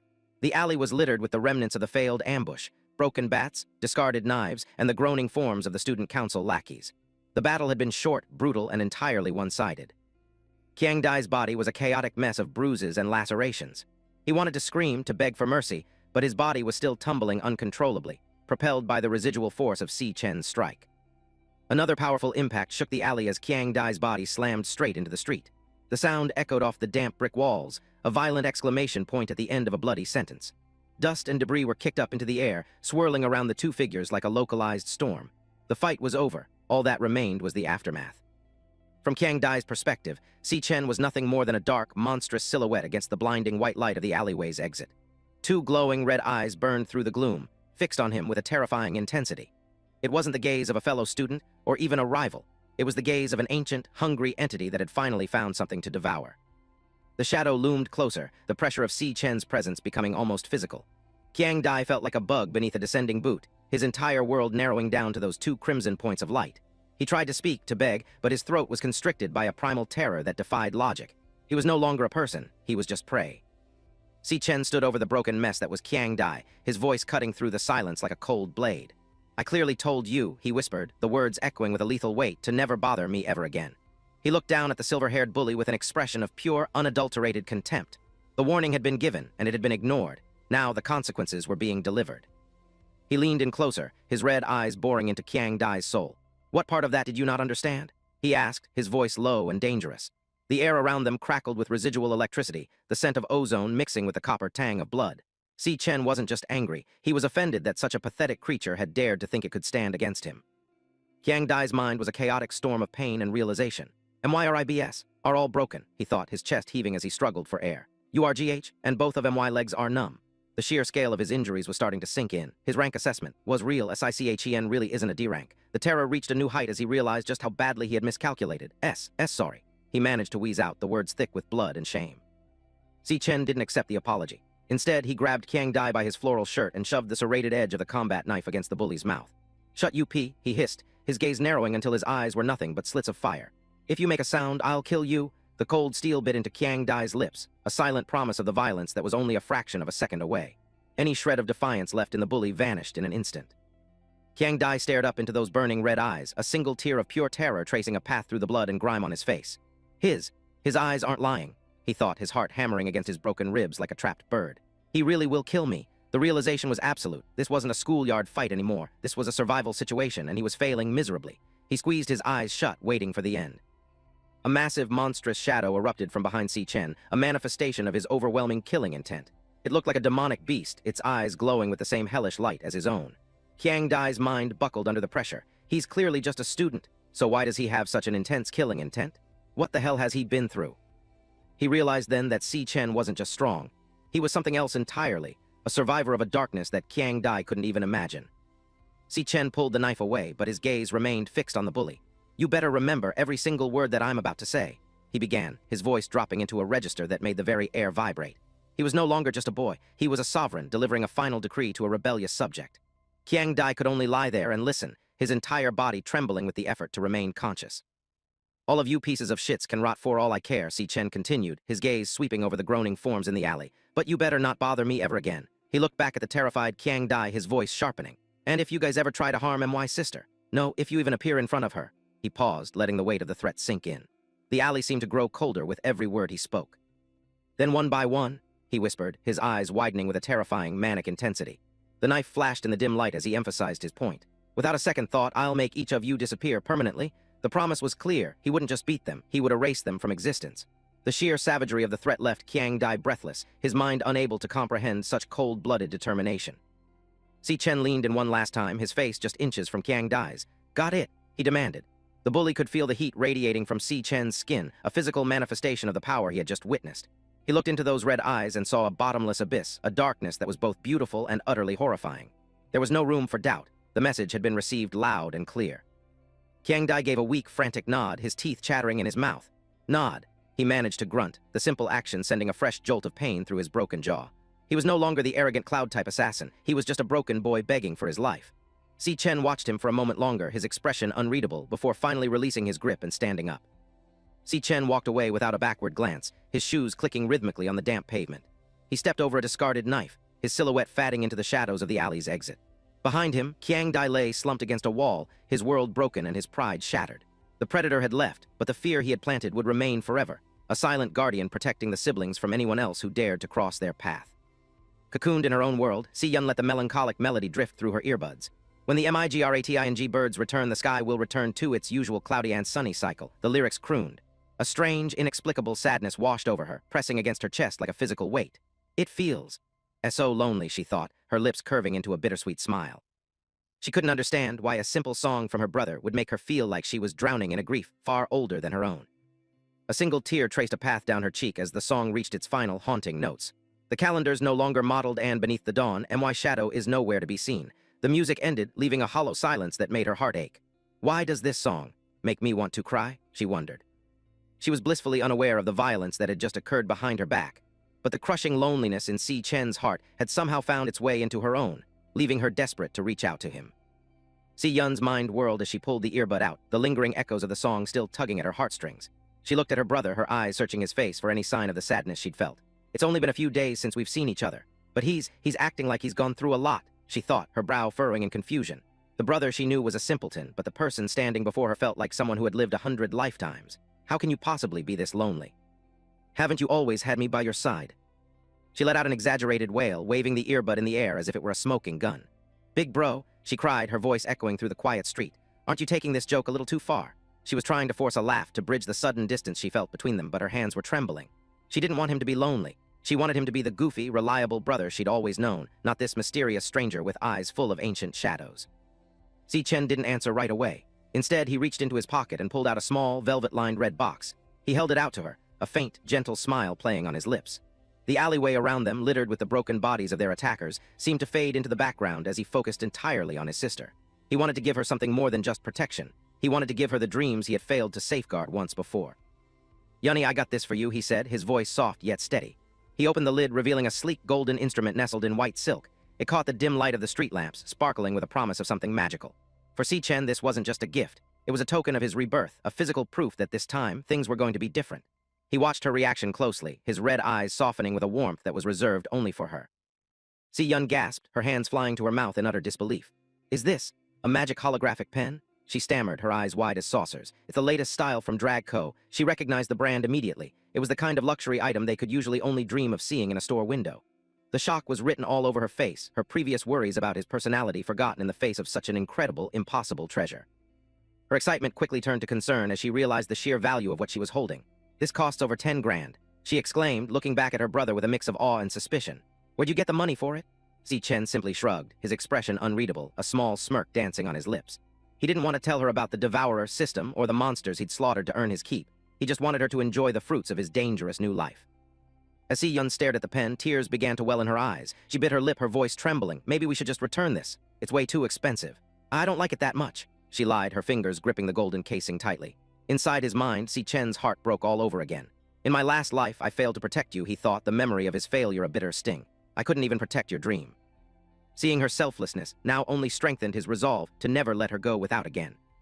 He looked at his hands, still stained with the invisible blood of the men he'd just crushed. In this life, he vowed silently, his eyes hardening with a terrifying purpose, I'll protect everything about you. He was a different man now, a predator who would tear apart anyone who stood in the way of his sister's happiness. The pen was just the beginning. He would give her the world, and he would build it on the bones of his enemies. The scene in the alleyway was grim, a stark contrast to the siblings' emotional moment. The thugs lay scattered across the pavement, groaning in agony as they clutched their broken limbs. Ambulance. One of them managed to wheeze out, his voice a pathetic rasp. They were broken, defeated, and utterly irrelevant to Si Chen now. He had delivered his warning, and he was moving on, leaving the trash behind to be swept up by the authorities. I'll protect everything about you, his mind echoed as he turned away from the carnage. Si Yun tentatively pressed the tip of the pen against the air, her eyes lighting up as a spark of pink light erupted from the nib. She began to draw, her movements fluid and excited as she realized the magic was real. For a moment, she was just a girl playing with a toy, the darkness of their reality forgotten in the joy of creation. She didn't see the blood on her brother's hands. She only saw the light he was bringing into her life. Woke, she shouted in delight as a shimmering, holographic goldfish materialized in the air, its fins fluttering as if it were swimming in a phantom sea.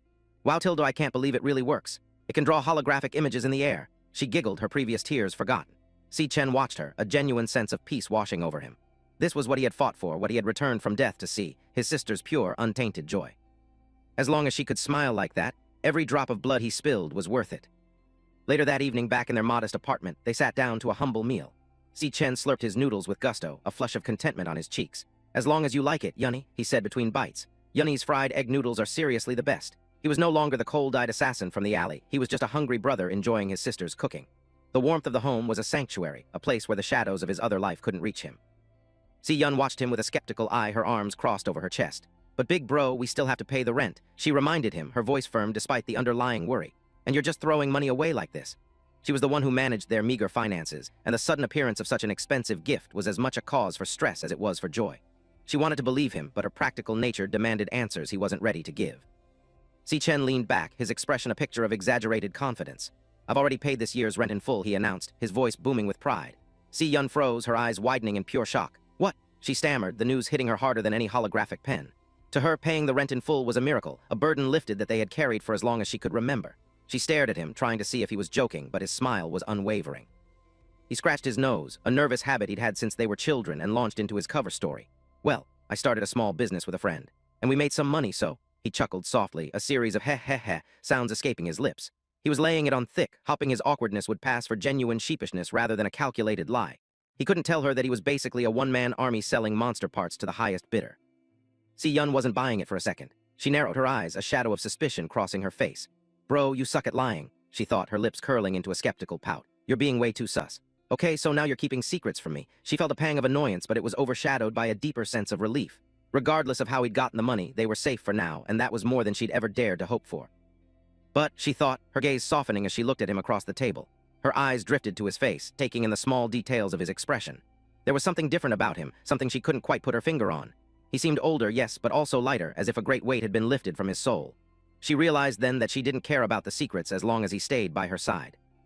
It's been ages, she mused, a soft smile touching her own lips, since I've seen such a happy smile on my brother. Si Chen was laughing now, his eyes crinkled with genuine mirth as he joked about the noodles.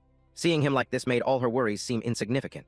She decided then and there that she wouldn't push him for the truth. If he wanted to keep his secrets, she would let him, as long as he kept that smile on his face. She reached out and rested her hand on his shoulder, a small gesture of solidarity and love.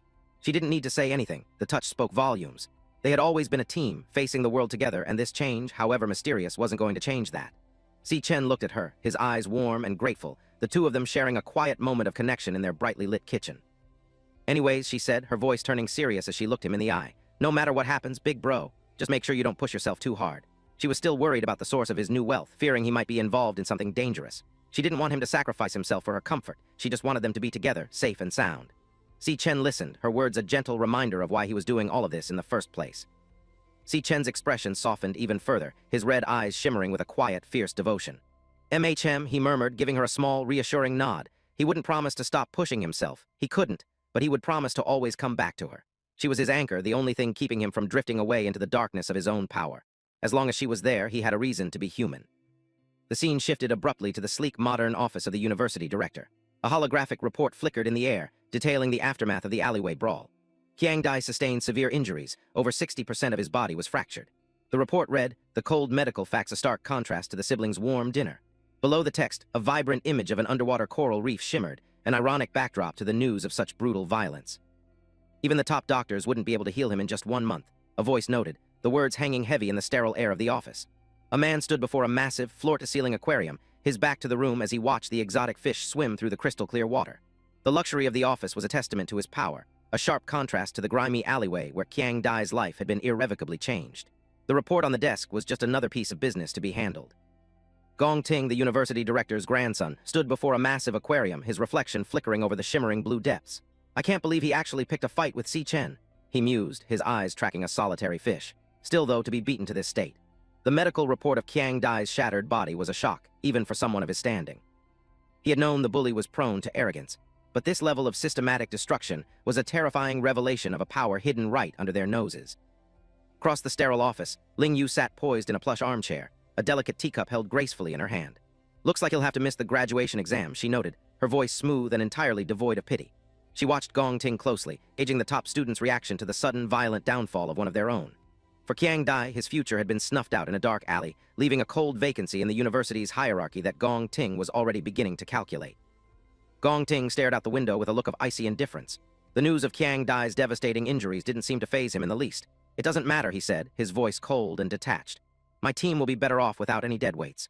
To him, people were either assets or liabilities, and a broken assassin was a liability he had no intention of carrying.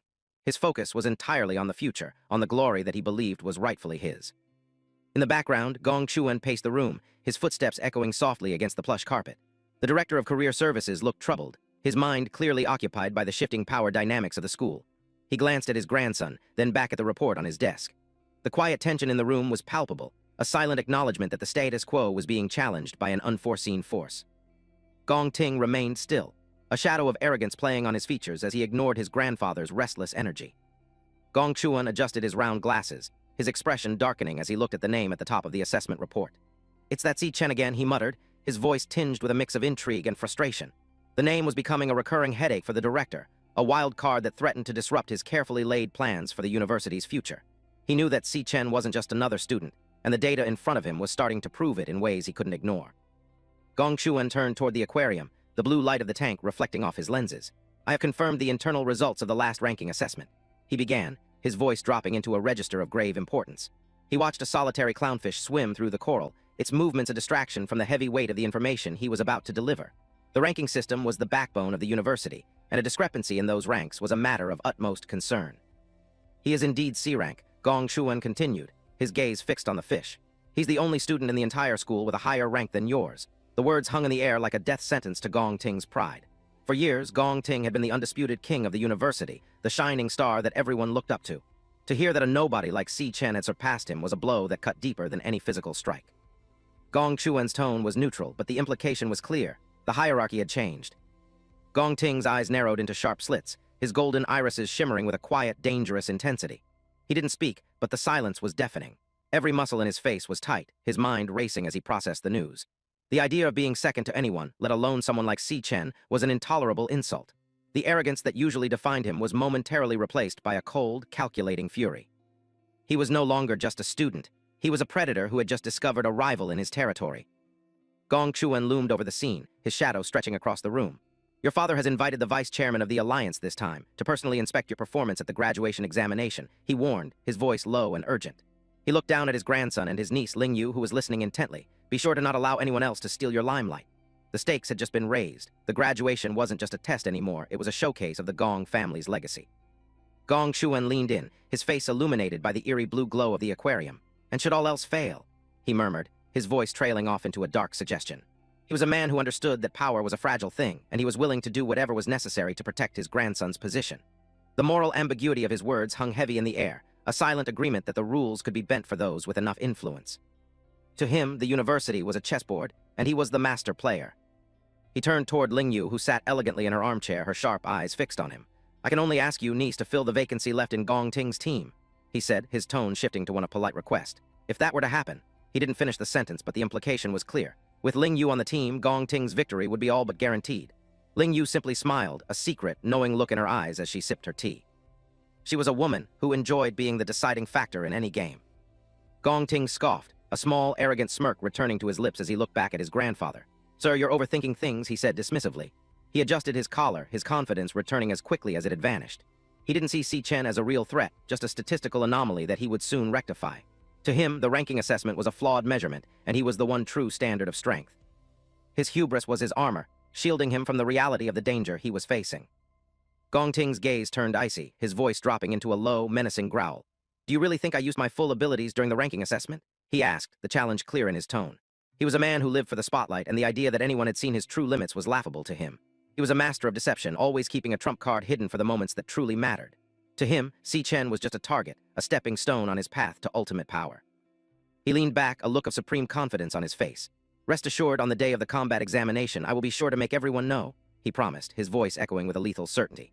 In the background, a shark swam slowly through the aquarium, its jagged teeth a silent reflection of the violence that was coming. Gong Ting's promise was a vow of blood, a declaration that he would crush anyone who dared to stand in his way. He wouldn't just win, he would dominate. "Who the strongest is?" Gong Ting declared, his eyes burning with an intense predatory light. He stood before the tank, his silhouette merging with the dark shadows of the sharks. The graduation exam was no longer just an academic milestone. It was a battlefield where he would prove his superiority. He was ready to unleash everything he had to show the world that the name Gong Ting was synonymous with power. The peace of the university was about to be shattered by the ego of its brightest star. The scene shifted to the stark silence of the National Awakening University men's dormitory at 11:00 p.m. Si Chen stood under the shower, the hot water cascading over his muscular back as steam filled the room. "I've completed today's 100-kilometer run with weights," he thought, his body aching with a satisfying fatigue. His training was relentless, a brutal regimen that pushed his limits every single day. He knew that the world didn't care about excuses, only results, and he was determined to be the one standing at the end. He leaned his head against the tiled wall, the water washing away the sweat and grime of his training. Now that the money issue's been solved, everything else is going well, he mused, his red eyes narrowing in thought. I should be able to start my real plan after graduation. The weight of his previous life's failures was a constant companion, but for the first time he felt like he was truly in control of his fate. The pieces were falling into place, and he was ready for the next phase of his journey. A vision of a golden trophy and a check for 1 million yuan flashed in his mind.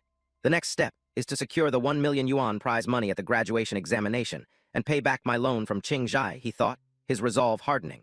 He knew that money was power in this world, and he needed both to protect his sister and achieve his ultimate goals. The graduation wasn't just a test for him. It was a financial and strategic necessity that he couldn't afford to lose. Si Chen's mind drifted to Qingzhai, the man who had provided him with the initial capital he needed. I have to make sure I honor my agreement with Qingzhai, he thought, his expression serious. After all, there'll be a lot of things I'll need from him in the future.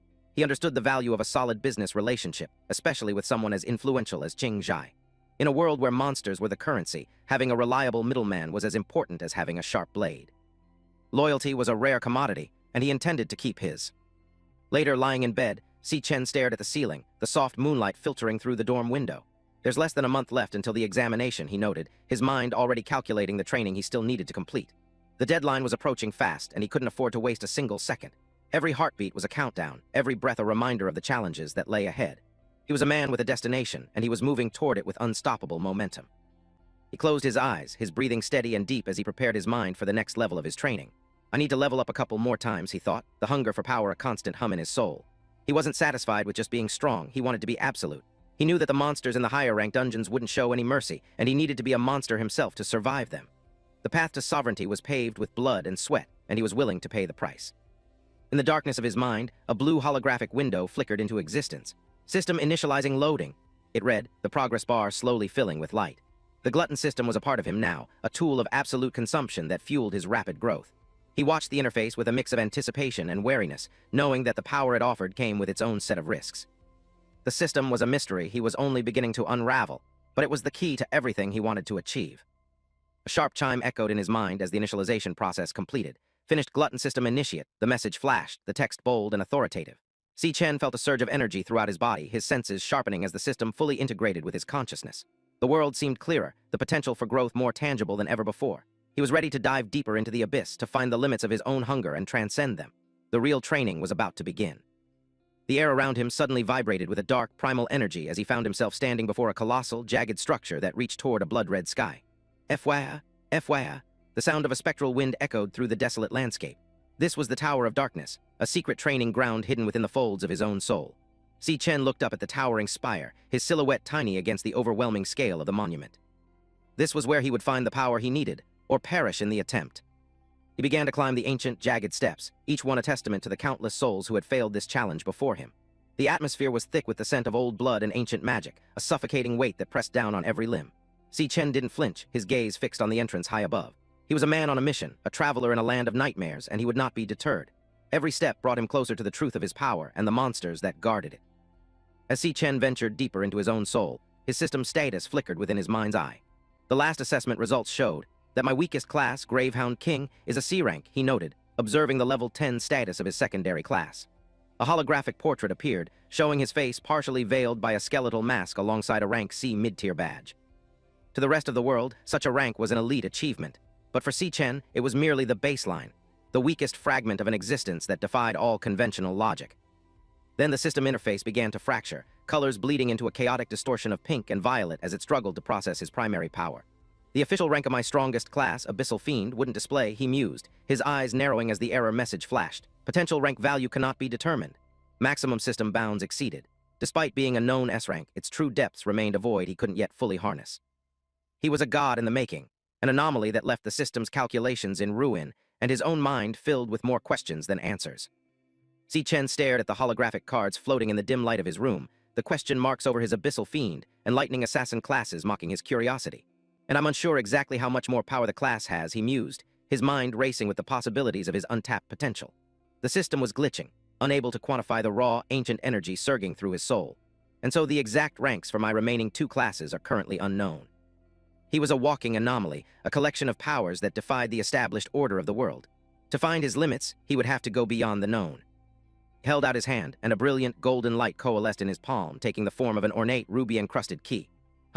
The air vibrated with a low, resonant frequency as the artifact pulsed with a life of its own. A system window flickered into existence, identifying the legendary item, Time Rift Key Rank, SSS, the only key capable of unlocking the gates of the Tower of Darkness. This was his ticket to the next level, a physical manifestation of his unique destiny. The key was heavy with the weight of centuries, a bridge between his current life and the dark secrets of his past. With a steady hand, Si Chen drove the key into the fabric of reality itself. Rumble! The ground beneath his feet shook as the space in front of him began to tear open, revealing a vertical slit of blinding white and purple light.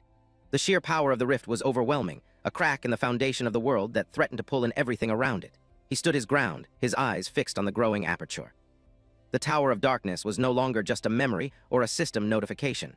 It was becoming a physical reality. The rift exploded into a massive, swirling vortex of violet and pink energy, the sheer scale of the portal dwarfing Si Chen's lone silhouette. Rumble, rumble! The sound of a collapsing universe echoed through the room. Let's put it to the test today, he thought, his resolve hardening into steel. He stepped toward the roaring maelstrom, his cloak fluttering in the supernatural gale. What's inside the Tower of Darkness? What kind of scene is waiting for me? He was stepping into the unknown, a journey that would redefine his understanding of power and sacrifice. Whoosh, the vortex swallowed him whole, the violent currents of energy pulling him through the rift. For a moment the world was nothing but a chaotic blur of purple light and rushing wind. Si Chen braced himself, his senses reeling as he was transported across space and time. He was no longer in his dormitory, no longer in the university. He was in a place that existed outside the boundaries of human comprehension. The transition was visceral, a total sensory overload that left him gasping for air as he hurtled toward his destination. The light vanished as quickly as it had appeared, leaving Si Chen standing in a landscape of unimaginable dread. He gasped, his red eyes widening in shock as he took in his surroundings. His mind screamed, his heart hammering against his ribs. The air was thick with the scent of old blood and a lingering ancient malice. This place is, he whispered, the words dying in his throat as the true scale of the tower's interior was revealed. He was no longer the hunter. In this dark sanctuary, he felt like a trespasser in the presence of something far older and hungrier than himself. We open in a desolate realm known as the Fallen Star Wastes, where a lone figure stands beneath a vast, purple galaxy. Suddenly, Si Chen is jolted by a strange sensation, his eyes widening in confusion. An immense force slams down on him, forcing him to his knees with a pained grunt. His eyes glow red as he fights against the crushing weight, realizing the gravity here is insanely exaggerated. A system note confirms the surface gravity is 10 times that of Earth's. He quickly assesses the situation. The door I came in through has vanished. It seems I must eliminate this floor's boss to open it again. Forced to sit and catch his breath, Si Chen calculates his chances. In this environment, I can unleash 30% of my strength at most. I need to adapt to this place as quickly as possible. Just as he thinks this, a colossal glowing foot descends from the sky, shaking the very ground he sits on. The boss of this floor reveals itself, a B-rank star warrior known as the Phantom Lion. Realizing he's outmatched, Si Chen activates a system command. Loading, switching class. As he pants for breath, golden lightning begins to crackle violently around his hand. A notification declares the process finished. The class switch is complete, designating him as a level 10 lightning assassin. Now overflowing with power, Si Chen's stats have been boosted significantly. He glares at the beast and says, "So the enemy of this floor is you." Holding a newly formed lightning dagger, Si Chen prepares to face the pouncing Phantom Lion. The beast lunges with ferocious speed, but Si Chen, enhanced by his new class, narrowly dodges the attack. He grits his teeth trying to counterattack, but the intense gravity is still a major issue. My body feels so heavy. He pushes through the pressure, thinking, I must end this quickly. He thrusts his dagger at the lion's chest, but the attack misses its vital point, failing to paralyze the beast. His eyes widen in disbelief. I missed. While the lion lands gracefully, Si Chen realizes the flaw in his plan. The high gravity has severely impacted my speed and attack precision. The assassin class has lost all its advantages. The Phantom Lion roars, completely unfazed by the environment. Si Chen watches in frustration, thinking, but this guy is moving with ease. As the monster's cosmic energy flares for another attack, Si Chen understands the massive power gap. Is this the monster strength level inside the Purgatory Magic Tower? It was clear his current class wasn't going to cut it. Realizing his mistake, Si Chen doesn't hesitate. He initiates another class switch and the system confirms, class switch complete. Surrounded by a new, violent aura of pink and blue energy, his eyes glow with power. He declares, then I'll switch to Purgatory Rakshasa. His level remains 10, but his class is now something far more sinister. The Purgatory Rakshasa class card appears. A demonic horned star warrior with immense strength and stamina, a stark contrast to the speedy assassin. This class comes with two powerful skills, Myriad Bones to Void, which absorbs power from corpses, and Triphase Gravity Calamity. His stats are completely reallocated, with his strength tripled and his stamina quadrupled. With this new power, Si Chen understands the path to victory. Different classes have different core advantages. Close quarters combat must rely on the warrior class with its high strength and stamina bonus. He leaps high into the air, activating his new ability. Gravity stacking to the max, increased downward impact force to the limit. He throws a punch, now infused with raw, destructive energy. As his fist plunged downward, the impact force amplified exponentially, surging from 200% to 400%, and finally reaching a staggering 600%. He roars, unleashing the full might of his new class. In this environment that already has high gravity, the power of my punch is amplified by a full 60 times. The Phantom Lion, once so confident, can only look up in sheer terror as the overwhelming force descends upon it. With a roar fueled by all his might, Si Chen screams, "You!" as the beast is utterly wiped out, crushed into the earth by a focused beam of gravitational energy. Si Chen's voice echoes across the wasteland. "Don't even think about stopping me."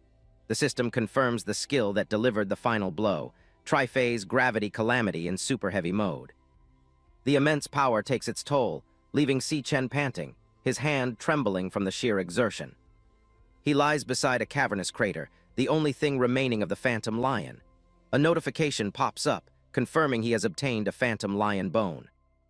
The kill grants him 12,000 experience points, instantly pushing him to the next level. He is now level 11. Lying on the ground to recover, Si Chen pants, the intensity of the battle having pushed him to his limits. The system provides an explanation of his abilities. Every star on the card represents a multiplier of the stats. The more stars, the higher the strength after class change. It then compares his two classes. The Purgatory Rakshasa has 11 stars, while the Lightning Assassin only has 9.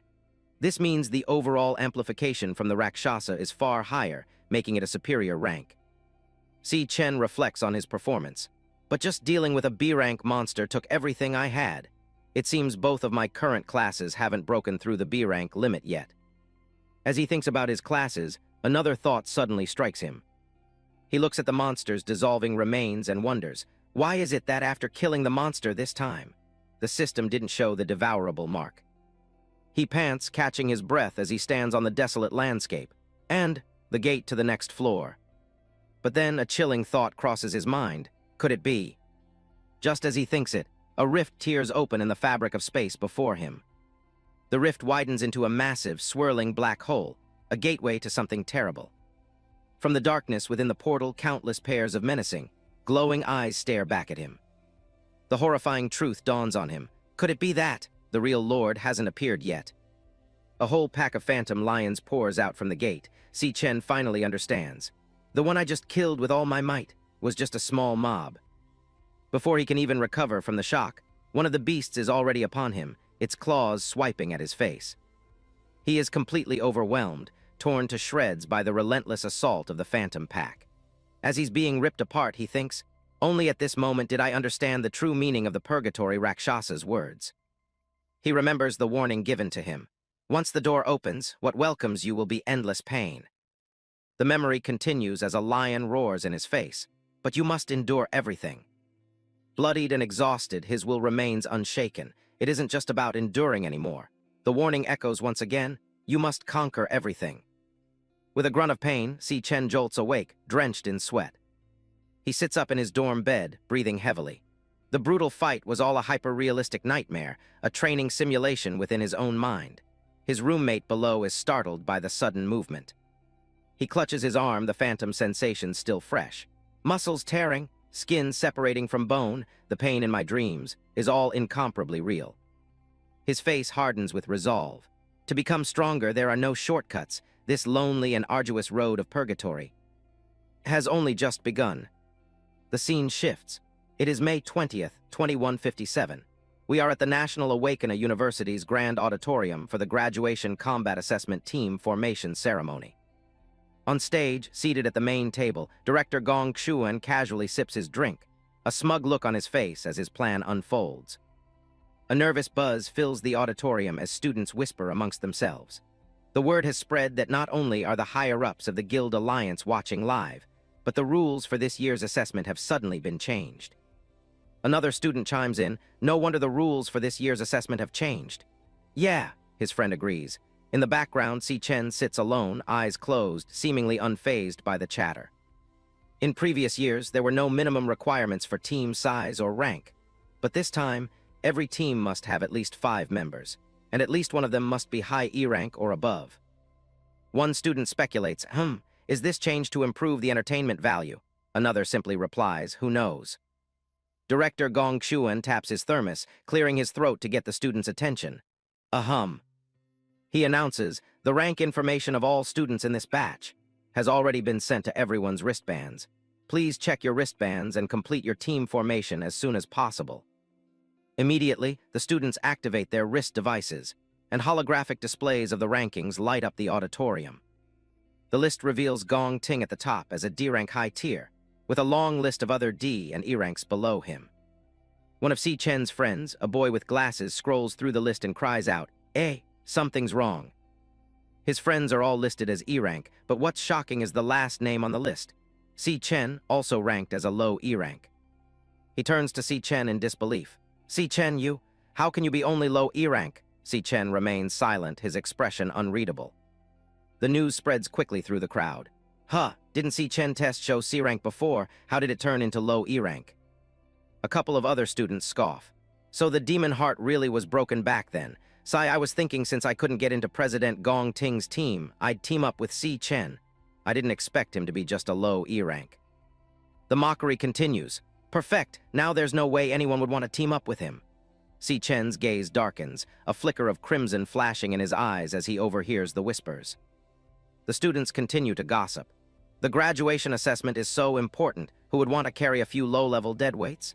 That kid Si Chen refused Gong Ting's invitation back then. He must be regretting it to death now. Gong Ting, a handsome student with yellow eyes, glances over at the commotion, his expression stoic. He looks up at his uncle, Director Gong Xuan, who sits on the stage with a satisfied smirk, his plan clearly working. The director thinks to himself, My disappointing nephew. When will you learn how to truly utilize power and human nature? His glasses gleam as he continues his internal monologue. Let Uncle teach you a lesson. Your opponents won't even have the qualification to compete. Back on the floor, students are rushing to form teams. The name President Gong Ting echoes as people clamor to join the top student. A crowd gathers around Gong Ting, begging him, "Please let me join your team. Pick me, pick me." The crowd grows more desperate, with students shouting their qualifications. "President, I've been in the student council for 3 years. I definitely won't drag you down." A female student pleads, "President, my healer class will surely be a great help to the team." While another simply begs, "President, let me be your dog." One of Gong Ting's current teammates tries to control the crowd, yelling, "Hey, too loud. Get back, all of you. We can only add one more person at most." Half an hour passes. All across the auditorium, teams are finalized as students sync their wristbands, signified by a glowing, team-formed notification. Groups of students congratulate each other, wishing their new teammates luck on the assessment. In the midst of all the activity, Si Chen stands alone in a corner, isolated from the rest. One of Si Chen's dorm mates sighs in defeat, complaining, "We asked around several times, no one wants to join us." The mood is grim as the students realize their predicament. "We only have 4 people so far. Don't tell me we won't even be able to participate in the graduation assessment." Another teammate can't believe the results. "This is too strange. How could Si Chen's performance result be the lowest rank?" Si Chen looks on with cold eyes, understanding the trap laid for them. Registration requires at least 5 people and at least 1 high E rank. It feels like they are deliberately targeting our dorm. He knows exactly what's at stake. The graduation combat assessment is everyone's only chance to show their worth.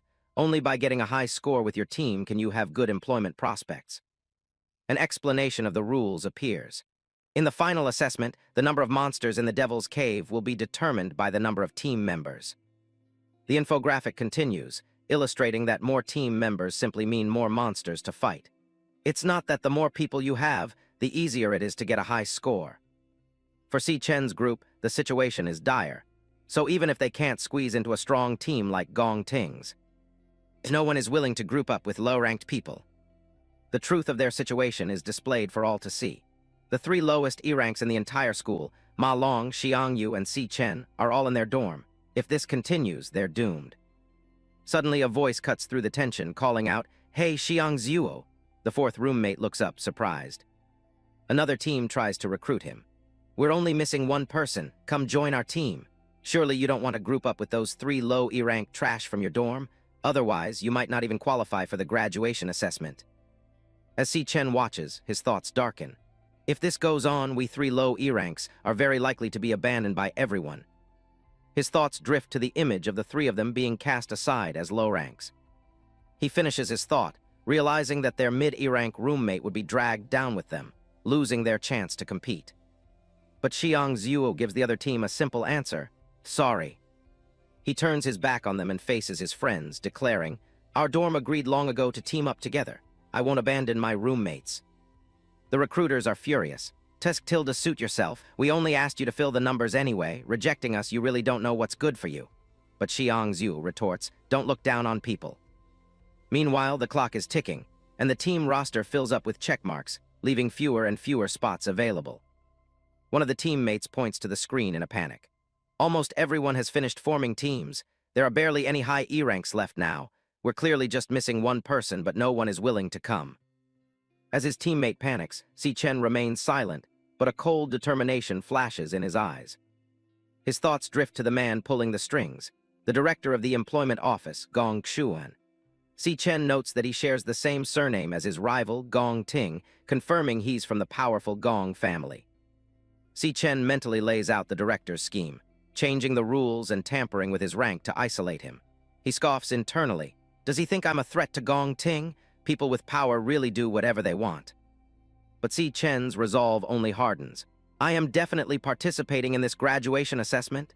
As a switching class notification appears before him, he thinks, "Since you are targeting me so blatantly." The class switch completes, and golden lightning erupts around Si Chen. With a dangerous glint in his eyes, he finishes his thought. "Then there's no need for me to be polite either." He has a plan. After all, assessments aren't the only way to prove one's strength. The sudden surge of energy from Si Chen startles the proctors overseeing the assembly. His own teammates are caught completely off guard. One of them shouts in a panic, "Hey, brother, what are you doing?" The narrator explains that Awaken schools have a special tradition to facilitate students' mastery. The other students are in shock, wondering what Si Chen is planning. The rule is simple and absolute. In any setting, students can initiate a 1v1 challenge. Si Chen's actions are a clear provocation, but it's the most direct way to show his true power, while many would refuse such a sudden challenge. He knows his target, the prideful Gong Ting, definitely won't. Si Chen stares down his rival Gong Ting, his plan laid out in his mind. As long as I defeat him, people who want high scores will surely come to team up. But just as he's about to make his move, a new voice calls out from the auditorium entrance. "Si Chen, is your team still missing people?" A mysterious student walks down the aisle, their voice laced with amusement. "I also want to participate in the school's graduation assessment this year, Tilda." The figure is revealed to be a striking young woman with short blonde hair. She confidently states, "I reached D rank back in middle school. Joining your team shouldn't drag you down, right?" Si Chen's teammates are absolutely stunned. One thinks to himself, holy crap, when did Si Chen hook up with Ling Yu? Another simply cheers, awesome. The shockwave from Ling Yu's announcement hits Gong Ting's group hard. One of them turns to his cousin, stammering in disbelief. "Cousin W, what is she saying?" Her words stun the entire hall into silence. Even director Gong Xuan, the architect of Si Chen's problems, is left completely speechless as his scheme derails in an instant. Ling Yu confidently walks through the stunned crowd, the sound of her heels echoing in the silent auditorium. The students break into whispers, unable to believe what they are seeing. Vice President Ling Yu wants to team up with Si Chen's bunch of noobs. The murmurs continue as she approaches Si Chen's group. Her background has always been mysterious. I heard she's a super genius girl from the Saint He Kingdom. Gong Xuan, furious at this interference, decides to step in. "Student Ling Yu, as an exchange student, technically you aren't qualified to participate in our school's graduation assessment." He continues, laying out the regulations he intends to use against her. "Since you transferred here, you've never taken a rank test. Your participation is completely against the regulations." Suddenly, an imposing figure with a large scar over his eye appears in a flash of purple light.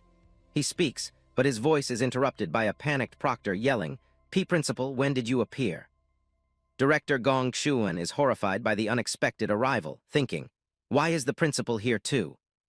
The principal addresses Ling Yu with an amused tone.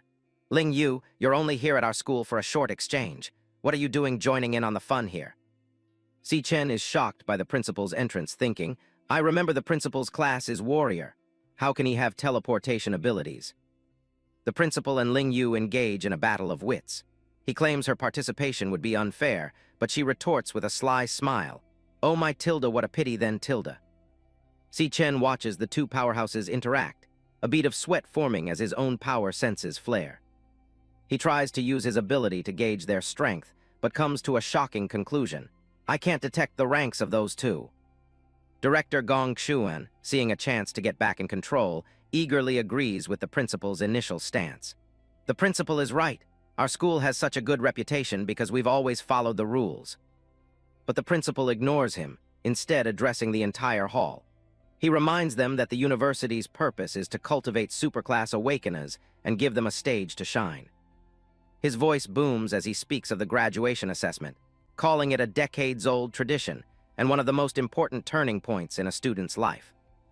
The principal's gaze becomes sharp as he delivers his final point directly to Gong Xuan. If a student loses this opportunity due to some special factors, how can the school afford that responsibility? Gong Xuan breaks out in a cold sweat, the principal's veiled threat hitting its mark. "Is this old thing hinting at me? Did he realize I secretly tampered with things?" The director looks from the principal to Ling Yu and then to Si Chen, finally understanding the situation. "Is it for that kid?" Realizing he's been caught, Gong Xuan decides to retreat. "HMPH, forget it. No need to butt heads with the old thing."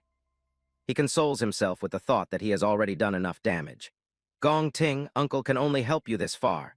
The high-ranked students have all formed their teams, leaving Si Chen dragging 3 trash teammates to compete. This time you should be able to win easily." Gong Xuan immediately changes his tune, bowing to the principal. "Oh, principal, you are right. It was our employment office's lack of consideration. One of the proctors takes the stage to make the official announcement. I announce, teams with fewer than 5 members or teams without a high E-rank member can also submit their registration. The gates of the graduation combat assessment are forever open to everyone. With the rules changed, Si Chen's team is officially formed as their bracelets light up in unison. His roommates erupt in celebration. Yay, we can successfully participate in the assessment. They immediately turn to Si Chen, unanimously deciding, Si Chen, you be the captain. The principal observes the scene, then turns to the mysterious girl beside him. Ling Yu, your interest in Si Chen is much stronger than I imagined. He muses on the coming battle. On one side, the strongest team in school history led by Gong Ting. On the other, Si Chen and his 3 lowest-ranked roommates. A smile spreads across the principal's face. It makes me curious. What devil's cave will they choose, and how many points will they score in the end? The proctor announces the next phase. After team formation is complete, the captain can proceed with the devil's cave selection. Before he can even finish his sentence, a notification chimes. Ding dong, submitted. The proctor is stunned. A team has already selected a devil's cave so fast. The crowd erupts in confusion as the choice is broadcasted. It's Si Chen. Si Chen's team has already selected a devil's cave. One of the students screams in utter disbelief at the screen. Holy shit, what they chose is actually. Even Si Chen's own teammates are sent into a panic, grabbing him and yelling, Si Chen, are you crazy? Retract it, retract it. My ancestor Si Chen, oh God. As his teammates scream, do you know what you chose? Si Chen simply stares forward, his red eyes glowing with an unshakable and terrifying confidence. The graduation battle examination marks the first time that students form teams in order to enter a real dungeon. Students earn credit by defeating mobs and monster lords inside the dungeon. For dungeon completion, a maximum score of 10 points can be earned. Slaying all monsters within the dungeon earns 10 points, while each surviving monster deducts 1 point. Defeating the dungeon's boss earns 20 points for the boss slayer category, with no penalty for failure. And for completion time, finishing all tasks within 1 hour earns another 20 points. Every 5 minutes over the time limit deducts 1 point. Different dungeon ranks represent varying degrees of difficulty, with corresponding score multipliers. An F-rank dungeon has a score bonus of 1.5 times for a maximum of 75 points. An E-rank dungeon has a 2 times bonus, allowing for a maximum score of 100. Therefore, choosing an F-rank dungeon will yield a maximum score of 75 points, but choosing an E-rank dungeon will yield a maximum score of 100 points. Achieving 100% completion, slaying the boss, and finishing within the time limit in an E-rank dungeon results in a perfect 100-point score. All members of the team with the highest score will receive an offer from the prestigious Imperial Guild. Furthermore, the class MVP, selected through team voting and instructor evaluation, will be directly appointed to a management position within the Imperial Guild and receive a prize of 1 million yuan. The students buzz with excitement and strategy. One mentions, the highest score ever recorded in the graduation examination was 90 points. It was set by a genius former student who is now the leader of Imperial Guild. Another student adds, the E-rank dungeon is pretty tough. You'll need to have at least 3 D ranks on your team to stand a chance.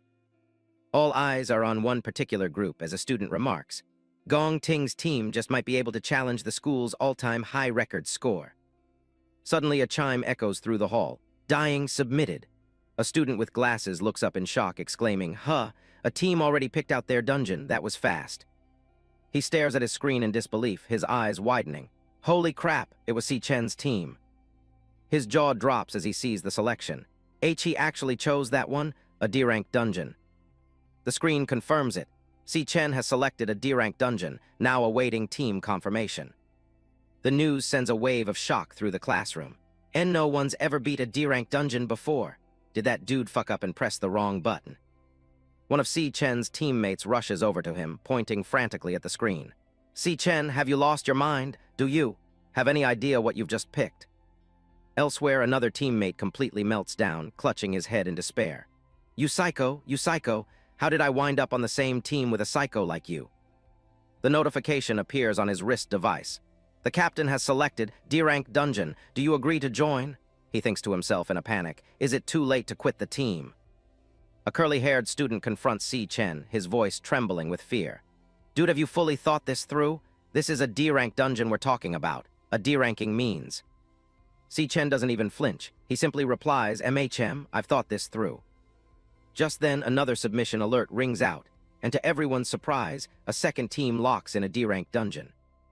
The screen shows a portrait of Gong Ting. A confirmation message appears. Selected D-rank dungeon, all team members have confirmed.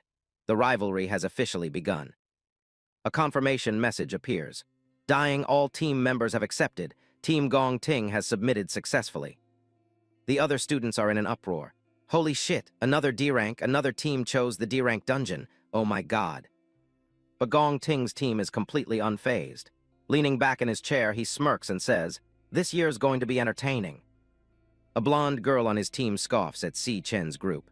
Heh, Tilda, what's with that team trying to act all tough? They're not even thinking about their own abilities, Tilda. She continues, looking over at Si Chen's team huddled in the distance. They know they're gonna be dead last anyway, so they're just doing this for attention. She laughs mockingly. It's a D-rank dungeon. There's no way his teammates will even agree to join. They should just switch teams already while they still have the chance to quit. The team that was just barely put together is already gonna fall apart. Too bad, so. Back in Si Chen's group, the student with the curly hair and glasses stares intently at his leader, a silent resolve forming on his face. He thinks to himself, Si Chen's expression. He's completely determined. When did he start having such a powerful aura around him? You used to completely lean on me for the entirety of our time at school. He reflects on their shared past, his gaze unwavering. With a grunt of determination, he slams the confirm button on his wrist. We've already made it through the past 4 years together, so I'm with you till the very end. Another teammate follows suit, confirming his participation as well. It's all the same from last place. Whether it's a D-rank or F-rank, it doesn't matter to me. It is what it is, so we might as well go into the D-rank dungeon and see what it's all about. Seeing this, the third teammate grits his teeth, sweating nervously as he shouts, Hey, you guys. He leaps up, his previous fear turning into indignant rage. Are you serious? I'm clearly the top dog in this dorm, so how the hell am I the last one? He smashes the confirm button with newfound resolve. I'm joining too. Let's do this, we're all freaking graduating soon anyways, so let's go balls to the wall. With the final confirmation, the system announces their submission. Dying, all team members have accepted. Team Si Chen has submitted successfully. Si Chen looks at his 3 teammates, all of whom have chosen to trust him despite the odds. A small smile plays on his lips as he says, Everyone. He bows his head slightly, his tone sincere. I'm sorry. I chose the D-rank dungeon in order to get MVP. On the other side, Gong Ting clearly overheard what Si Chen said. But now, I'm forcing you all to go down this path with me. A confident grin spreads across his face as he rallies them. So let's aim for the top score together. From across the hall, a voice cuts through the air, sharp and challenging. The MVP is mine. It's Gong Ting staring directly at Si Chen. Si Chen turns, his expression unreadable as his teammate looks on in surprise. Gong Ting's eyes glow with golden light, his aura flaring as he makes his declaration. Si Chen, there can only be one strongest student in the entire school. Watching from the sidelines, Ling Yu smiles faintly. This is the first time I've seen that kind of expression on Gong Ting. As the 2 rivals face off, another student murmurs, the battle between those 2 is finally out in the open. Observing the bold declarations, an older man with a gray beard smiles. The youth of today truly are incredible and fearless. Ling Yu shares her doubts, but Si Chen choosing a D-rank dungeon, that's a bit overconfident of him. Even if he's a C-rank, it would still be impossible for him to solo a D-rank dungeon. She explains, the bonus multiplier for D-rank dungeons is 3x, and so the maximum score possible is 150 points. But the difficulty is several times higher than that of an E-rank dungeon. Looking at the silhouettes of Si Chen's team, she concludes, given his team's current capabilities, that choice clearly wouldn't be the best option. The older man smiles calmly. Yes, there's only a little over a month left until the battle examination begins. His thoughts drift to the other students training in advanced simulators. It will be impossible for them to develop the necessary capabilities in such a short period of time. As he watches the elite students practice in the combat simulation room, he thinks to himself, I hope that when the time comes, Si Chen and his team are able to put on a decent performance. but Si Chen's team isn't using any simulators. With only 17 days left until the exam, they are out on the school field, exhausted and vomiting from a grueling physical workout. One of the teammates pants, trying to catch his breath. Hey, Si Chen, everyone else is in the elemental power training room using the monster combat simulator. Why are you making us do all of this? He continues to complain, dodgeball, shuttle runs, sprints, and long-distance runs. I mean, our graduation exam isn't a triathlon, so what's the point of doing all this stuff? Si Chen looks at them, a single bead of sweat on his temple. At this point, it doesn't matter how much you practice elemental abilities in a simulation training. In the end, it's all still just a simulation. He lectures his worn-out team. When you finally enter an unfamiliar dungeon, facing powerful monsters you've never faced before, when fear of the unknown instantly washes over you like a flood, it won't be the theories you drilled into your brain that determines your fate. A vision of a desperate battle flashes through his mind, and it won't be some makeshift attack combo thrown together at the last second. It'll be your instinct. As his teammates listen, finally starting to understand, he explains, physical endurance, explosive power, and reaction speed are what we're training right now. We're doing all this in order to heighten your physical instincts. He continues, his voice firm. The benefits you get from using the school's simulation training are incredibly marginal. The only true effective training you can do is by entering an actual dungeon for battle experience. His eyes glow red with intensity as he delivers the final, harsh truth. But ordinary people like us don't have access to actual dungeons to train in. Only those with status and privilege are able to. People who were never ordinary to begin with. With a blinding flash of light, Gong Ting's blade slices cleanly through a monster, demonstrating the overwhelming power of the elite. Inside a training dungeon, Gong Ting reflects on the nature of power. And they'll stop at nothing to widen the gap between themselves and us outsiders, in order to keep themselves in a position of power forever. His voice is cold and detached, a statement of fact from someone who has lived this reality. Since birth, they've already possessed what the rest of us spend our entire lives pursuing, but can only hope to attain. The words hang in the air, describing a chasm that seems impossible to cross. Back on the school grounds, Ling Yu voices the group's doubt, his expression a mix of frustration and helplessness. Well then, what can a bunch of nobodies like us do? A calm, determined voice cuts through the uncertainty. It's Si Chen. By entering the Imperial Guild, he states, his crimson eyes burning with intensity, we'll be crossing that social barrier right before their eyes. All three roommates felt the sheer weight of Si Chen's words, their eyes widening with a glimmer of newfound hope. This graduation exam is the one and only chance for us to surpass them, Si Chen emphasized. For Si Chen, this is more than just an exam. It's personal. It'll be my best chance to surpass them as well. He looks at his teammates, a silent promise in his gaze.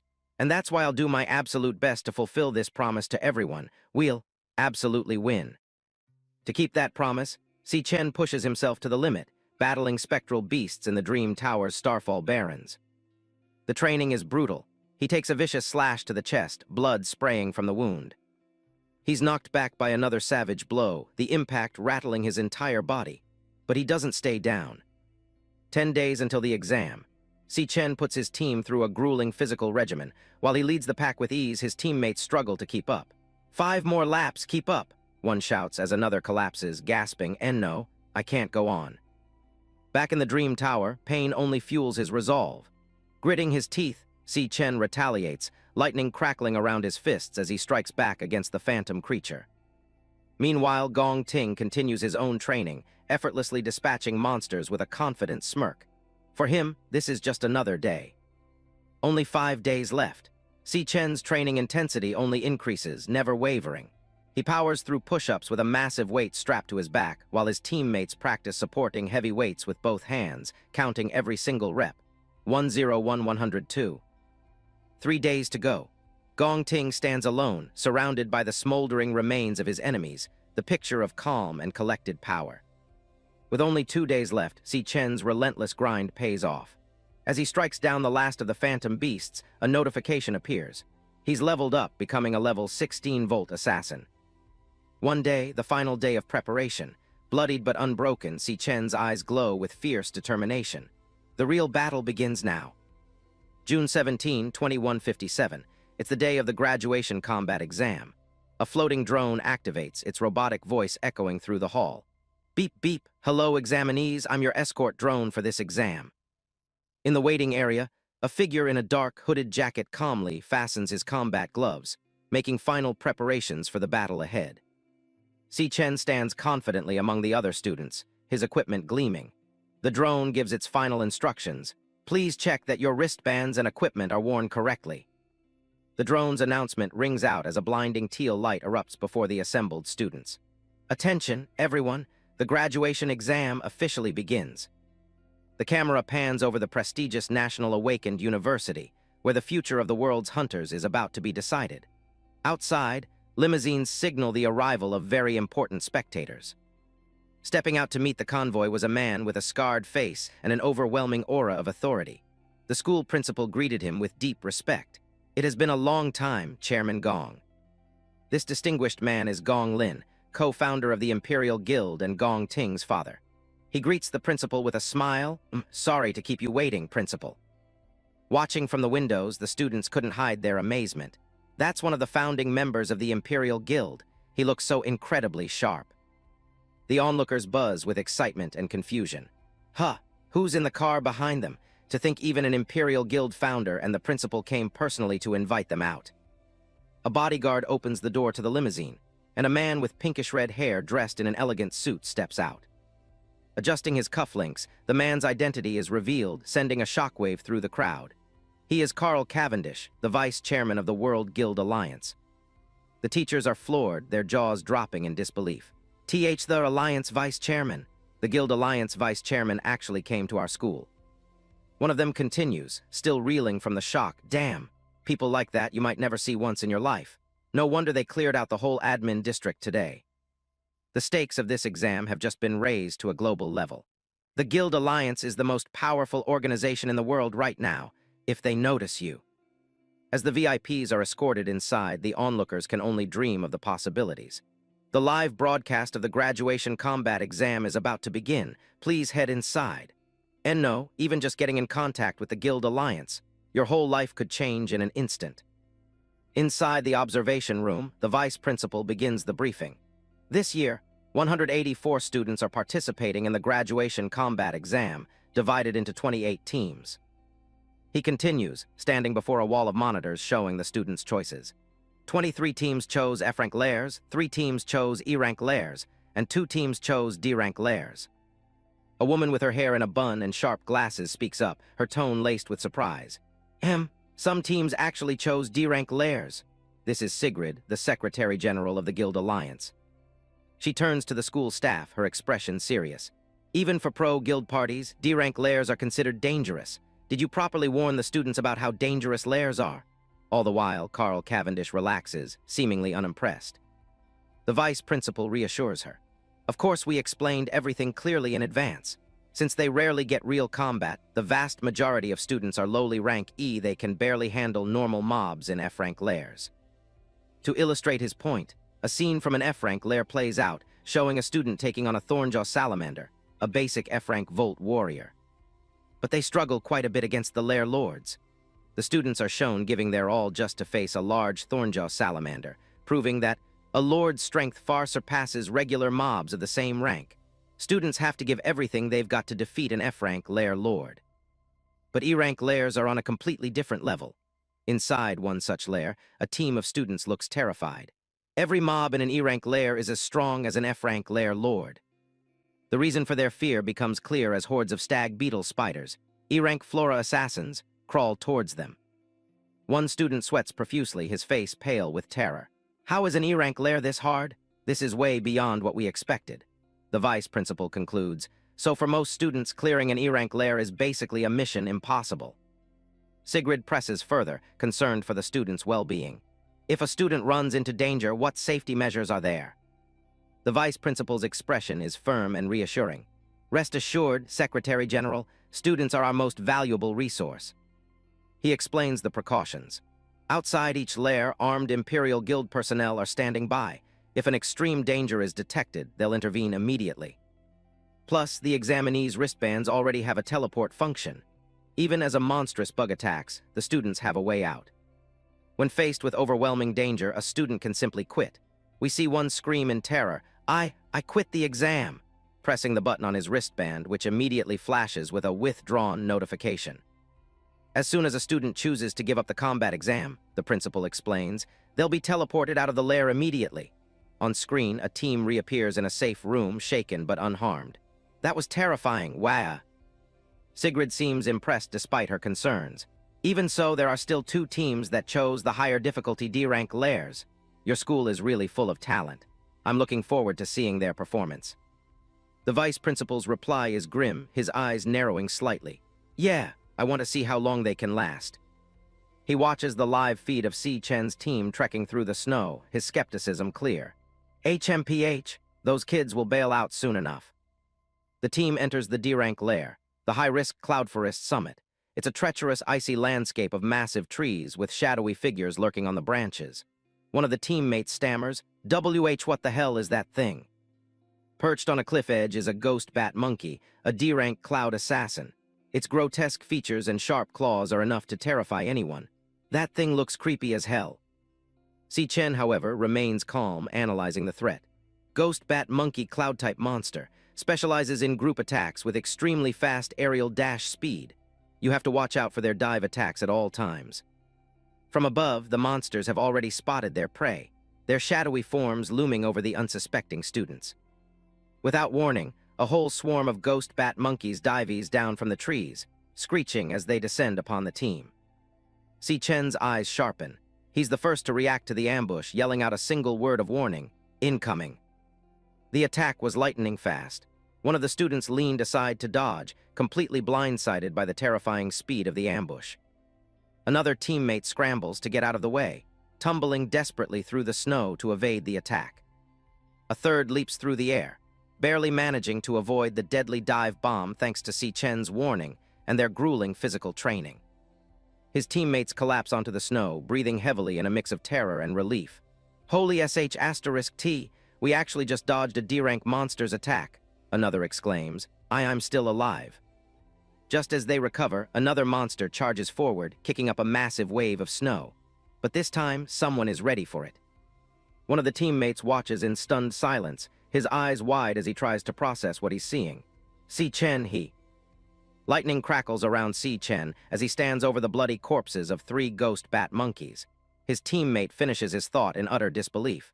Took down 3 D-rank monsters in an instant.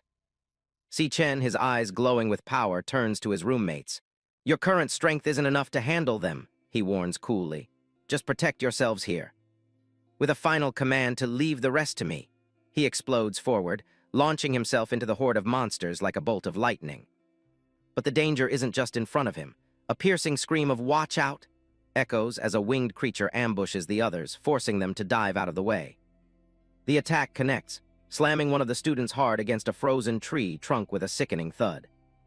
Watching the chaos, Ma Long has a sudden, dawning realization. So that's why he was training our reaction speed and explosiveness before. He never expected us to provide any actual help. It was just so we could protect ourselves. The self-proclaimed leader of their dorm seethes with frustration, thinking to himself, damn it, I've clearly been the boss of this dorm the whole time. Yet now I have to rely on this guy to get me to graduation. While they grapple with their wounded pride, Si Chen is already deep in battle, tearing through the demonic bats with brutal efficiency. The creatures swarm him, a chaotic flurry of claws and fangs descending from all sides. But Si Chen is faster. He moves like a phantom, his golden energy slicing through the monsters before they can even touch him. He becomes a whirlwind of destruction, each movement precise and deadly, leaving a trail of defeated monsters in his wake. Watching the one-sided slaughter, the dorm leader is stunned. I didn't believe Ma Long when he said Si Chen was strong, he thinks, but seeing it with my own eyes now. This guy is so strong he doesn't seem like a graduate at all. Si Chen's eyes burn with cold focus, every ounce of his being concentrated on the fight. The spectacle of golden light carving through the darkness solidifies the crushing truth in his mind. He's clearly a battle-hardened warrior. The gap in their power is undeniable. When did this guy suddenly become so reliable? He despairs. I've truly been left behind. While Ma Long is lost in thought, a stray monster breaks off from the pack. Ma Long spots it charging towards them and shouts a warning to the team. Watch out! Another one is coming from behind. The bat-like creature lunges, but at the last second, Xiang Zhu manages to perform a series of rolls to dodge the attack. Having narrowly escaped death, Xiang Zhu immediately counterattacks, channeling blazing fire energy into his hand before grabbing the monster's leg and yanking it back. With both hands ablaze, he pins the monster's legs down and shouts to his friends, "Hey, Xiangyu, Ma Long, we can't just keep acting like punching bags and relying entirely on Si Chen forever." His words ignite a spark in the others. This isn't just Si Chen's fight, he reminds them. This isn't just his graduation assessment. With a furious roar, his eyes blazing with determination, Xiang Zhu declares, "It's OUR graduation assessment too."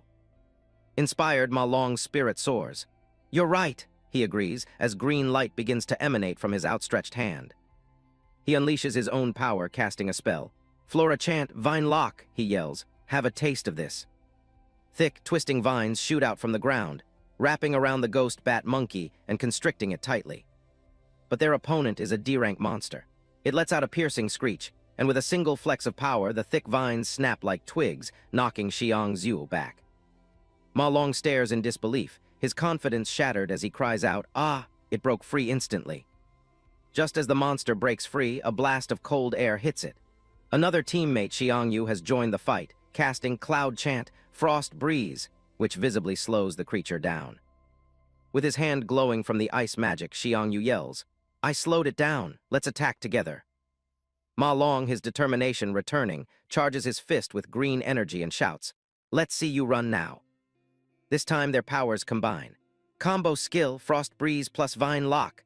The icy winds and reinforced vines wrap around the monster, completely immobilizing it. Together they scream, "Xiang Zhu, now." Hearing the call, Xiang Zhu, already prepared, yells, "Got it," as he forms a swirling ball of fire in his hand. He leaps into the air and unleashes his ultimate move with a cry of "Taste this." It's the signature skill of a nuclear mage. Burst Flame Bullet. The attack hits the frozen monster head-on, with a massive explosion of fire and force. The ghost bat monkey lets out a final, agonizing howl as it's engulfed in flames. But incredibly, it's still standing. Xiang Zhu can't believe it. "SH shit, it's this tanky." He unleashes a rapid barrage of smaller fireballs. The monster is battered by a relentless series of explosions, pushing it back.